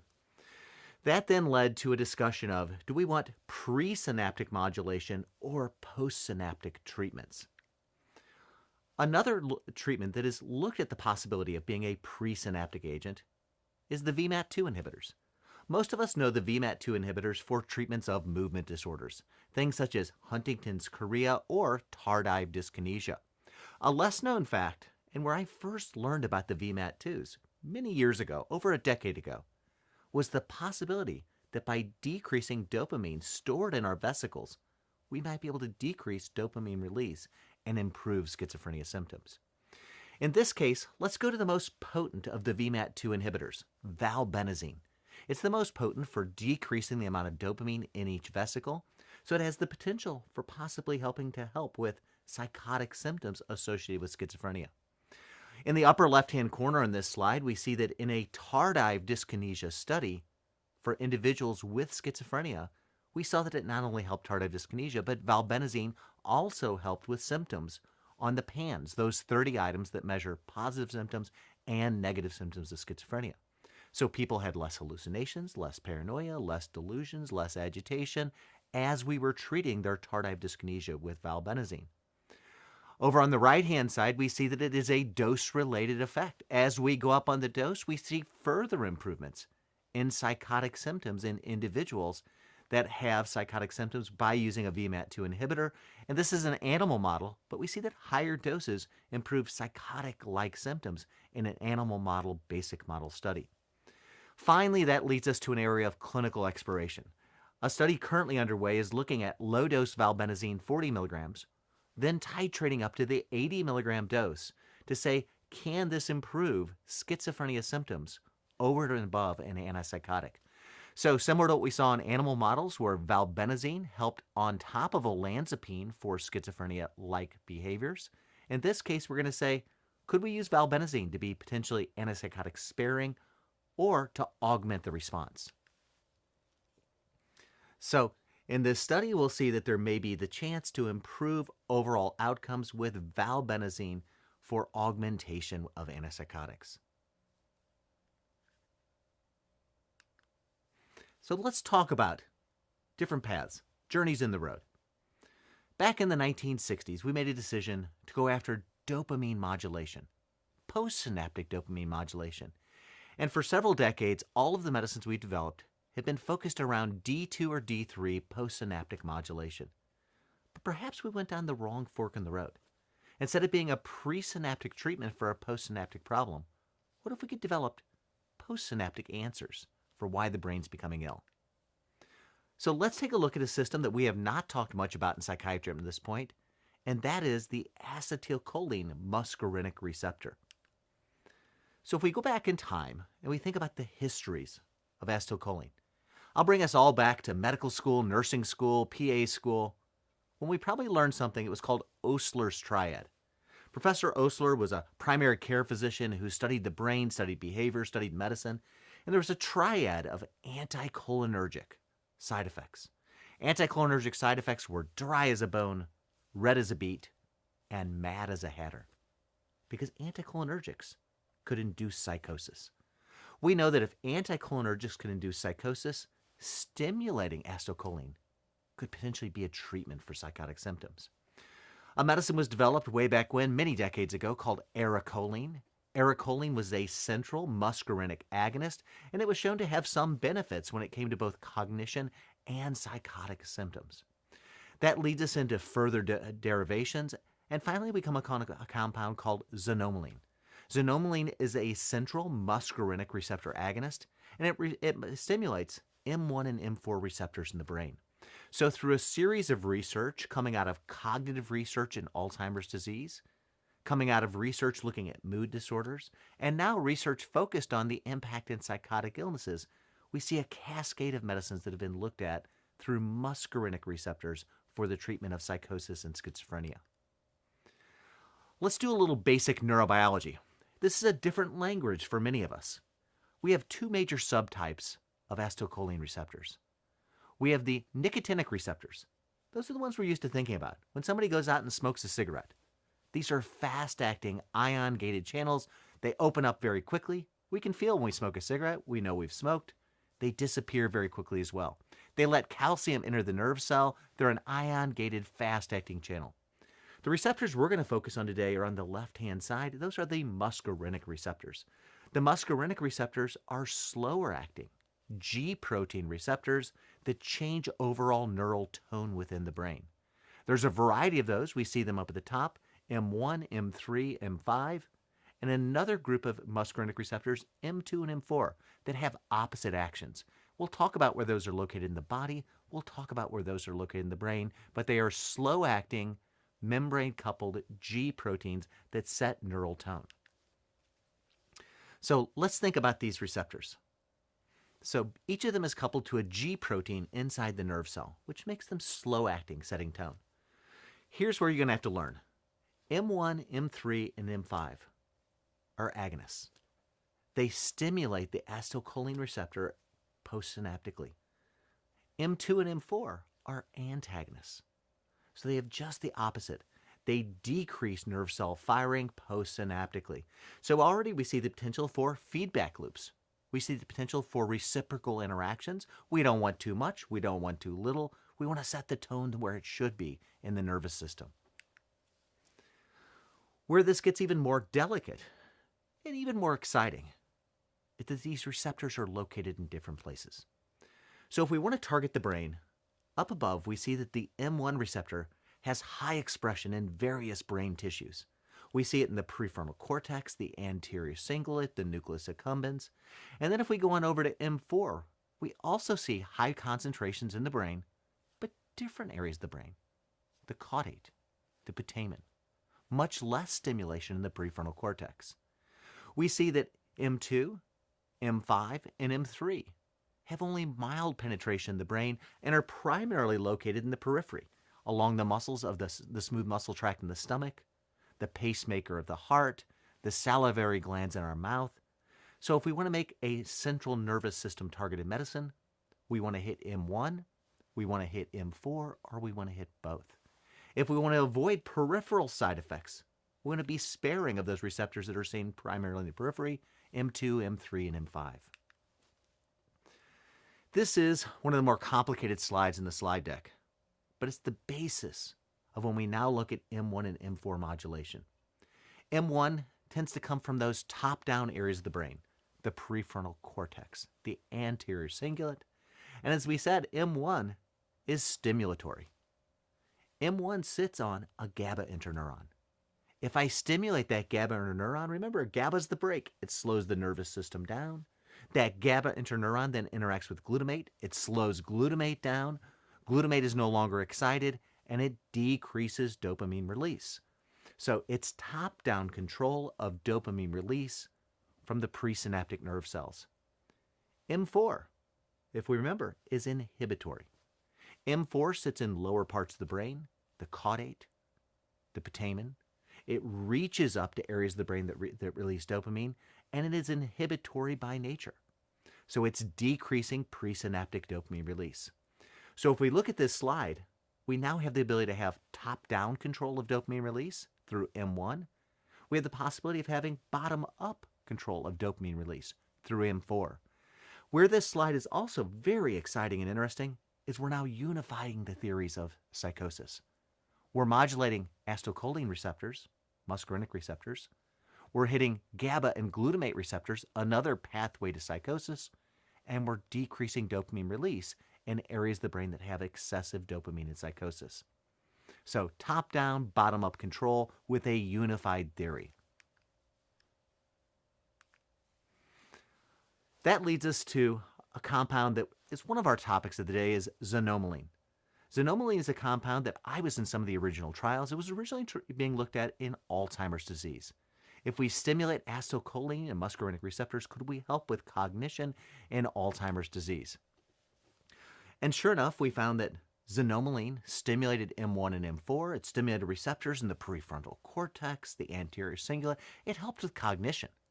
What surprised us all, though, is that a number of patients with Alzheimer's disease also had problems with paranoia, agitation, hallucinations.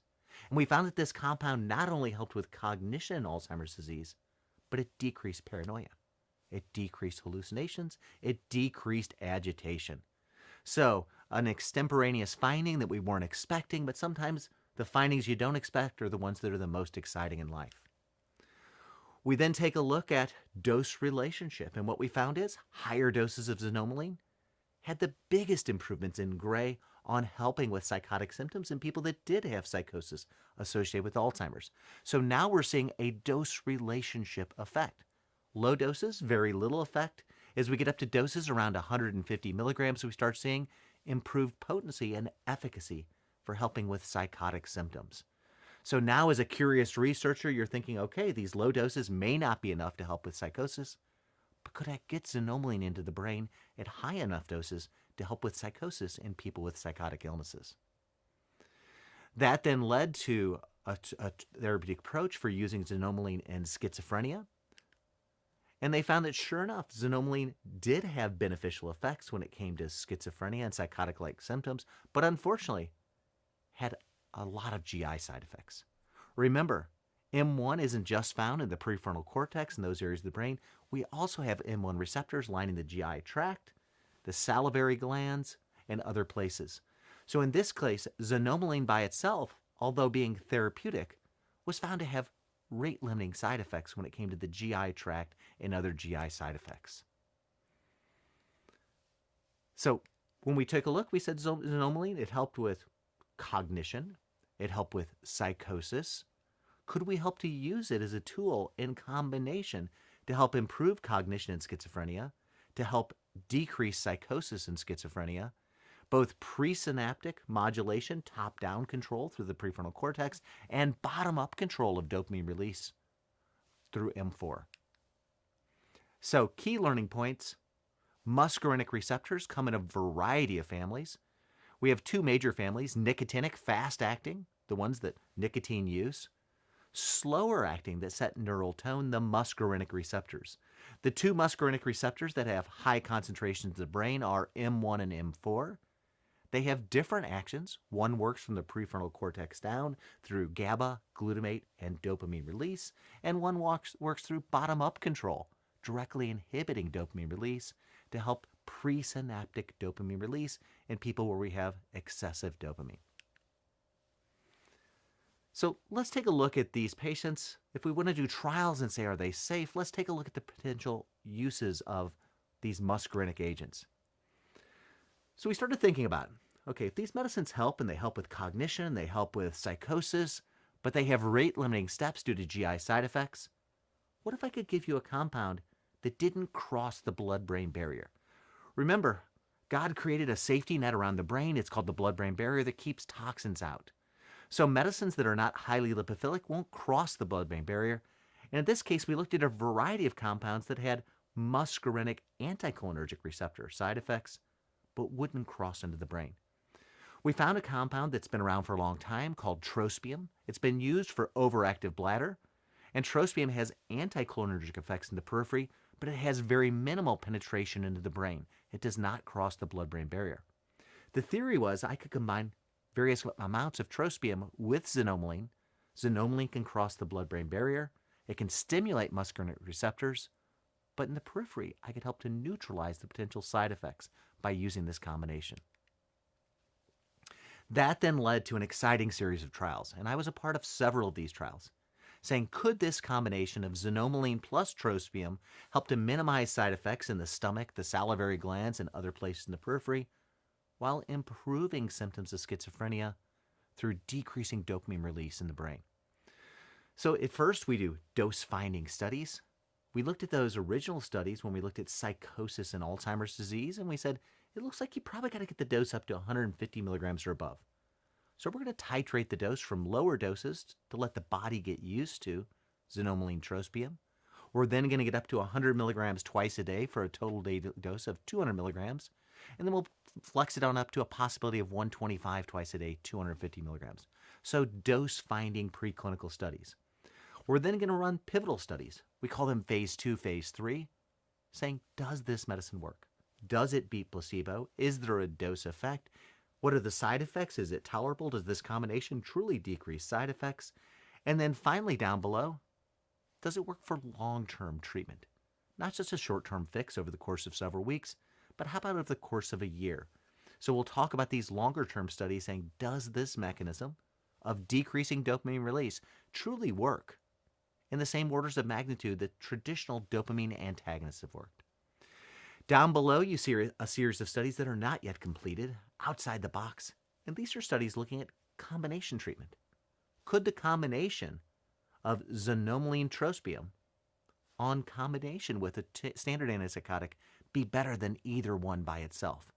The animal models look like there was possibilities of that. Does it truly work when we take a look at the combinations in clinical use? So if we look at the emergent profile studies, so the emergent 1 study said, let's start with 50 milligrams BID. Let's do that for 3 days. Let's then go to 100 milligrams BID, and then let's have the option to flex up to 125 milligrams BID of xanomeline with various fixed doses of trospium. You won't have to remember the dose of trospium. We're going to have it built right into your capsule. So you order the 50, you order the 100, you order the 125, and we're sliding the dose of trospium up to try to help minimize peripheral side effects. So a couple of questions here. Would trospium truly help to minimize GI side effects and other cholinergic side effects in the periphery?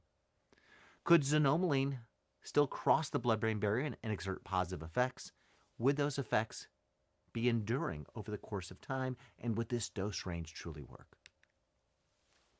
What we found in the phase 2 study, we found dramatic separations, dramatic improvements in psychotic symptoms. The emergent 1 study, so phase 2 study it hit with a strong effect size. I think the effect size was 0.8, one of the most effective schizophrenia studies we've ever seen with a novel compound through a novel mechanism. We then did 2 more studies, emergent 2 and emergent 3, and the holy grail of pharmacology research is to get 2 positive trials. Typically, you'll do 3 to 5 trials hoping that 2 will hit. In this case, we didn't see that 2 out of 3 hit. We saw that all 3 trials were positive trials. All 3 trials replicated the findings where this novel mechanism working through muscarinic receptors helped to improve schizophrenia symptoms across the board. We saw an overall high effect size. I think the pooled effect size for all 3 of these trials is 0.6, which puts it on the very high side of any medicine trial that's ever been done for the treatment of schizophrenia. Side effects. In the original trials with the xanomeline by itself, we saw that about 75% of people had GI side effects, and nearly 50% could not tolerate the medicine due to GI side effects. Here we see that the combination of adding in trospium is able to decrease the GI side effects. So we still see that GI side effects and salivary issues are the most common side effects, but we see that instead of 75%, we're getting numbers more around 15%. So we've helped to decrease the overall frequency of GI side effects. We've also helped to decrease the intensity of these side effects.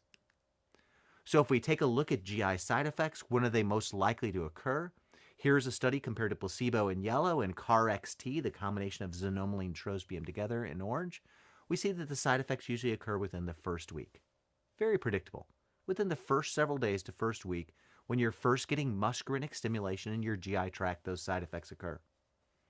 The question then you want to know for as a clinician is, how long do they last? And the good news is, they typically disappear within 2 weeks.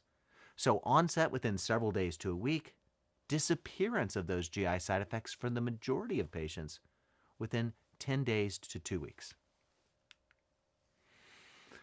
Let's take a look at the Emergent 4 and 5 trials. I was in Emergent 5. This was asking a different question. Not does the medicine have short-term efficacy with a very high effect size, which is what we found in Emergent 1, 2, and 3. This is, does the medicine have staying power? This is a different receptor. I'm not directly hitting dopamine receptors. Does this mechanism truly work over the course of time for patients? It was also asking an even more elegant question. When we treat psychosis, when we treat schizophrenia, do we have to block dopamine receptors or modulate dopamine receptors postsynaptically? Or can we change presynaptic release, which for many of us is why we believe the brain is getting ill to begin with when it comes to schizophrenia. So in this trial, we restarted the data. We started once again, 50 milligrams twice a day, 100 milligrams, and then the option to go up to 125 twice a day as needed with those various built-in combinations of trospium. But here we're looking at it over the course of a year. What do we see over time? We see the short-term benefit on the left-hand side. Those were people that were rolling out of the phase 2 and 3 studies. But we see enduring benefit over the course of a year with even ongoing gradual improvement of overall symptoms of schizophrenia. We see improvements of positive symptoms. We see improvement of negative symptoms. We see improvement of associated symptoms such as mood and agitation. And even more excitingly, I'm going to show you some data that we saw improvement of cognitive symptoms. So this novel mechanism of action, modulating both M1 and M4 in the brain, decreasing presynaptic dopamine release, had fast onset with enduring onset, not just in the short term, but also in the long term. Side effects. The good news is nothing new popped to the surface. We still see that GI side effects were the most common side effects. We see that overall tolerability tended to improve with ongoing use. I do want to point out that one of the limitations of this medication is that trospium is affected by food. So it's recommended that you don't take this capsule with a meal. You want to have a various period of time on each side of when you take it without food so that trospium can be absorbed to help minimize these side effects. An equally important point, and this is important for your patients, xanomeline, which is crossing the blood-brain barrier, is not affected by food. So the food effects is for trospium to help minimize side effects. And if someone started trying to cheat, trying to be a little bit naughty, started not watching their diet and started eating when they were taking this medicine, you might predict that they would have increased GI side effects because trospium levels will be dropped if they take it with food. One of the exciting parts of this mechanism is we avoid some of the side effects we typically see with dopamine receptor modulation. So in this case, instead of how much weight do you gain, it's how much weight do you lose. We see the average patient lost weight over time. We saw that shifts in BMI went down instead of up. So you can tell your patients very predictably there tends to be several pounds of weight loss that tends to start and is continued with ongoing use of this treatment. In addition, when we take a look at extrapyramidal side effects, we didn't see signs of tardive dyskinesia. We did not see signs of various movement disorders such as Parkinsonism, dystonic reactions. So this medicine is unique in that it's not only not categorized as an antipsychotic, it's a muscarinic treatment for individuals with schizophrenia. It also doesn't have our classic boxed warnings. because we didn't see metabolic side effects. We did not see extrapyramidal side effects with this compound. How about cognition? I've hinted at it. The original trials that we first looked at with xanomeline were Alzheimer's patients. But how about cognitive challenges in individuals with schizophrenia? It's been one of the hardest places to find treatments that work. I've been part of many trials that have failed in this area, and so it's been hard to show that do medicines truly help with cognition in people with a pretty devastating illness called schizophrenia. So in this case, we pulled out the 25% of patients in the trial that had the highest levels of cognitive impairment. These are patients we see in our practice. Not only are they hallucinating, paranoid, isolated, but they can't keep up. Their brain doesn't process information. Their working memory just doesn't work the way it used to. And so they fall behind in school, they fall behind at a job, they fall behind socially, they don't interact. Social cognition is impaired as well. So we took a look at those people, the top 25% as far as cognitive impairment, and we said, can this medicine improve the needle? And what did we see? It did. So here we see on the right-hand side, for the people that had significant cognitive impairment, the more cognitive impairment you had, the more this medicine improved your cognition, and compared to the left-hand side for people that had less cognitive impairment. So it was beneficial for working memory, the Trails B test. It was beneficial for processing speed. And the more cognitive impairment you had at baseline, the more beneficial it was for improving cognitive symptoms. This is a trial I've already hinted at. It was a trial we saw earlier on. We looked at clinical trial design. How about the possibility of using xanomeline along with a standard antipsychotic? Maybe it's like peanut butter and jelly. Some people like peanut butter, but sometimes the combination is better than either one alone. In this case, we have animal data, preclinical data, saying that xanomeline plus aripiprazole, xanomeline plus olanzapine, xanomeline plus risperidone was better than either one alone. So when I used very low doses of a standard antipsychotic, aripiprazole, olanzapine, and risperidone, we saw that adding xanomeline boosted the response as an antipsychotic mechanism. So that gives us a few potential options in the future. Number one is we may be able to use it for people that have had breakthrough symptoms with the standard antipsychotic as an augmenting agent with xanomeline. So 1 + 1 may be better than either one alone. It may in the future give us the potential to pull down the dose of antipsychotic using xanomeline to help minimize side effects they've had with an antipsychotic. And it may give us safety when we come to crossing people over from a standard antipsychotic onto xanomeline. These trials are currently underway in humans right now. We should have data coming out in the next month or two that walk us through the combination and the safety from clinical trials. This is the trial design. In this case, we said, let's be a little slower. Somebody's already on an antipsychotic. It's not a race to get them on CAR-XT, the combination of xanomeline and trospium. So we used the lower dose for a week, not 3 days. In the schizophrenia trials monotherapy, it was 3 days low dose, then we got you up to a therapeutic dose.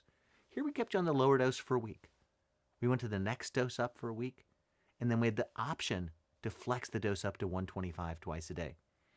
That trial is underway. I think it's going to be very interesting to see what's the added benefits when we add this on top of an antipsychotic. Does it work better with some antipsychotic mechanisms versus others? We all have concerns that medicines with high anticholinergic side effects may potentially negate the xanomeline. Don't know the answer to that. We'll have to see when we look at the data results. And then we'll get a feeling for, in combination, do we need the same dose of xanomeline?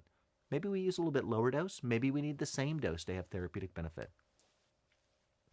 So, key learning points from Emergent 1 through 3. The combination of xanomeline plus trospium was beneficial for patients. It improved overall symptoms of schizophrenia with a very high effect size on the highest end of any schizophrenia trial we've ever seen. We saw that we were able to minimize the GI side effects. We were able to drop those in frequency and severity with this combination. And there is current trial data out there looking at the potential benefit of using presynaptic modulation through muscarinic receptors with our standard antipsychotics that modulate dopamine receptors. How about other activating receptors of muscarinic receptors? Where the field's exciting and where it's an exciting place to be as a clinician and a researcher is this is not a one-stop horse or a one-stop pony. We're looking at lots of other ways to get there. So let's take a look at some other medicines. There's a medicine called emraclidine. Emraclidine is looking at the M4 receptor. So instead of hitting M1 and M4, which is what xanomeline does, emraclidine works through M4. It's bottom-up control. If we look at the phase 1 studies, they look very promising. That led to phase 2 studies, where we were able to show that we minimized GI side effects in the phase 1 studies. The phase 2 studies said, okay, let's do larger trials. Let's double the number of people in them. We're going to run 2 trials at the same time to say, do you truly need M1? Or can you just do it through the M4 receptor? Unfortunately, the data was just released. If we look at the Empower studies, Empower 1 and Empower 2, they did not meet their primary efficacy measure. So this has made a number of us be a little more cautious about the M4 story. We don't know the total results yet at this point, but it makes us a little more cautious that maybe M1 and M4 in combination bring more to the table when it comes to efficacy than either one alone. There is another compound that's being developed by our friends at Neurocrine, where they said, let's take a look at another M4 agonist. In this case, it does have a positive trial at 1 dose.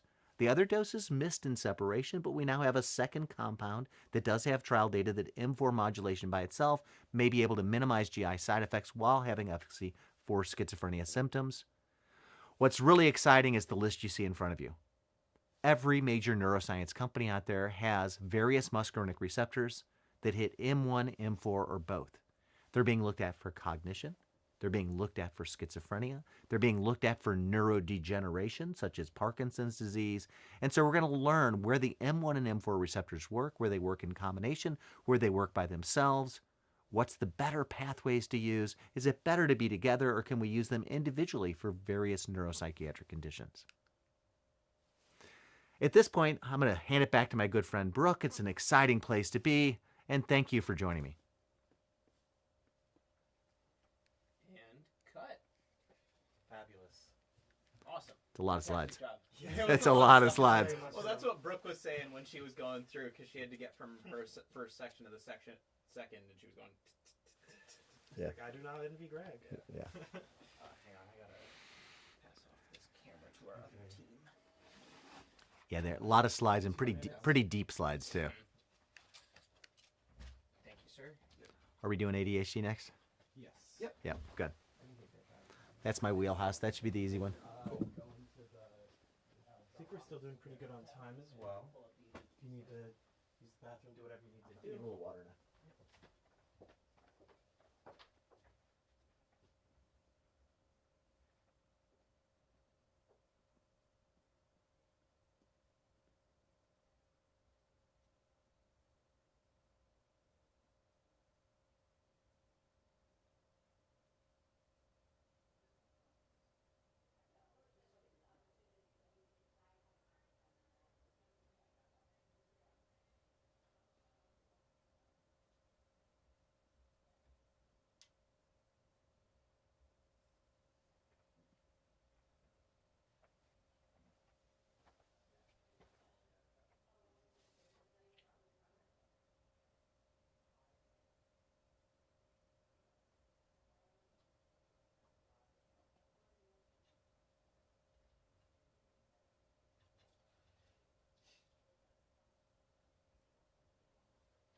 Last one.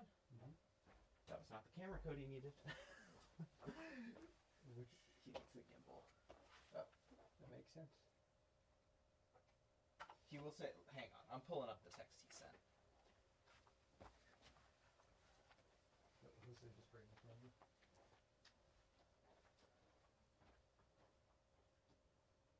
He said, any way I can get that camera through the door and into the car.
rethinking ADHD, no pun intended. Something I actually know a little about. Here at the studio, we shoot and edit a podcast called I Have ADHD, which is like they bring in weekly experts on ADHD and how to manage it and stuff like that. So I don't have ADHD, but I know you've done a bunch of podcasts, yeah. Who's the ADHD from the opposite side of yeah? Who's the host? Her name's Kristen Carter. Okay. Yeah, really good show. She does a really nice job. Cool. You feel good? Don't need water or anything like that? Good. Cool.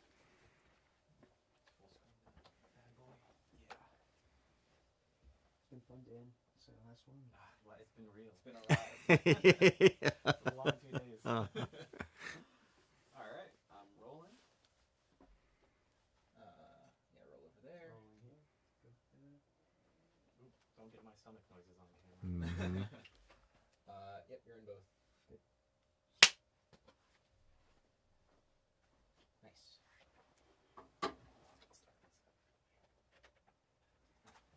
Just check focus on me.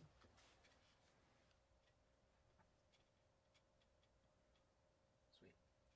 All right, and I'll count you in 3, 2. Welcome. I'm Dr. Greg Mattingly, an associate clinical professor at the Washington University School of Medicine, the CEO of the Midwest Research Group in St. Louis, Missouri, and president of the American Professional Society for ADHD and Related Disorders. Thank you for joining me for a discussion on rethinking ADHD, bridging neuroscience, psychiatry, and patient-centered care. My disclosures: I've been a researcher and a consultant for the last 30 years, looking at complex mental health conditions, developing new tools across the board for children with ADHD, autism, adults with depression, bipolar disorder, schizophrenia, and Alzheimer's disease. In addition, you see our CME disclosures about how you may obtain your CME certifications for this activity. Our learning objectives.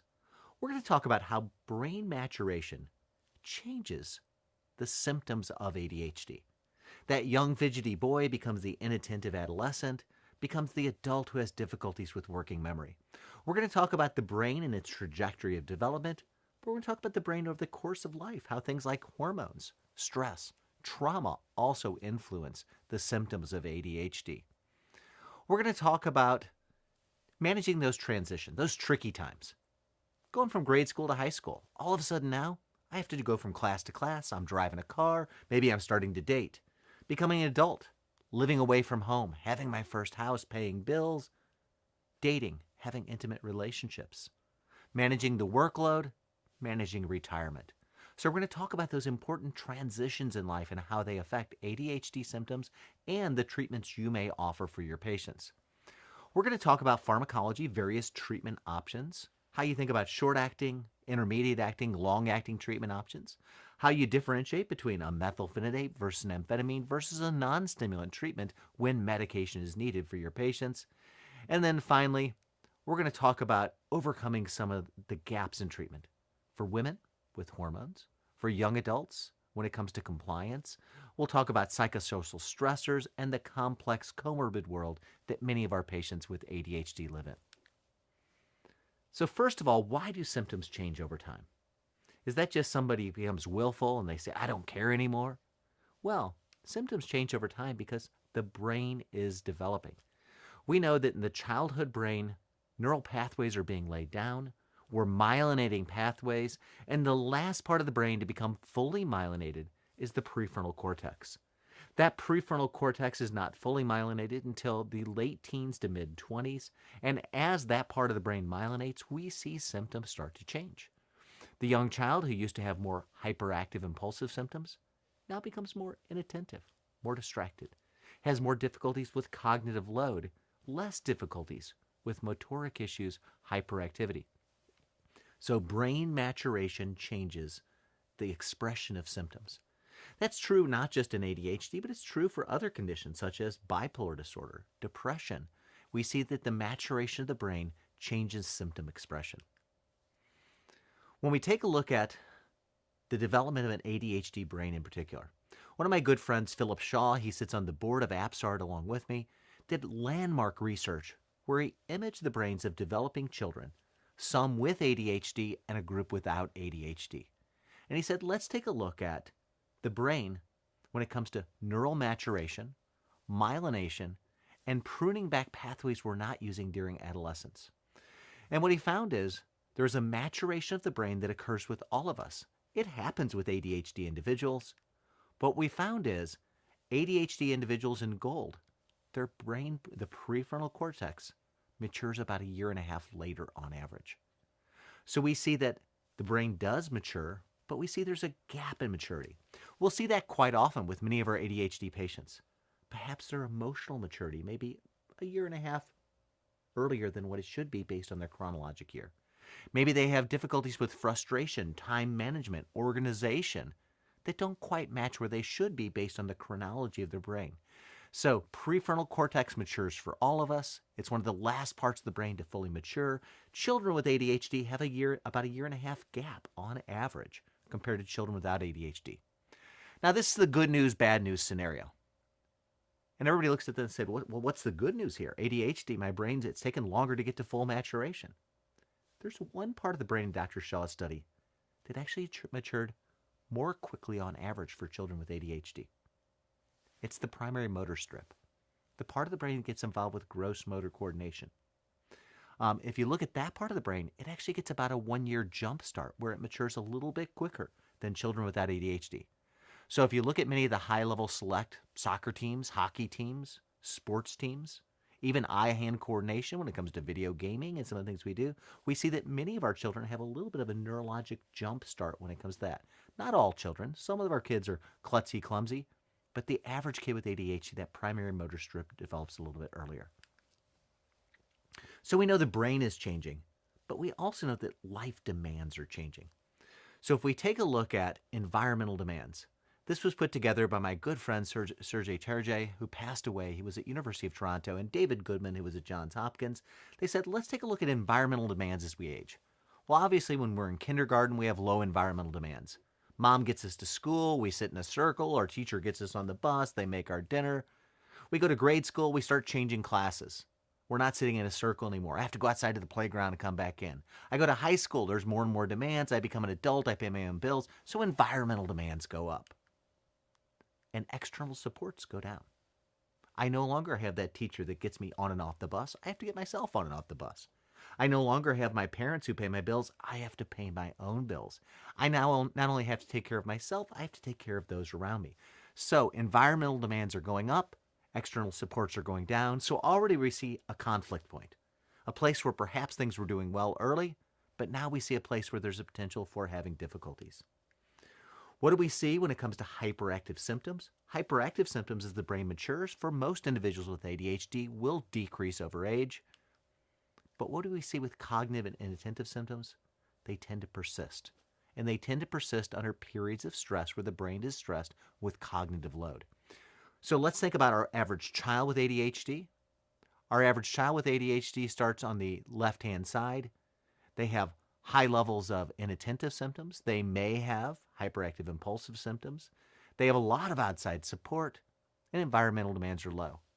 As they age, they shift over to the right-hand side. My slide just screwed up there.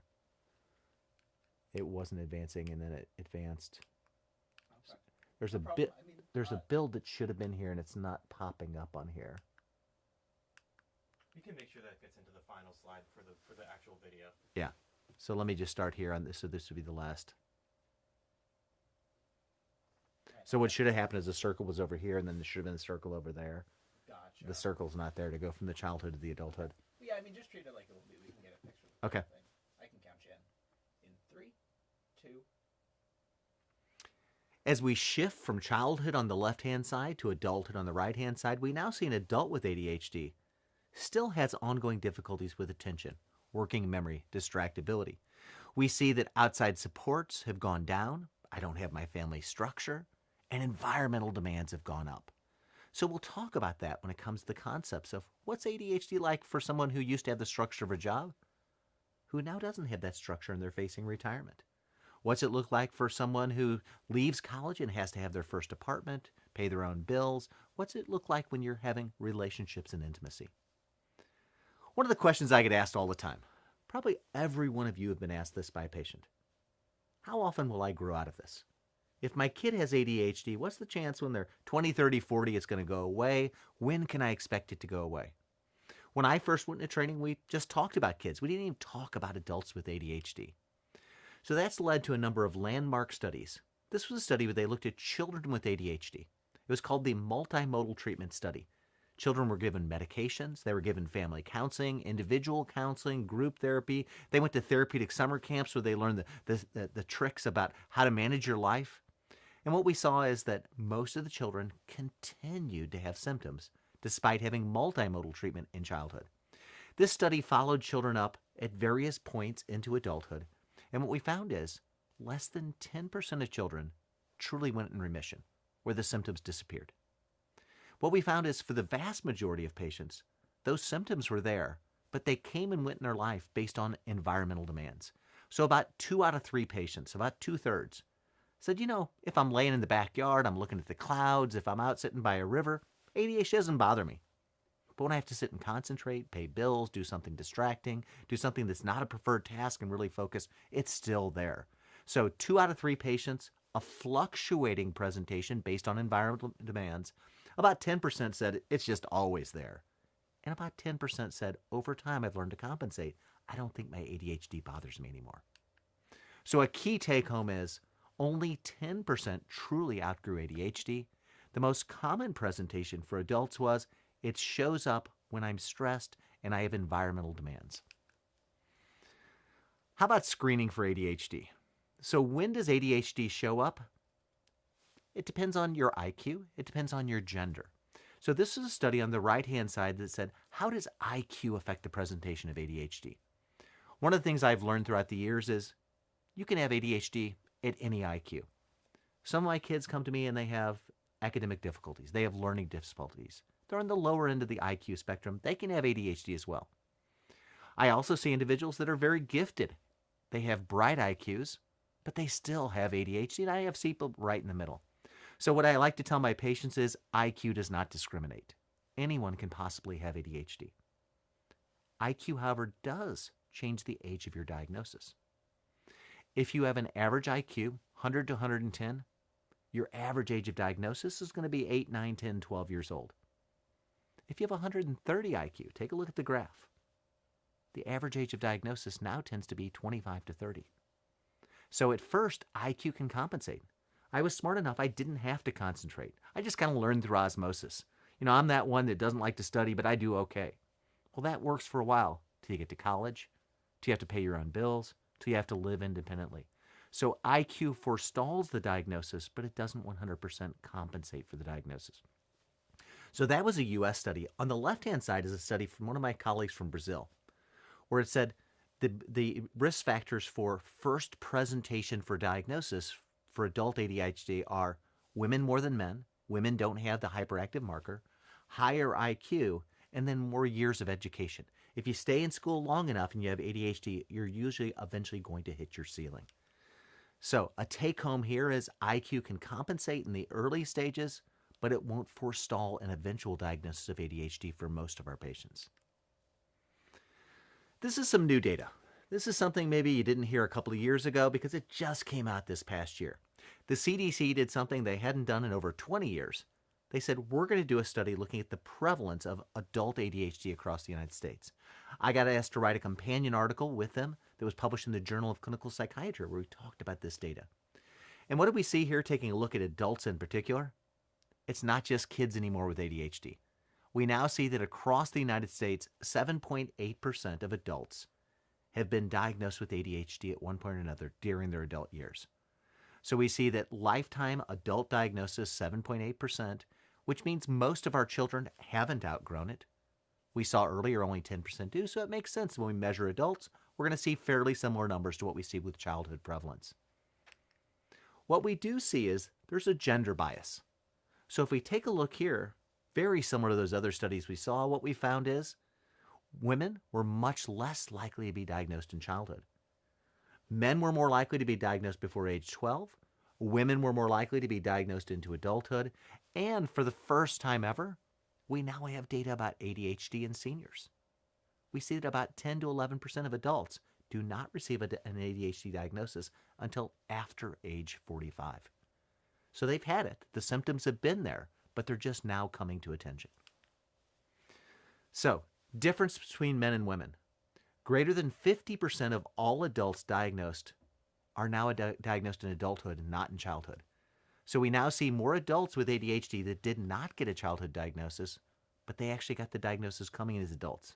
My kid got diagnosed. I read something about this. I saw something about this on social media. I'm struggling at work. My EAP counselor asked if I may have ADHD. My college counselor asked if I may have ADHD. Could this be me? Over half of adults get diagnosed in adulthood. 45% of men are still diagnosed before age 12, but only 25% of women are diagnosed before age 12.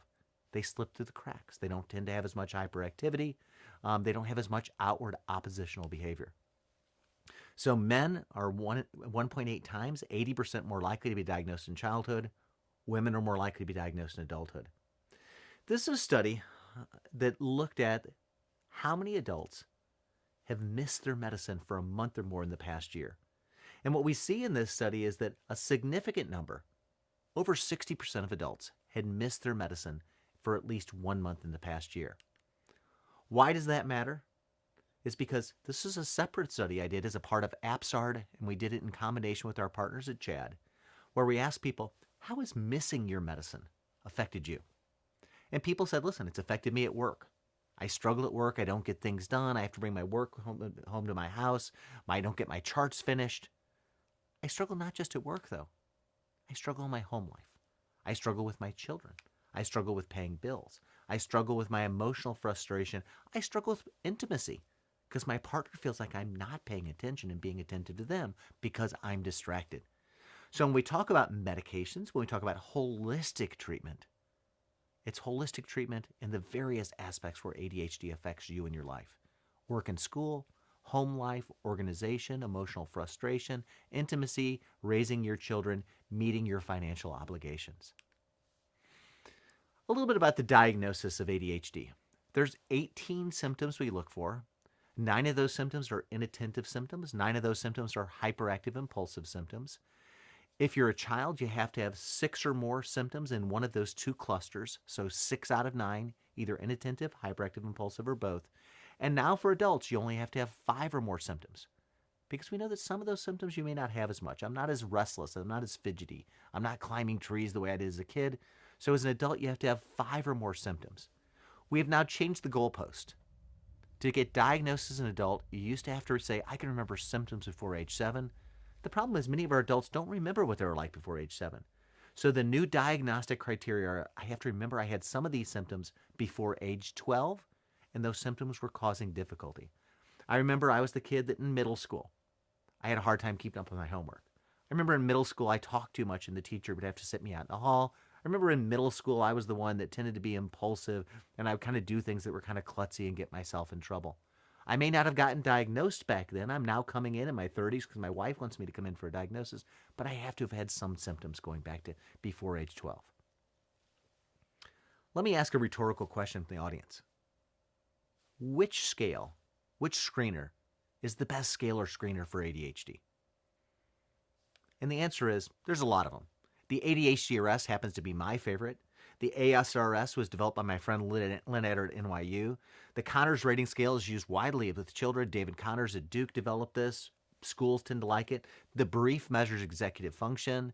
The BADS is Tom Brown's scale that looks at ADHD executive function. The CGI or others.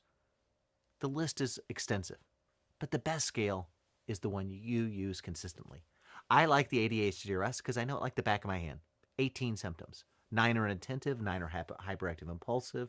My average patient comes in the upper 30s on those, means they're moderate to severe on all 18 symptoms. And with treatment, I want to get their score down into the low teens, where their symptoms are minimal or less on average. So the ADHD screening tool is the one I like. It's all 18 items. They're anchored with the DSM-5. So there's a self-report scale, there's a parent scale, there's a clinician scale. Has very good sensitivity, very good specificity over 95%. If it says it thinks you has ADHD, pretty good chance you have it. It doesn't pick up absolutely everyone, but it's great as a screening tool, and you can track symptom progression. This was an article I published a few years ago where it said the average person that comes into our clinic, the maximum score on those 18 items is 0 to 3, so it's 0 to 64. So 0 to 3 times 18 is 0 to 64. The average person that comes in for an ADHD diagnosis will be in the upper 30s to low 40s. So my symptoms across all 18 symptoms are not mild, which is 1. A moderate is 2, gets you up to 36. A severe gets you 18 times 3, 54. So people will come in with symptoms that are moderate and some of them severe, typically when they come in for help. Partial treatment with ADHD is like partial treatment of your blood pressure. I got your number from 180 over 100, and now you're 160 over 95. Well, that's better. The analogy here for ADHD is your symptoms are 20 to 30. So your symptoms are from moderate to severe to in the moderate range. But that's still symptomatic. You're still having difficulties at work, at school, financial obligations, interpersonal relationships, driving accidents. So one of the mistakes I see people make is they get people partially better and they leave them there. I want people as the best they can be. So optimal improvement is I want your symptoms to be less than 18. With ongoing long-term treatment, I've done a lot of studies, we can get most of our patients down to around a 12 to a 14 on the ADHD-RS. All 18 symptoms are minimal or less on average, and some of them are gone altogether. So I want to get your scores under 18, down to 12 to 14 if I can, but under 18 is my goal of treatment. So you're not there yet, you're still in the 20s to 30s. What if I gave you something with a little longer duration? What if I gave you something that captured the morning a little bit better? What if I went from a methylphenidate to an amphetamine? Perhaps for your brain, that might be a better treatment option. So which medicine do you choose? There's a lot of options out there these days. We have methylphenidates, we have amphetamine, short-acting, long-acting, we have non-stimulants, we have alpha-2s. Which one do we choose? So this was a study that was done by my good friend Sam Cortese. It was published in The Lancet, and he looked at every trial that's ever been done for both children and for adults, and he said, let's take a look at the effect size. How much do various medicines improve ADHD symptoms? And the good news is, we see that the medicines that are all FDA approved tend to be beneficial. If you look at the left-hand side for children and adolescents, we see that our ADHD medicines, methylphenidates, amphetamines, non-stimulants, and even bupropion here, showed benefit for improving ADHD symptoms. For adults, we saw it was a smaller list. So for adults, we see a smaller list of medicines that were beneficial. The further to the left, the more benefit they were. And I'll give you the take-home. In general, amphetamines tend to have the highest effect size.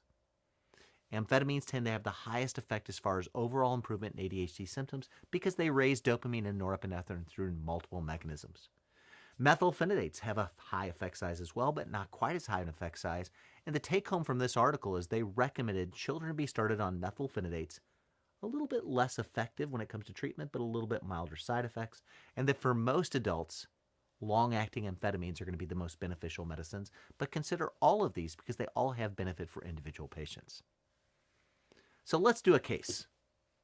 Jimmy's a 13-year-old 7th grader, comes well in, he's been doing well on Oros methylphenidate, the brand name of what used to be Concerta. So the generic version of Concerta, Oros methylphenidate. It's a capsule, it has smooth delivery of methylphenidate over time. Family now reports, though, he's having breakthrough symptoms. So what do you do next? Do you change his medicine? Do you increase his dose? Do you ask how he's doing as far as sleep, behavior? Is he actually trying to study? What are his breakthrough symptoms? So the first thing I'd want to know with Jimmy is he having breakthrough symptoms at certain times of day? Maybe it's in the morning before his medicine even kicks in. Oros methylphenidate takes a little while to start working. Maybe it's at the end of the day and the medicine isn't lasting long enough. Maybe it's throughout the day where the dose is too low. Or maybe it's throughout the day where methylphenidate is no longer beneficial enough and we need to think about an amphetamine treatment option. This was a study that just said, let's take a look at what clinicians prescribe. So what do we see in purple? Methylphenidates. Methylphenidates for children tend to be the more common prescription for patients. And we see that about 2 out of 3 patients with ADHD are receiving a methylphenidate as children.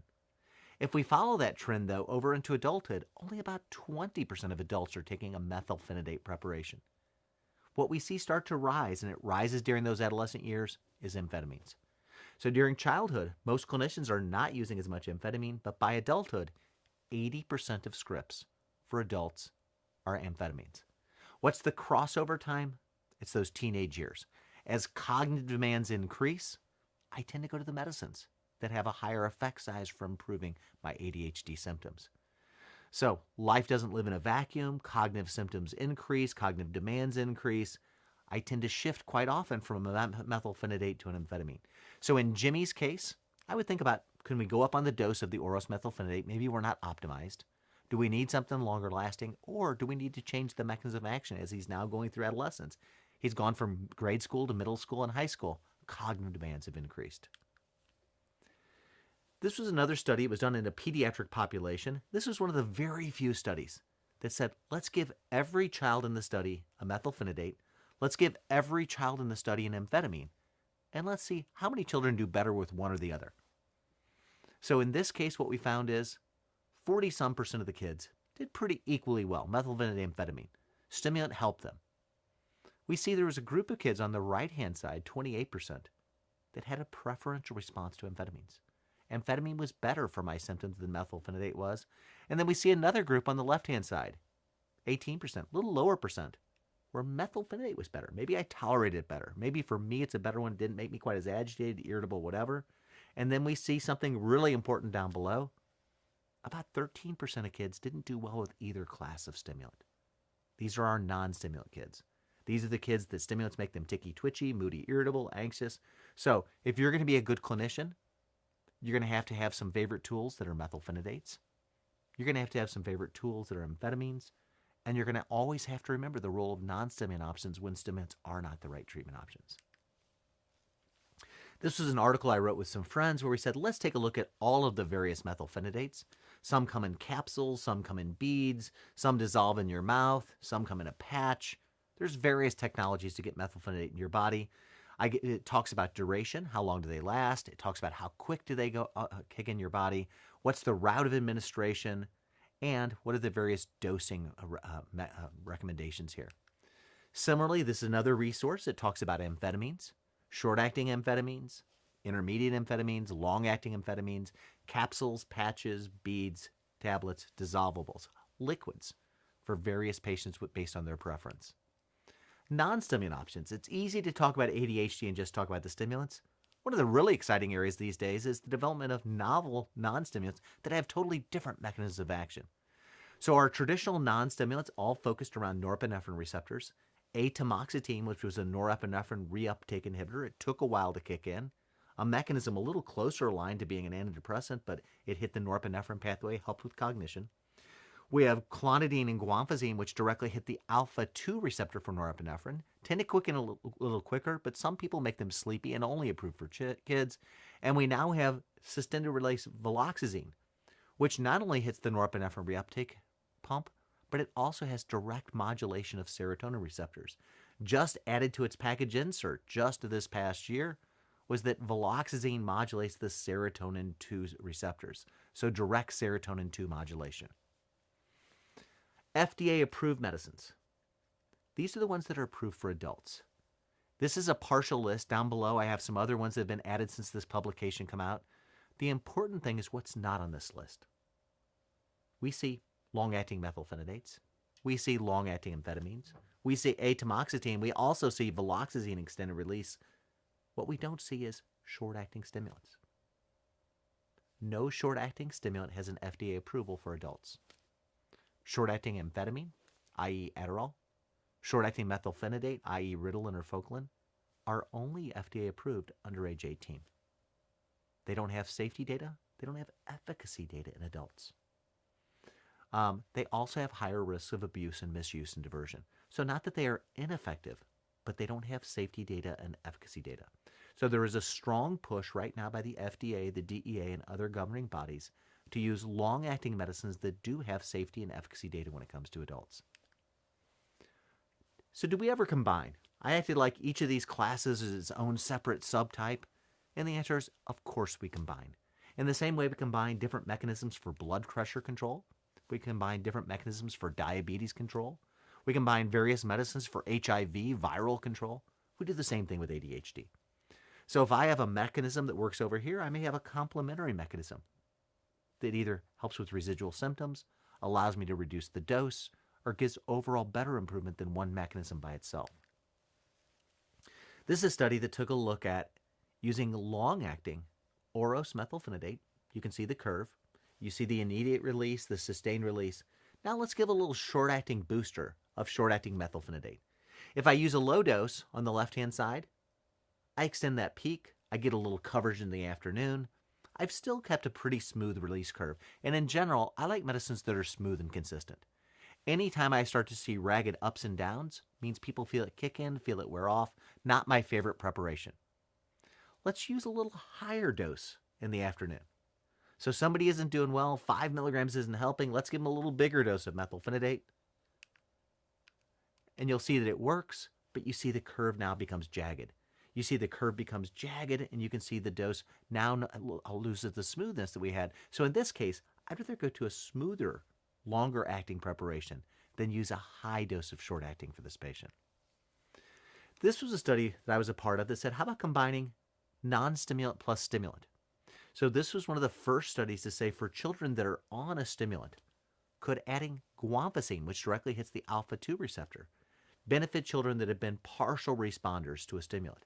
So this would be like boosting an antidepressant with an atypical antipsychotic or another adjunctive treatment. We're doing that here for ADHD symptoms. I'm on a stimulant, my stimulant helps, but I still have breakthrough symptoms. When we added guanfacine in purple, you can see the improvement in ADHD symptoms over and above the stimulant in gray. What do we see when we added the guanfacine on top of the stimulant? Overall ADHD symptom improvement. 70% had a 40% more drop in ADHD symptoms. Nearly 2/3 had a 50% reduction in ADHD symptoms over and above what the stimulant had. So we see really significant improvements in ADHD symptoms by adding a non-stimulant mechanism on top of the stimulant. How about the new kids on the block? When do we think about using some of these newer medicines? So let's use Tim. Tim's a 17-year-old in high school. Comes in chief complaint of being stressed, irritable, overwhelmed. Struggling to keep up with homework, blows up with his family. His depression score is a 12, no suicidal thoughts. His anxiety score is a 13. His screen for bipolarity showed very little signs of bipolar. He said, I get so overwhelmed sometimes I just feel like giving up. He's taking oros methylphenidate but got irritable. Tried an amphetamine, didn't do well with that either. He said, is there anything else out there that starts early, lasts throughout the day, and won't fragment my sleep? So what do you do for a kid like Tim? So we've had a prodrug amphetamine. Lisdex amphetamine, brand name was Vyvanse, now generic, that's been around for a long time. We now have a prodrug methylphenidate. It's methylphenidate added to a niacin vitamin and an amino acid that gives us a prodrug sustained release methylphenidate. And they did something new here. They didn't just use the prodrug methylphenidate, which has long duration. They added 30% immediate release methylphenidate to capture the morning. So this is a compound that was built on purpose to capture the morning, but then also capture the rest of the day. What do we see with our curve? Up above, we see children on placebo, very little improvement in ADHD symptoms. Down below, we see significant improvements that start within a half hour and last throughout a 12 to 13-hour day. So we capture the morning without giving up the afternoon with a smooth PK profile. The middle dose is the starting dose here. You have a low dose, a high dose, and a middle dose. This is always a combination of the prodrug methylphenidate, which is the majority of the medicine, with a 30% short-acting to capture the morning. How much did it improve symptoms, this prodrug methylphenidate? Dramatic improvements. Remember I said I want my score to get below an 18? The average person in this trial came in with their score in the 40s. They had moderate and severe symptoms. With long-term treatment, where do we get their scores? Down to a 12.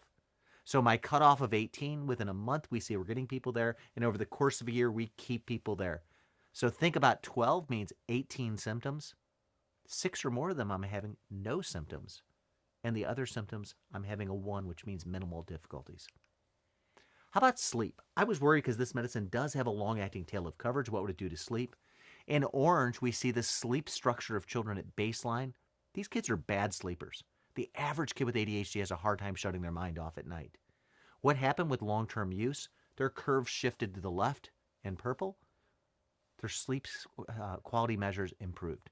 For all but one of the children, long-term use of this slow-release medicine actually improves sleep architecture. So you may have a little insomnia at first when you first started, but long-term, many of the kids were able to quiet their brains and sleep structure overall improve with this compound. Side effects, decreased appetite, any stimulant's going to cause it. Insomnia, when you first started, with long-term use, we saw improvement of sleep and no new side effects showed up. Devin comes in. He's a teenager, going to trade school, treated for ADHD, needs a long-acting stimulant. He said, I know it helps with studying things, but he goes, some of my days are long days, some of my days are short days. To be quite honest with you, some days I sleep until noon. I can't take a long-acting stimulant on those days because it's going to last too long. Is there anything out there that may give me the flexibility that sometimes I have short days, sometimes I have long days, and I have the option to use those? So what do you do there? One of the options is you could give a kid like Devin short-acting stimulants and say take some of it in the morning and some of it in the afternoon. You can kind of blend it based on your days. But 18-year-olds at this stage going to trade school, short-acting stimulants floating around in the background are a recipe for getting in trouble. It may not be your patient, but maybe their friends, their roommates, or other people that may misuse, abuse, or do things they shouldn't. So short-acting stimulants are not my favorite choice in this patient. Once again, they're not FDA approved for adults, and they're the most likely to be diverted or misused. So in this case, we said, how about a medicine that has a long duration, but you can wear it as long as you want to wear it? So this is an amphetamine patch. It's a transdermal patch. It's absorbed through the skin. You need less total amphetamine because it's not going through the stomach and the liver. So you need about a third as much stimulant. So I'm not putting as much stimulant in my body. Some of my patients have really liked that. They don't get stomach side effects with it because we don't have it going through the stomach and the liver, and the overall stimulant dose is much lower.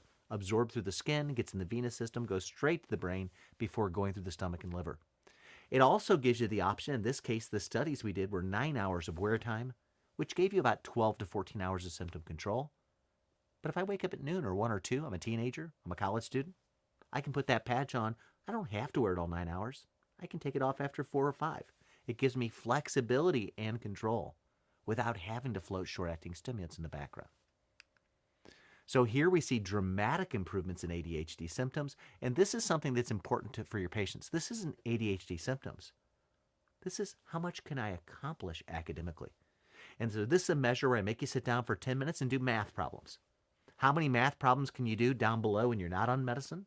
How many math problems can you get done in 10 minutes when you are taking medicine up above? And what's the take-home number? I got 40% more done. I was able to process, stay focused, and do things accurately. I got 40% more accomplished when I had my medicine in my system versus when I didn't have it in my system. How long did it last if I wore it for 9 hours? You see, at 12 hours, we're still getting very smooth duration. Now, if I'm a teenager or a college student, I want it to last shorter.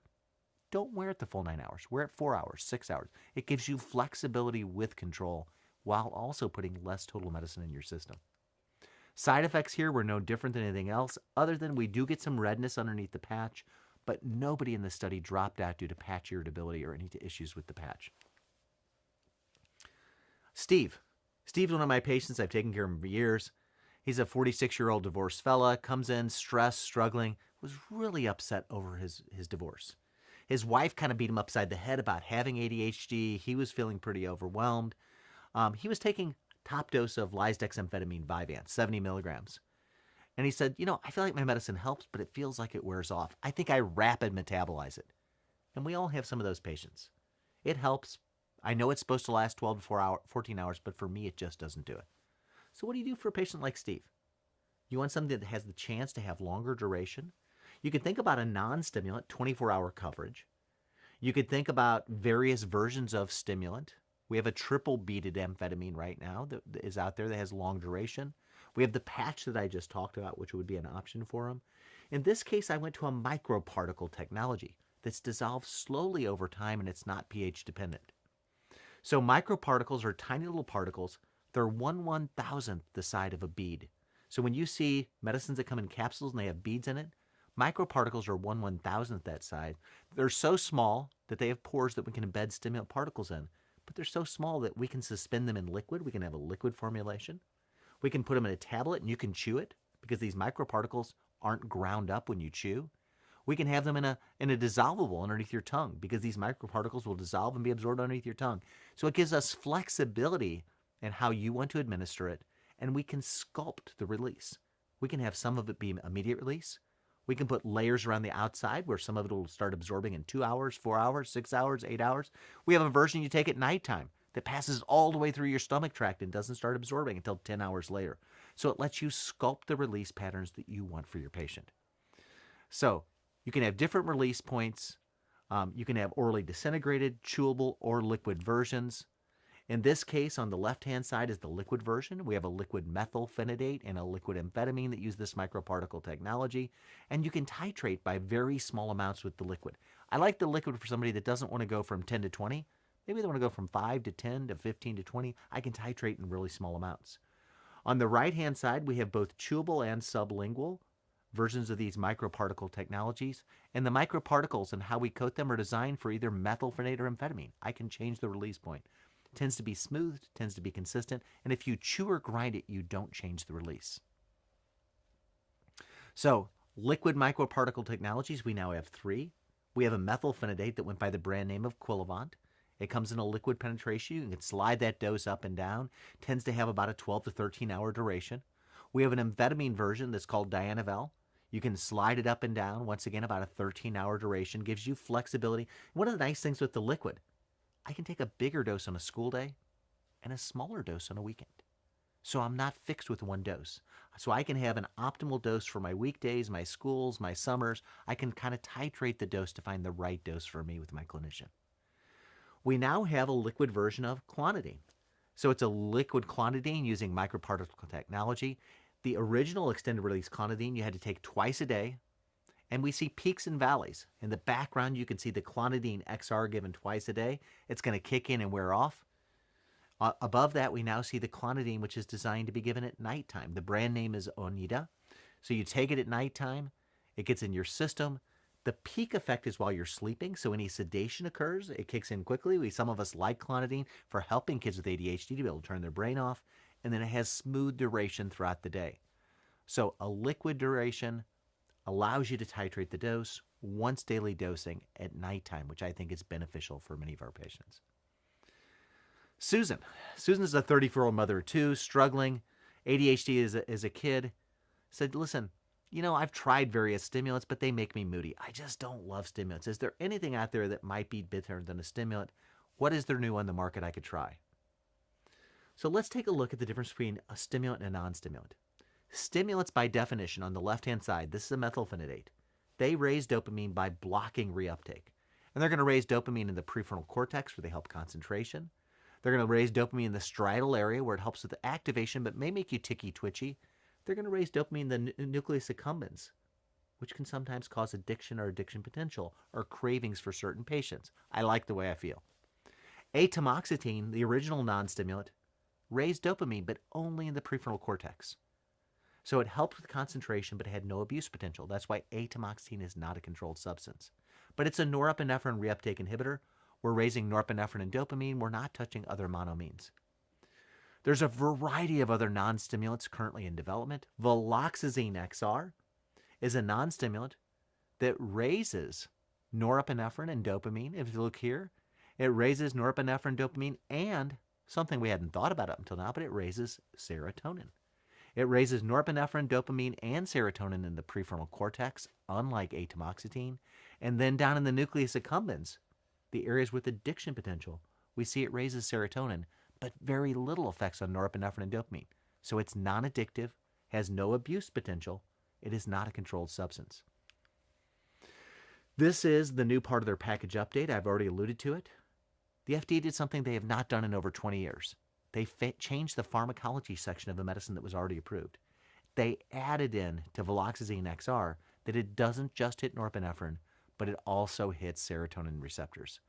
We see that it hits serotonin receptors at essentially the same levels that it's hitting norepinephrine, and that serotonin in animal models, this receptor, helps with impulse control and emotional frustration. So now we have a non-stimulant that's not just norepinephrine, not just dopamine, but we have one that hits serotonin as well.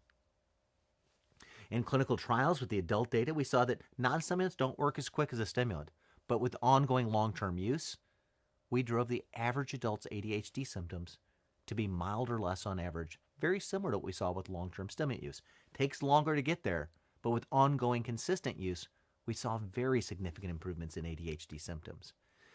This was a study that was just done by my good friend Ann Childress, where he said, let's take a look at adding viloxazine on top of a stimulant in kids with ADHD, and we saw that adding viloxazine had significant improvements over and above the stimulant by itself. Elizabeth, one of my older patients that ever came in for a new ADHD evaluation, 72-year-old. At first, I'm like, I'm not going to see a 72-year-old for ADHD. And then they said, listen, you take care of two of her grandkids. She thinks she has the same thing. So what do you do next? And the answer is, you do an evaluation. You see, could this be depression? Could this be ADHD? Could this be bipolar? Could this be memory and aging? In Elizabeth's case, it truly was ADHD. She'd had it since she was a grade schooler. It affected her in schooling. She benefited dramatically from a low dose of an ADHD treatment. A few take-homes as we think about the complex world we live in is many of our patients with ADHD may have other psychiatric conditions. In this case, patients that have bipolar spectrum illnesses. They said, once you had them on bipolar treatment, does it make sense to treat their ADHD? And what we saw is 1 out of 5 patients, 19% in this study of bipolar patients also had ADHD.